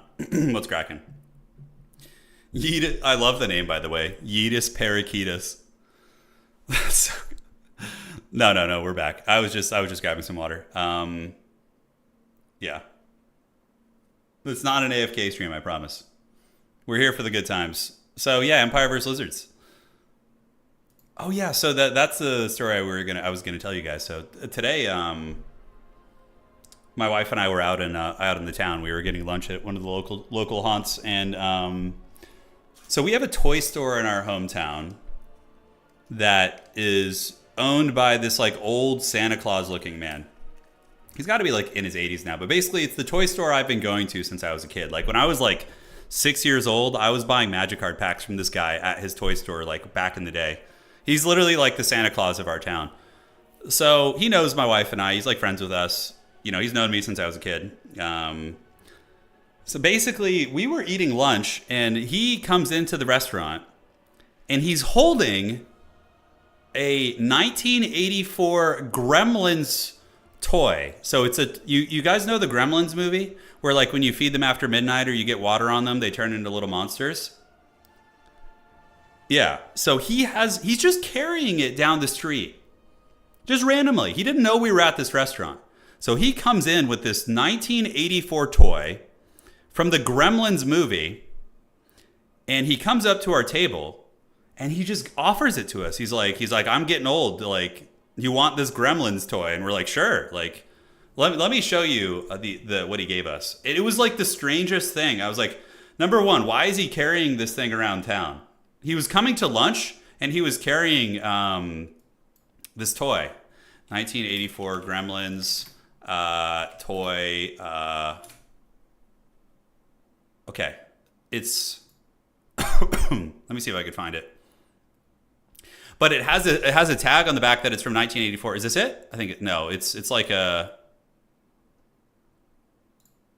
So basically, it's like an original vintage. It's this guy, but this isn't the exact one because the one that he gave us is like furry. So it's like it looks like this. But it's like made of like felt. It's like a felt toy. Oh, is this it? I think it might be this. It has like the hair on the head. It was like, yeah, is this? Oh, dude, I didn't even think of that. Oh, is this like a? Hey, darling. Yeah. Somebody said that like he might have given us that because the toy is like haunted. Oh, cool. It's like a haunted toy movie. You know, it's like some old man. It's been like torturing him his whole life, and he's like about to croak, and he's like. Yeah. Dude, but it was the weirdest thing. It was the weirdest thing. Yeah, we have a lot of characters in the town we live in. We have a lot of strange characters. Yeah, so I think I've done a little deep diving on the weird YouTube numbers. So normally at night, when historically, let's say like 6 months ago, I were to have a live stream at night, like right now, okay? I was looking back at the history on the channel of like numbers, and you know, I like to occasionally look at the analytics and whatnot, right? So we would get between like maybe 1,200 to 2,500 folks joining to watch Total War at this time of night, like maybe like 5 or 6 months ago. Now, something weird happened a couple months back where the numbers just started progressively increasing, but like the amount of people chatting and typing and whatnot didn't really seem to correlate to the numbers. So I started like looking at daytime trends and things like that, right? Like what like, is this a time of the day thing? And I noticed that these weird numbers only occur after like 4 p.m. my time. If I stream earlier in the day, like noon or 1 p.m. or earlier even, it doesn't seem to happen at all. The number, like everything's completely normal. But if I stream after 4 p.m., it's like weird. And I think YouTube is, I can't explain the time, but I suspect that at a certain time of the day, YouTube like opens up, like it starts sending our stream to people who are sleeping. Yeah, I think it's like people who are asleep. Like right now, it says 4,797 people are here. I would suspect it's maybe closer to like 1,800 to 2,000. It's very weird. It's very weird. Anyways, guys, that's my tinfoil hat. Now let's focus on the game. Let's get back to business. All right, guys. So taking a look here at Bob That Builder against the Empire. Front line is going to be SARS with spears, which is good. Empire tends to field a lot of cav and things that don't like pointy sticks. Skink cohorts with javelins for the bodies, and for the rest of the army here, it is going to be a Stegodon with the anti-large. So he's using double ballista Stegodon. I actually like this tech. So he's got double Stegodon with the anti-large ballista that has 360 range. So on this map, he can hit the steam tank, he can hit the outriders, he can snipe enemy cannons, different things like that. So yeah, that is really, really interesting. And we got Krokar coming over here as well. So ladies and gentlemen, that's going to be it. Krokar, a really good sniping lord. He does have Hand of the Gods, which is great. And looking at the Giga Chad Empire SIGMAR, it's going to be Martinius. Outriders with grenade launchers, basic outriders, spearmen, steam tank, and Demogryph Knight RORs in the back, as well as a great cannon, which has been called out. So the SIGMARite's going to be getting their floppy hats, and they're going to be unleashing a hellish salvo. So there they go. The party is on. Will they fire? Oh, the demis didn't get the order. You see the guy? They're like waving. They're like, get out of the way. Get out of the way. But lizards are going to be grabbing the objectives. And what the hell is this? Chameleon Stalker ambush. Okay, I didn't notice that. It looks like he came through the woods here, got the Chameleon Stalkers here, and wanted to close in on the cannons. Okay, that was a little bit funky there.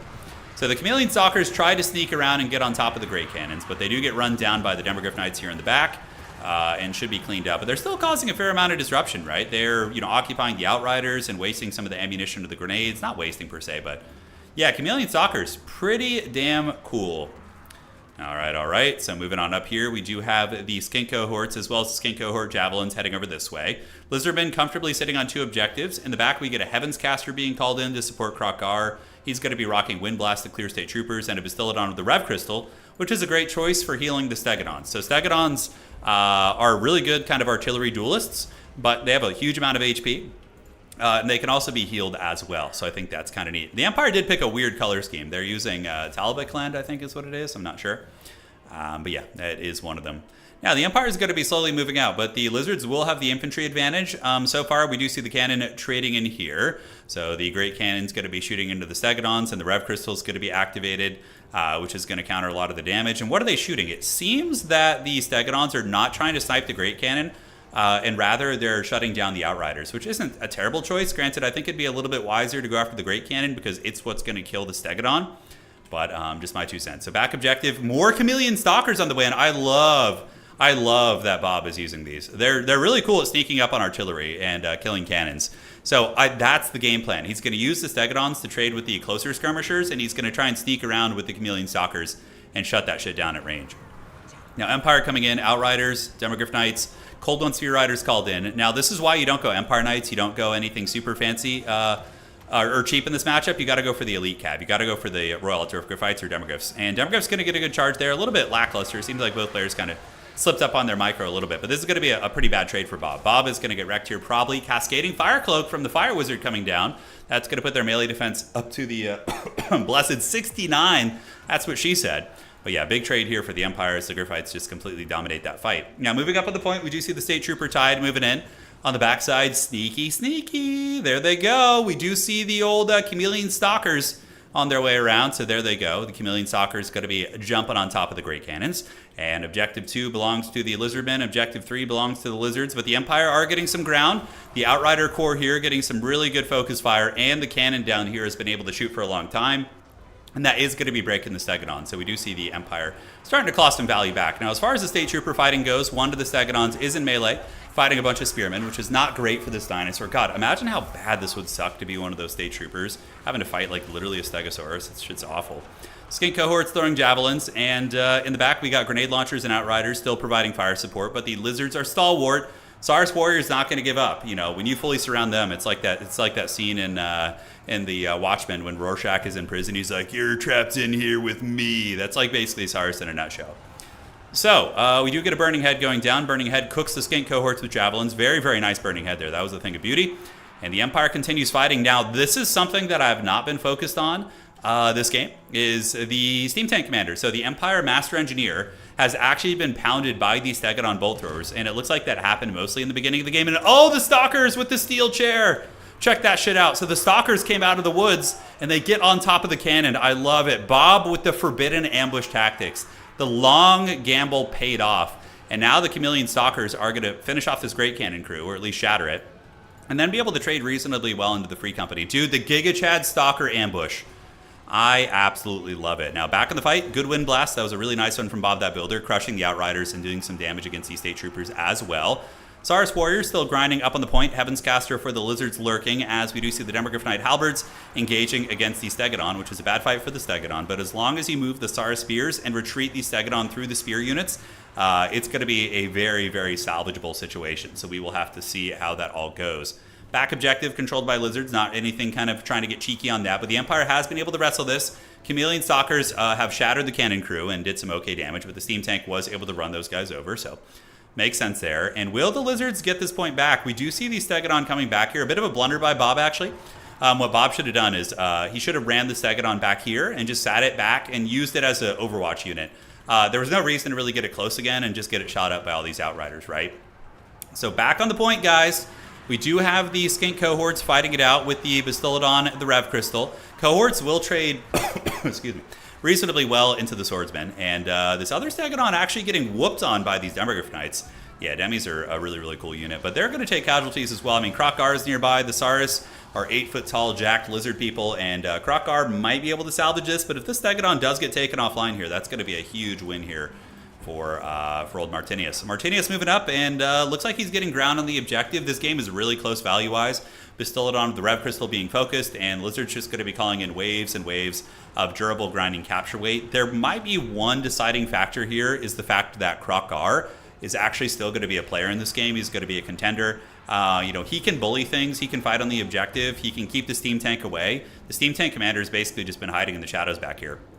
Right? Whereas the Empire's leadership has to hide and can't really contribute to the battle. Now, the Colossodon Hunters coming in. It's going to be round 2, baby. They're coming for blood. They're going to be going right after that Steam Tank. This thing's sitting at 1,500 HP. The Colossodon Hunters will rip through that. And I don't know if Martinius has noticed. Crocky Balboa, he goes to the 5th round. He does. Halberds, I don't know if the Halberds are going to save you. I mean, they are good against Colossodons, but here they come. They definitely should go for the kill. I mean, you've committed to this dive back here. At least chase it. And, oh, man, he kind of blundered it. He didn't quite charge it and doesn't make contact there. But, you know, he's not going to take casualties on that same coin. He's going to pull back. So Lizards are losing out in the middle objective, though. It looks like the Sons of Sigmar are grinding it out. The grenade launchers in tandem with the Demis and the Flagellants have now arrived to the point. Nice wind blast there. That's going to be a good one from Bob. But it does look like the Empire is going to be cackling here. We do see the Colossodon Hunters coming over here to try and help out on this point. And they, you know, even though they are anti-large, they still have 61 melee attack and will be able to rip apart these infantry pretty hard. So maybe an opportunity here to get this objective. We'll have to see if the Lizards are going to have enough. But yeah, Free Company Militia get Shrek'd there. If Bob is paying attention here, he can move some Feral Cold Ones onto the point. On the outside here, we do see some State Troopers trying to threaten this point. Demogryph Knights, Halberds were able to chase down the big Stegodons. So Stegodons got took down there. That's a rough loss. Those monsters aren't cheap. They're over 2,000 gold if memory serves, or somewhere in that ballpark. Now, will the Lizardmen be able to grind their way back? Empire clearly still has some good magic. Beautiful Burning Head here, by the way. Really, really good. Lizards do not like Burning Head. They're not super armored. So they do get cooked a little bit, but the Saurus remain stalwart, and they do have Crocky Balboa nearby. Where's that tank commander? The tank commander is lurking somewhere. Did he actually get killed? Oh, shit. I was not looking, and the tank commander did get taken down by the Ripperdactyls. That is massive. That's going to be a big leadership penalty here on this army as Crocky Balboa moves over this way to try and grab the outside point. Looking at the score, it's very, very close, 722 against 764. So this game certainly could go either way. Clossodon Hunters popping the Toad Rage, the Rage of the Toads, Rage against the Toad. And they're going to be battling the Griffites and the regular Demogryphs as well, which honestly is a reasonably cost-effective fight for those guys. And the 2v1, though, I don't know if they're going to be able to win it, especially with Outrider support. We got 2 Outriders providing a little bit of fire support here, and it looks like the Ripperdactyls do get taken offline. Now, will the Lizard Grind get it done? Crocky Balboa tries to wrestle a point over here, but the State Troopers and more Demogryph Knights have been called out. So you can see the Halberds going here in the Free Company Militia. I think at this point, maybe just using Crocky Balboa to try and fight the Demis with a little bit of cav support, like get him with some Cold One Spear Riders and maybe try and fight some of these hard fights here. The Lizards and Saurus, I mean, maybe are going to be able to grind this eventually. I don't know. The question is, do they have access to Wind Blast still? Do we have any Wind Blast? Because if you do, it could really clear out these Halberds. Like this right here would be one of the most erect Wind Blasts you could possibly ask for. Burning Headcaster actually gets broken. Grenades launching into the Skinks here as the Demogryph Knights are going to be moving up. Lizards actually start to get the capture weight. And there's a nice Wind Blast there. Not bad. Not as good as a side angle would have been, but still pretty decent. And it does hit the Flagellants and these guys. And the Lizards are starting to wrestle the objective. And this is where the absence of leadership for the Empire is going to start becoming a problem. You know, there's no Boris. There's no powerful combat character to get in here. The steam tank isn't in here. You know, it was countered very well. The 2 Stegodons were able to get it done. And as it currently stands, Bob that Builder will win on just 2 points very comfortably. And I simply don't think the Empire is going to have enough killing power. They keep calling out Demogryph Knights, and Bob has really kind of switched the direction on that. Bob has switched on over to Skink Cohorts and pieces like this, which are going to be able to just, you know, be not unaffected by Demis, but Demis will be very ineffective against them. So middle point is going to be going to the Dinosaurs. They were able to grind it out. Crocky Balboa didn't hear no bell, dude. This is Rocky too, man. He's coming for the win. He ain't taking the L today. So 2 victory tickets per second. You can see 884 against 967 here for the forces of the Dinosaurs. On the other side here, we do see the Saurus Spears coming in. And Bob is going to go for a full court press. He's feeling confident enough that he can press all 3 objectives, which is a risky one. And this is a play I don't like. I suspect maybe Martinius did not have enough units to call in. He might have run out of units to call. Because calling in a Great Cannon in the late game just to kill Croc-Gar and maybe some like tattered Cold One Knights when you already have like Demis and Outriders on the battlefield feels like a bit of a potato play. But, you know, Martinius is extremely good. And I think that maybe he just didn't have anything to call in. Maybe he hasn't been unsummoning effectively enough. It's hard to say. Because calling in a Great Cannon at this point is definitely a recipe for disaster. Saurus Spears, 8 foot tall Giga Chad Lizards still grinding it out. And yeah, they'll trade very well into these Demis. Demi's Halberds are armored and the Spears don't have the best AP, but they still have a big anti-large bonus. I think it's like, yeah, it's almost 20. So they really, really will be able to grind there. So side objective probably going to be taken. It looks like the Empire is going to be falling apart. They went from being relatively comfortable, it looked like, to the Steam Tank Commander dying. The Chameleon Stalker ambushes were just so freaking good, by the way. Now we got Halberds versus Saurus, and the Saurus Warriors will obviously win this. It's a wet noodle contest. You know, they're pointy sticks. They're not designed to kill infantry in this game. Whereas Spears in real life, I'm sure, were quite effective in those type of fights. But Skink Cohorts getting a nice Javelin, shutting down the Outriders here, as the Halberdiers are going to fold to the Saurus eventually. A couple Swordsmen heading up to the point, as we do see the victory tickets switch for the first time in the game. Saurus and Cohorts still hanging in there. Crocky Balboa using the Sacred Spawning of Zotl to try and get away here. He's got the physical resist and the vigor, and now he's going to get some milk. So the Cold One Spear Riders are going to come, and he could turn around now and support these troops if he wants to. Cold One Spear Riders are very, very, very effective for sure. So they're moving, and here it comes. Engagement is underway. Cascading Fire Cloak activated. Cold One Spear Riders are going to have a bad trade without Crocky Balboa, but with the Clever Girls on their way, and Clever Girl, maybe they'll be able to win this fight. But yeah, Demis are a very good unit, and we do actually see, oh shit, look at this. Maybe, you know, this is where Bob maybe blunders by going for a triple cap, right? Like, this is the risk, because now you lose your grip on the middle, which is like a guaranteed victory. You know what I'm saying?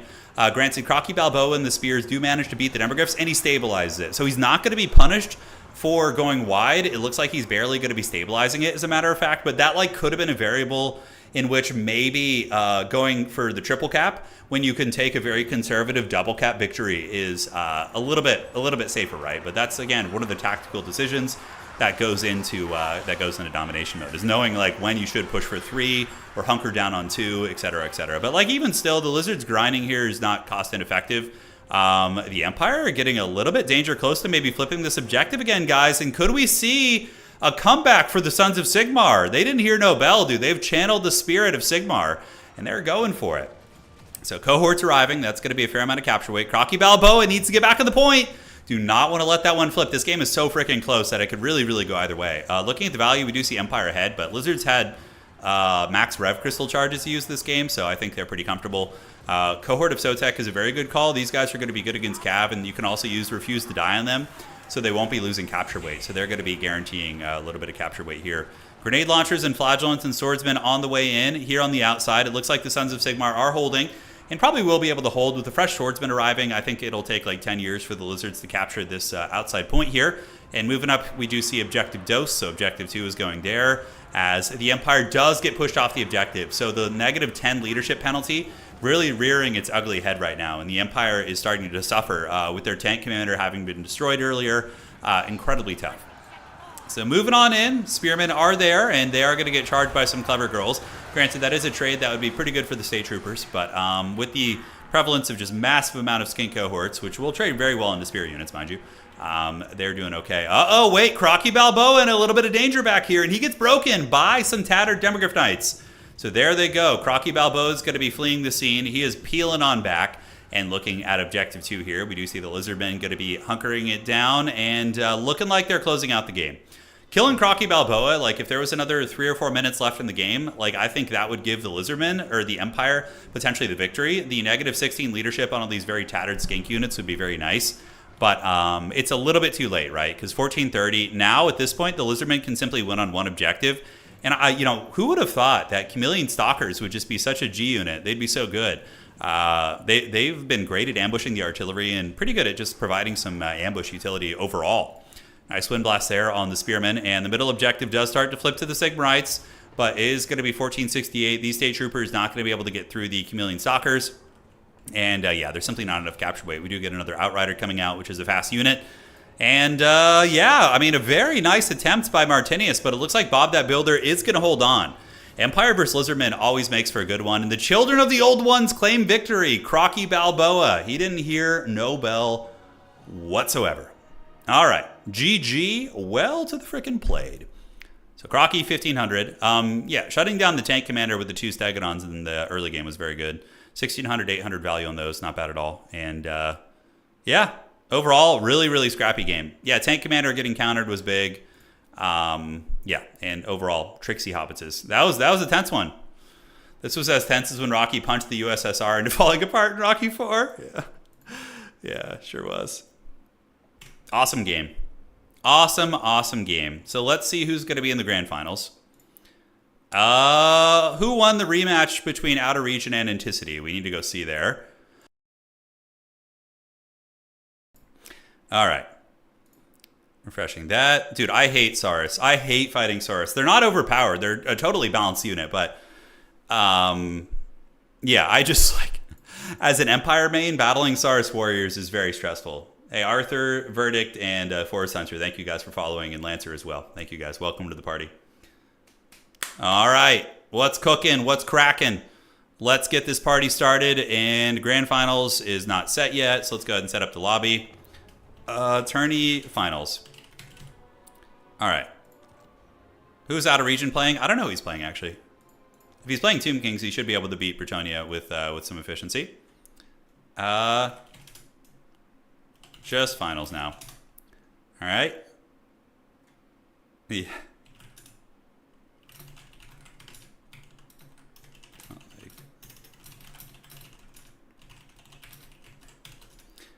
Okay. And let's find Bob. No, that is a different Bob. Finals. All right. And there we go. Oh, Anticity won. He got it done.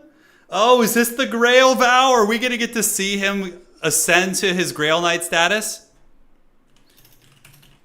Oh, dude. Is this his Grail Vow completed? It's Bob That Builder versus Anticity. Lizardmen versus Bretonnia, not the worst matchup. You know, I think that the Bretonians can use Hippogriff Knights pretty effectively here. Dude, it's time. This is the hypest tournament I've seen in a while. I'm glad to hear that, Universal. I'm glad to hear it. Well, it's only made hype by the glorious players we have playing today. So shout out to all the homies in the Total War community. We got a great community, man. People in Total War are nice, pretty welcoming. There's only a couple gremlins out there who are toxic. Not too many. Compared to other communities, it's very good. Warcraft 3, I would say, is a pretty friendly community. But even, I've been playing some Warcraft 3 ladder at night the past couple weeks. It's just some of the things people say to you. I'm like, oh my god. Is it the time? Is it the reckoning? Find out today. All right.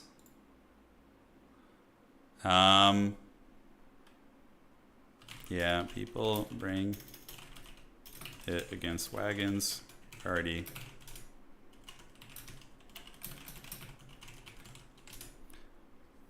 All right, perfect. So, grand finals, Bretonnia versus Lizardmen. I just need to know the map. Anticity has been grinding Bretonnia. So this would be really interesting, by the way. We have this would be 2 back-to-back Bretonian SFT wins today, which is really funny.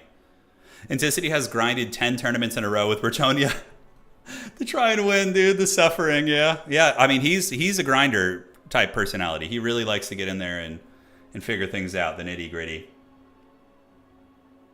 Yeah. Yes, evil. Evil. Okay, so where are we looking here? Okay, perfect. No admin stuff. I guess I'm not the admin, so I don't need to worry about that today. I don't know if the Grail Vow is going to be completed here today, but this is, he beat Outer Region. What? By the way, did anybody check what Outer Region was playing, or does anybody know? I guess I can look in the Discord. I'm curious what matchup Anticity was able to beat him in. Let's see, I can check. So Outer Region was playing probably Chaos Dwarves. I know he's been playing them a bit. I actually think Bretonnia can beat Chaos Dwarves for sure. There's some really nice techs in that matchup. Warriors of Chaos, it looks like, for Outer Region, I think. Yeah, so that's interesting. I was told, so I played in a tournament a month ago. It was not my tournament. I played Warriors of Chaos against Plague Penguin's Bretonnia. Now, I ended up winning that game against Plague Penguin on Bretonnia, but he brought the wrong spell. He accidentally brought Weisson's Wild Form instead of Flock of Doom. I feel confident Warriors of Chaos are favored in that matchup, but he was telling me that Bretonnia can beat Warriors of Chaos consistently if you know what you're doing. Yeah. Getting married in 18 hours, one last single stream. Hey, Colin, well, congratulations on the marriage. Yeah. Nerf Green Knight. The Green Knight doesn't need nerfs. He's fine. Bretonnia is so hard to play. They need something powerful. Yeah. Hey, congratulations on the marriage, Colin. All the best to you and your partner. Hope it all goes nice and smooth for you. And yeah, I think they're checking the maps right now. Super excited. Yeah, well, it sounds like you found the right person. It's great. Get that dub, man. Your name actually is really, really quite funny. Yeetus Parakeetus. I like that name. I think that's very funny. I have fallen asleep to Turin stream before. It's like YouTube rain channels, yeah. Maybe we'll do some ASMR on our OnlyFans. Yeah, that could be it. May the lady bless your union. All right. Yeah, Green Knight is what, 1,500 gold? I mean, he's good. Yeah, people will always look, when they lose to somebody, they're always going to look for like a boogeyman, like to blame the loss on, whether it's like a single unit or something, but I don't know if Green Knight's OP.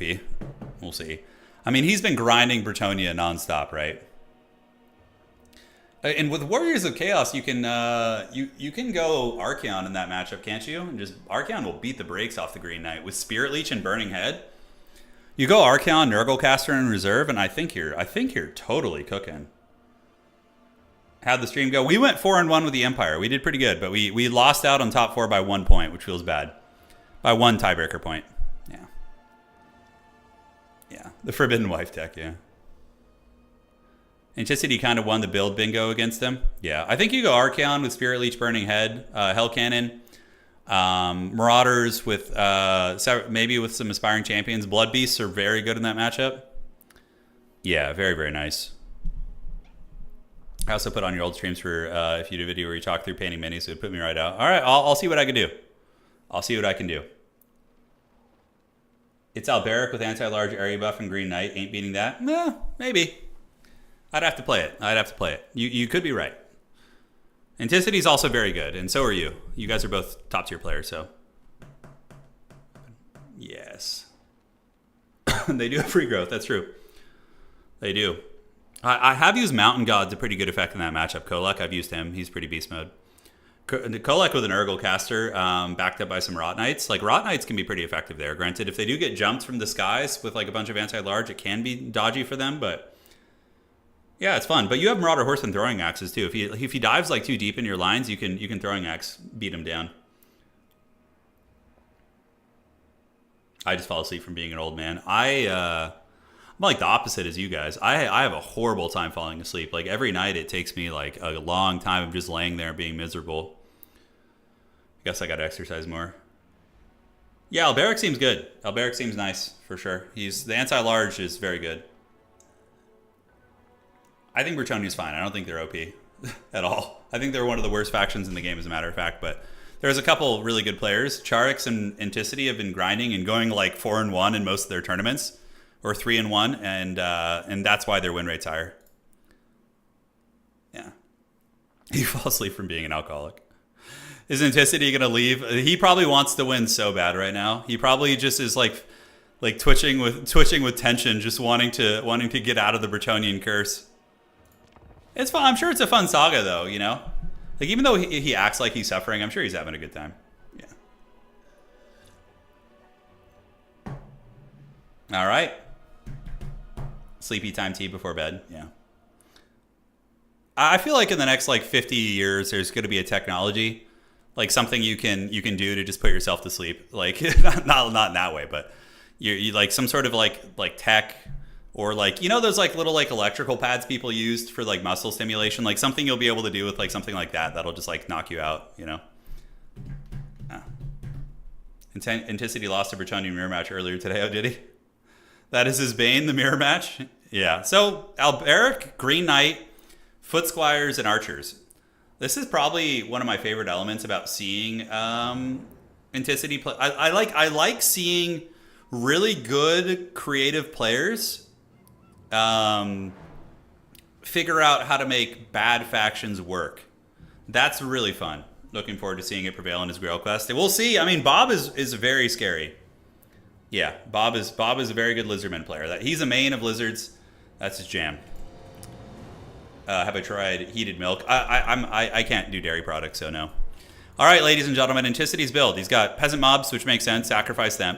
Couple Archers for utility. You know, shooting Salamander, shooting Saurus, shooting the light armor on the roster. There's a little bit of that, so that's fun. We got Foot Squires in the back. Alberic to provide anti-large, because he does have the Trident, or the Braids of Borderlow. And the Giga Chad Green Knight. So Green Knight got like a cost reduction and also did get Perfect Vigor. He's a really good fighter. What can Lizards bring against him? I think if the Lizards present with the Sacred Croxigores, that's a good answer against Green Knight. They have huge AP and really good armor piercing. Not that you need armor piercing, but they have huge damage and magic damage. Yeah, so they can punch through that. Krokar with Hand of the Gods could also be a nice tech here. Using Hand of the Gods on Green Knight would probably bring him down to like half health. So yeah, there's some good techs. There is some good techs indeed. All right, ladies and gentlemen, now looking at the build of Bob That Builder. Oh, Saurus Scar Veteran. I love it. Yes, Carnosaurs. Carnosaurs got buffed this patch. They got some HP and some other milk. Saurus Spears, Cohorts, and a Stegodon with the anti-large ballista. In the back, we do have a Slan of High Magic, which is a great choice. So Bob is going to be dropping the Apotheosis and also the Tempest, which is very fun. We got Sara Spears and Red Crested Skinks, and that is going to be it. I love seeing the Scarvet. That's very fun. What does he have? I did not even know that the Scarvet has frickin' the Colossal Strike. This is very cool. All right, let's get it. So moving on up, the Green Knight is going to be grabbing objective number 3. And it's funny, in Tabletop, Green Knight is like one of the strongest elements of their roster as well. He's very good. In Tabletop, he's actually disgustingly broken. In this game, yeah, he seems good, but we'll see. We'll see if he can do some heavy lifting here. So he costs 1,500 gold, I think. I think Green Knight costs 1,500 gold, so that'll be the metric by which we can kind of evaluate that. So the Stegodon is shooting into what? It's going after the damsel back here, but Anticity juking, of course. Objective's going to be grabbed, and Bob is going to be bringing what? Is he going to be getting Sacred Croxagores, Cold One Spear Riders? I mean, lots of options for sure. In the back, we get a Grail Relic coming out for Anticity, so he's going to be doing it, and dropping that fat leadership here. Foot Squires will trade pretty well, but they get pounded pretty bad by Sacred Croxagores. Green Knight thinking about moving in here, and the Skink Cohort's going to be running away, which is fine. He's not that good at killing like mass amounts of infantry. He'll kill like 2 or 3 models at a time, so it's going to take some effort to get those down. Cohort's called out. Where's the good shit? Where are the good units here? We do see the Scar Veteran coming in, but the Scar Veteran does not want to be fighting Alberic and Green Knight alone. He will for sure will lose that fight. The High Mage Slan is going to be popping out of the trees, as we do see the Green Knight avoid that hit. He's got very high melee defense at 50. And the Scar Veteran now going to be getting attacked. Granted, there are Spear units nearby. And where is the Tempest? Is there a Tempest activated? We do see the Apotheosis. And is the Scar Veteran going to be turning around? Yes, it is. And will it make contact? Oh, maybe so. Is it going to get the Jurassic Park attack? It does not look like it. So Colossadon Hunters are out. Green Knight skirmishing. And Alberic takes some damage. We do also see the Scarvet take a little bit of damage, as it does get into glorious combat with the Green Knight, who does actually get hit there. Colossadon Hunters, potentially very good against Alberic and company, but going to be a little bit weaker against the Archer Fire. The Peasant Bowman will be very, very cost-effective there. So moving into the cohorts, and the Scar Veteran's getting whooped up on 2v1. I think we need to see a Tempest right now. We need to see some sort of a big Alpha Strike to try and get some value back here. So there goes the Tempest, and now we get the Colossadon Hunters Flesh to Stone activated, which I really like. That's a badass play, but this is very dangerous. The Tempest plus the Colossadon Hunters ripping it up, that's going to be pretty mean. And we do see Alberic calling into regrowth and Scroll of Shielding, so Anticity using all the tricks there. See, that's just good. That's just a good play. That's like a well-earned good play. Using all those defensive things there to keep Alberic online, absolute chef's kiss. Now, Green Knight a little bit surrounded, Battletoad here supporting, and on the backside we do see the Stegodon shooting away as the banishment goes down. King Cohort's coming out, but as long as they don't engage against Battle Pilgrims, they should be okay. Green Knight down to about half health. Scar Veteran just going to be chilling in the back. He's definitely going to be the target for Apotheosis, and he's going to want that. Yeah, the SE Micro is going to be the deciding factor. I agree. And we do see the Scarvet moving in with Apotheosis. Don't want to let those Colossadons get shot up by the Archers. That would basically be a game-losing play. Looking at the objective situation, we do see the Lizard sitting comfortably on objective 1. The middle objective is contested, as the Scarvet's going to be retreating back, being hunted down by Green Knight. Green Knight's got about 3,000 HP left, and yeah, Apotheosis is going to be very necessary here. But you see this? These Archers are just getting a lot of value into this this Scarvet. He does have 95 armor, and actually is doing pretty well against Green Knight, but overall, the Archer Fire and the fact that he's been getting 2v1 has been very tough. And now we do see Alberic going after the Battletoad. I would like to see another Tempest here. I think Tempest would be nice. Alberic getting Flesh to Stone once again and getting slapped by Tempest. So Tempest does do magic damage, like steady magic damage. Scarvet is steady, being hunted by Green Knight, but with all the spears nearby should be okay. And that is going to be a lot of damage going down on Alberic. So both players playing a very, very good game. It's a scrappy match, man. That Scarvet is going to be able to chase and get some work done as the Colossadon Hunters do retreat back. And moving up are the Lizard reinforcements. Scarvet, once again, getting Alberic down and is going to want to retreat back. Yeah, the Bretonnian Archers are doing a lot of work. I don't know if there's any ways to really effectively shut them down. What should happen right now, though, is get these guys and these guys to jump on the Questing Knights there. Scarvet, though, getting bullied pretty good. He does get jumped by Alberic. It seems as if Anticity is just having better micro with the single entities, like a little bit cleaner engagements. He's picking the slightly better fights, whereas the Scarvet's been having some rough engagements, you know. Colossadon Hunters in the back. Apotheosis activated, and the Colossadon Hunter is going to move in. Is there another Tempest? That is the question. Apotheosis should be able to stabilize the big dino. He's only broken right now. Questing Knight's getting a nice engagement versus the Skink Cohorts here, able to sweep that position up. And Green Knight is going to be cackling back as Alberic is attacked by the Colossadon Hunters. He's getting a little bit danger low. He's actually at 3,000 HP right there, so he better watch out. Scarvet is returned. He needs to get the proper... See, this is what I'm talking about right here. Anticity gets the better fight. Bob misses the charge, and like then the Green Knight gets the value. Green Knight currently is sitting at how much value? Oh, Gilles taking down the Scarvet, sitting at about 1,300 value right now. Now, moving in are the Skink cohorts. Value still favoring Bob a little bit despite all that. And he might have blundered Alberic here. If there's a Tempest and the Colossodons are able to get us around here, I think it's going down. I think there's going to be a Tempest. Flesh to Stone activated. That's a good response from Anticity. We do see a lot of Bretonnian Cav on their way in. Stegodon back here able to break the Knight's errants. And where is the Tempest follow-up? Is it coming? There it is. So Tempest activated. Colossodon Hunters are ripping it up, getting their money's worth here. The Stegodon definitely needs to move into the middle right now. It needs to reinforce his position. The Lizard units are starting to falter a little bit. Alberic is shaken and stirred. Tempest active for another couple seconds. He's sitting at 7 leadership. And is he going to get away? 1,000 HP? Looks like he just barely is. The Grail Relique actually kept him from breaking. Without that, that would have been a break. And that could have been game. All right, Alberic stabilizes at 900 HP. Lizardman going to be pulling back. Value's 5.2 against 5.4. Both sides have access to pretty good healing. The Popcorn cohort with the devastating flanker. Now, this in the most recent patch, we do see the Popcorn cohort actually getting the devastating flanker ability. So they are able to get that off.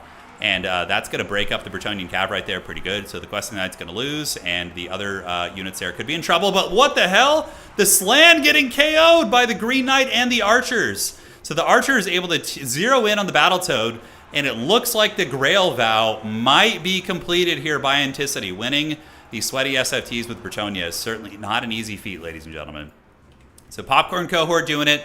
Battletoad dragged down. I think that's the deciding factor. And the fact that Alberic was able to live is pretty big. We do see the Colossodon Hunters hunting him, but Anticity is just going to run in circles. Stegodon grinding it out here, but Green Knight is going to be able to get him down here. And the Toad did get smacked. And ladies and gentlemen, I'm very, very glad we got to see this live. This is a lot of fun. So moving on up, Cold One Sphere Rider is going to be doing it. And there goes the Peasant Bowmen. Here they come. Nope, they're going to be salvaged by the Bretonnian Cav. So the Questing Knights and the Grail Relique, the dreaded 233 HP Grail Relique will move in there. But this game is basically over at this point. You know, the Micro and the Scar Veteran was a little bit rough. You know, it moved into some tough fights. And, yeah, it took a lot of damage early on. A lot of damage. But it was still very cool to see him in action. And the Battletoad Tempest was very good. Bob did a good job with that. But the SE fights just did not go quite in his favor, despite having, like, Tempest and some other good tools. All right, that's it, though. Yeah, we see a couple of Cold One Sphere Riders being called out, but there's still a lot of Bretonnian infantry on the battlefield. He has a pretty comfortable hold on all the objectives here, objectives 3, objectives 2, and that is going to be it most likely. Yeah, Green Knight from the top ropes, he's been very good. He's gotten about 2,600 value, but it makes sense. A lot of good targets for him to farm. I mean, even if you added 300 to his cost, he still would have paid for himself, right? I think Green Knight's fine. I think he's very good, but people are going to learn how to deal with him. Granted, nobody really plays Bretonnia, so wouldn't it be funny if like Anticity actually started maining Bretonnia after this? Like it began as a joke, but he like actually started to play them because he was like, you know, getting used to some of the elements. Yeah, the Flesh to Stone and the shielding was really, really good. He now has the Blessing of the Lady. That's right. Yeah, he unlocked it just like in campaign, which is good. He's going to get the vow done. I think so too. All right, objective 3 is going to be taken by Bretonnia. Bob basically completely routed, and Grail Vow completed. Green Knight did great. Alberic did great. Overall, really, really nice match. GG, well played. I think that's actually a Lizard-favored matchup, so Anticity really made it work. It was super fun to see.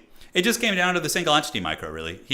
His charging with the Green Knight and Alberic, there was a lot of times the Scar Veteran just got charged and couldn't retaliate and had to run. We see the Scar Veteran sitting at 328. I don't know how good I feel about the Scar Vet. I think using Scar Veterans on Velociraptors is maybe a little more cost effective because they're cheaper and you could have had almost 2 of them for the same cost. But yeah, really good tournament today. Like every game we had was very, very good and a very fun ending there. So shout out to our boy Kraken King. Now the question is he going to continue playing Bretonnia or is his suffering over? Is he going to go back to playing Sweat Factions and farming tournament wins a little bit easier? I don't know. Therein lies the question, ladies and gentlemen. So if you guys did enjoy tonight's stream, do drop a like, pump those rookie numbers up. Let's get it going. It's how we keep the old Total War engine alive. And aside from that, that was a lot of fun. GG, well played. And yes, check out Gunhound's link. He's dropping a link to Anna's recent t-shirts here. So let me see if I can have those. Let's do this. And check it out. Yes. If you guys are interested, looking for gifts for your loved ones, your partners, your friends, your homies, you can head on over to astrosnouts.com. It is my wife's t-shirt business. And yeah, there's lots of good stuff. She's lots of fun designs on here. You got the Palpatine cat. It's focused around animals, right? So you got for Fox's sake, and I put fun and dysfunctional. A lot of good stuff. All hand drawn, no AI bullshit. It's all the real deal. So you guys can check this out. And great gift ideas, as always. All right, guys. I want to thank you all for joining one last time. Everyone on YouTube and on Twitch, thank you so much. And a badge for completing his quest. It's tricky. Like, if I had the bounty on Total Tavern for Bretonia, it was completed by somebody else earlier today first. You know? Yeah. But, like, maybe I'll see if him and Charix want, like, a special Bretonian badge. I'm willing to give them both a Grail Vow badge. Because Bretonia won back-to-back today, by the way. Charix, really strong Polish player. He won today's tournament earlier with Bretonia in SFT. He beat Ogre Kingdoms in the Grand Finals. And then today we had Anticity beating Lizards in the Grand Finals, which is super good. So, super fun. All right, guys. And that is it. Take care of yourselves. Adios, do widzenia. And that, ladies and gentlemen, is going to be it for tonight. Make sure to drop a like on the way out if you guys enjoyed it. And thank you all over on Twitch and YouTube for joining. All our new channel members. We got 4 new channel members, a bunch of new subscribers tonight. So thank you guys so much. All right. That's going to be it. Thank you guys all so much for watching. And we will see you all on the other side. GG. Well to the played. And yeah, I agree with you, Ethan. I gave him a special request. That's true. That's true. Fair play. To win with Greasus, yeah.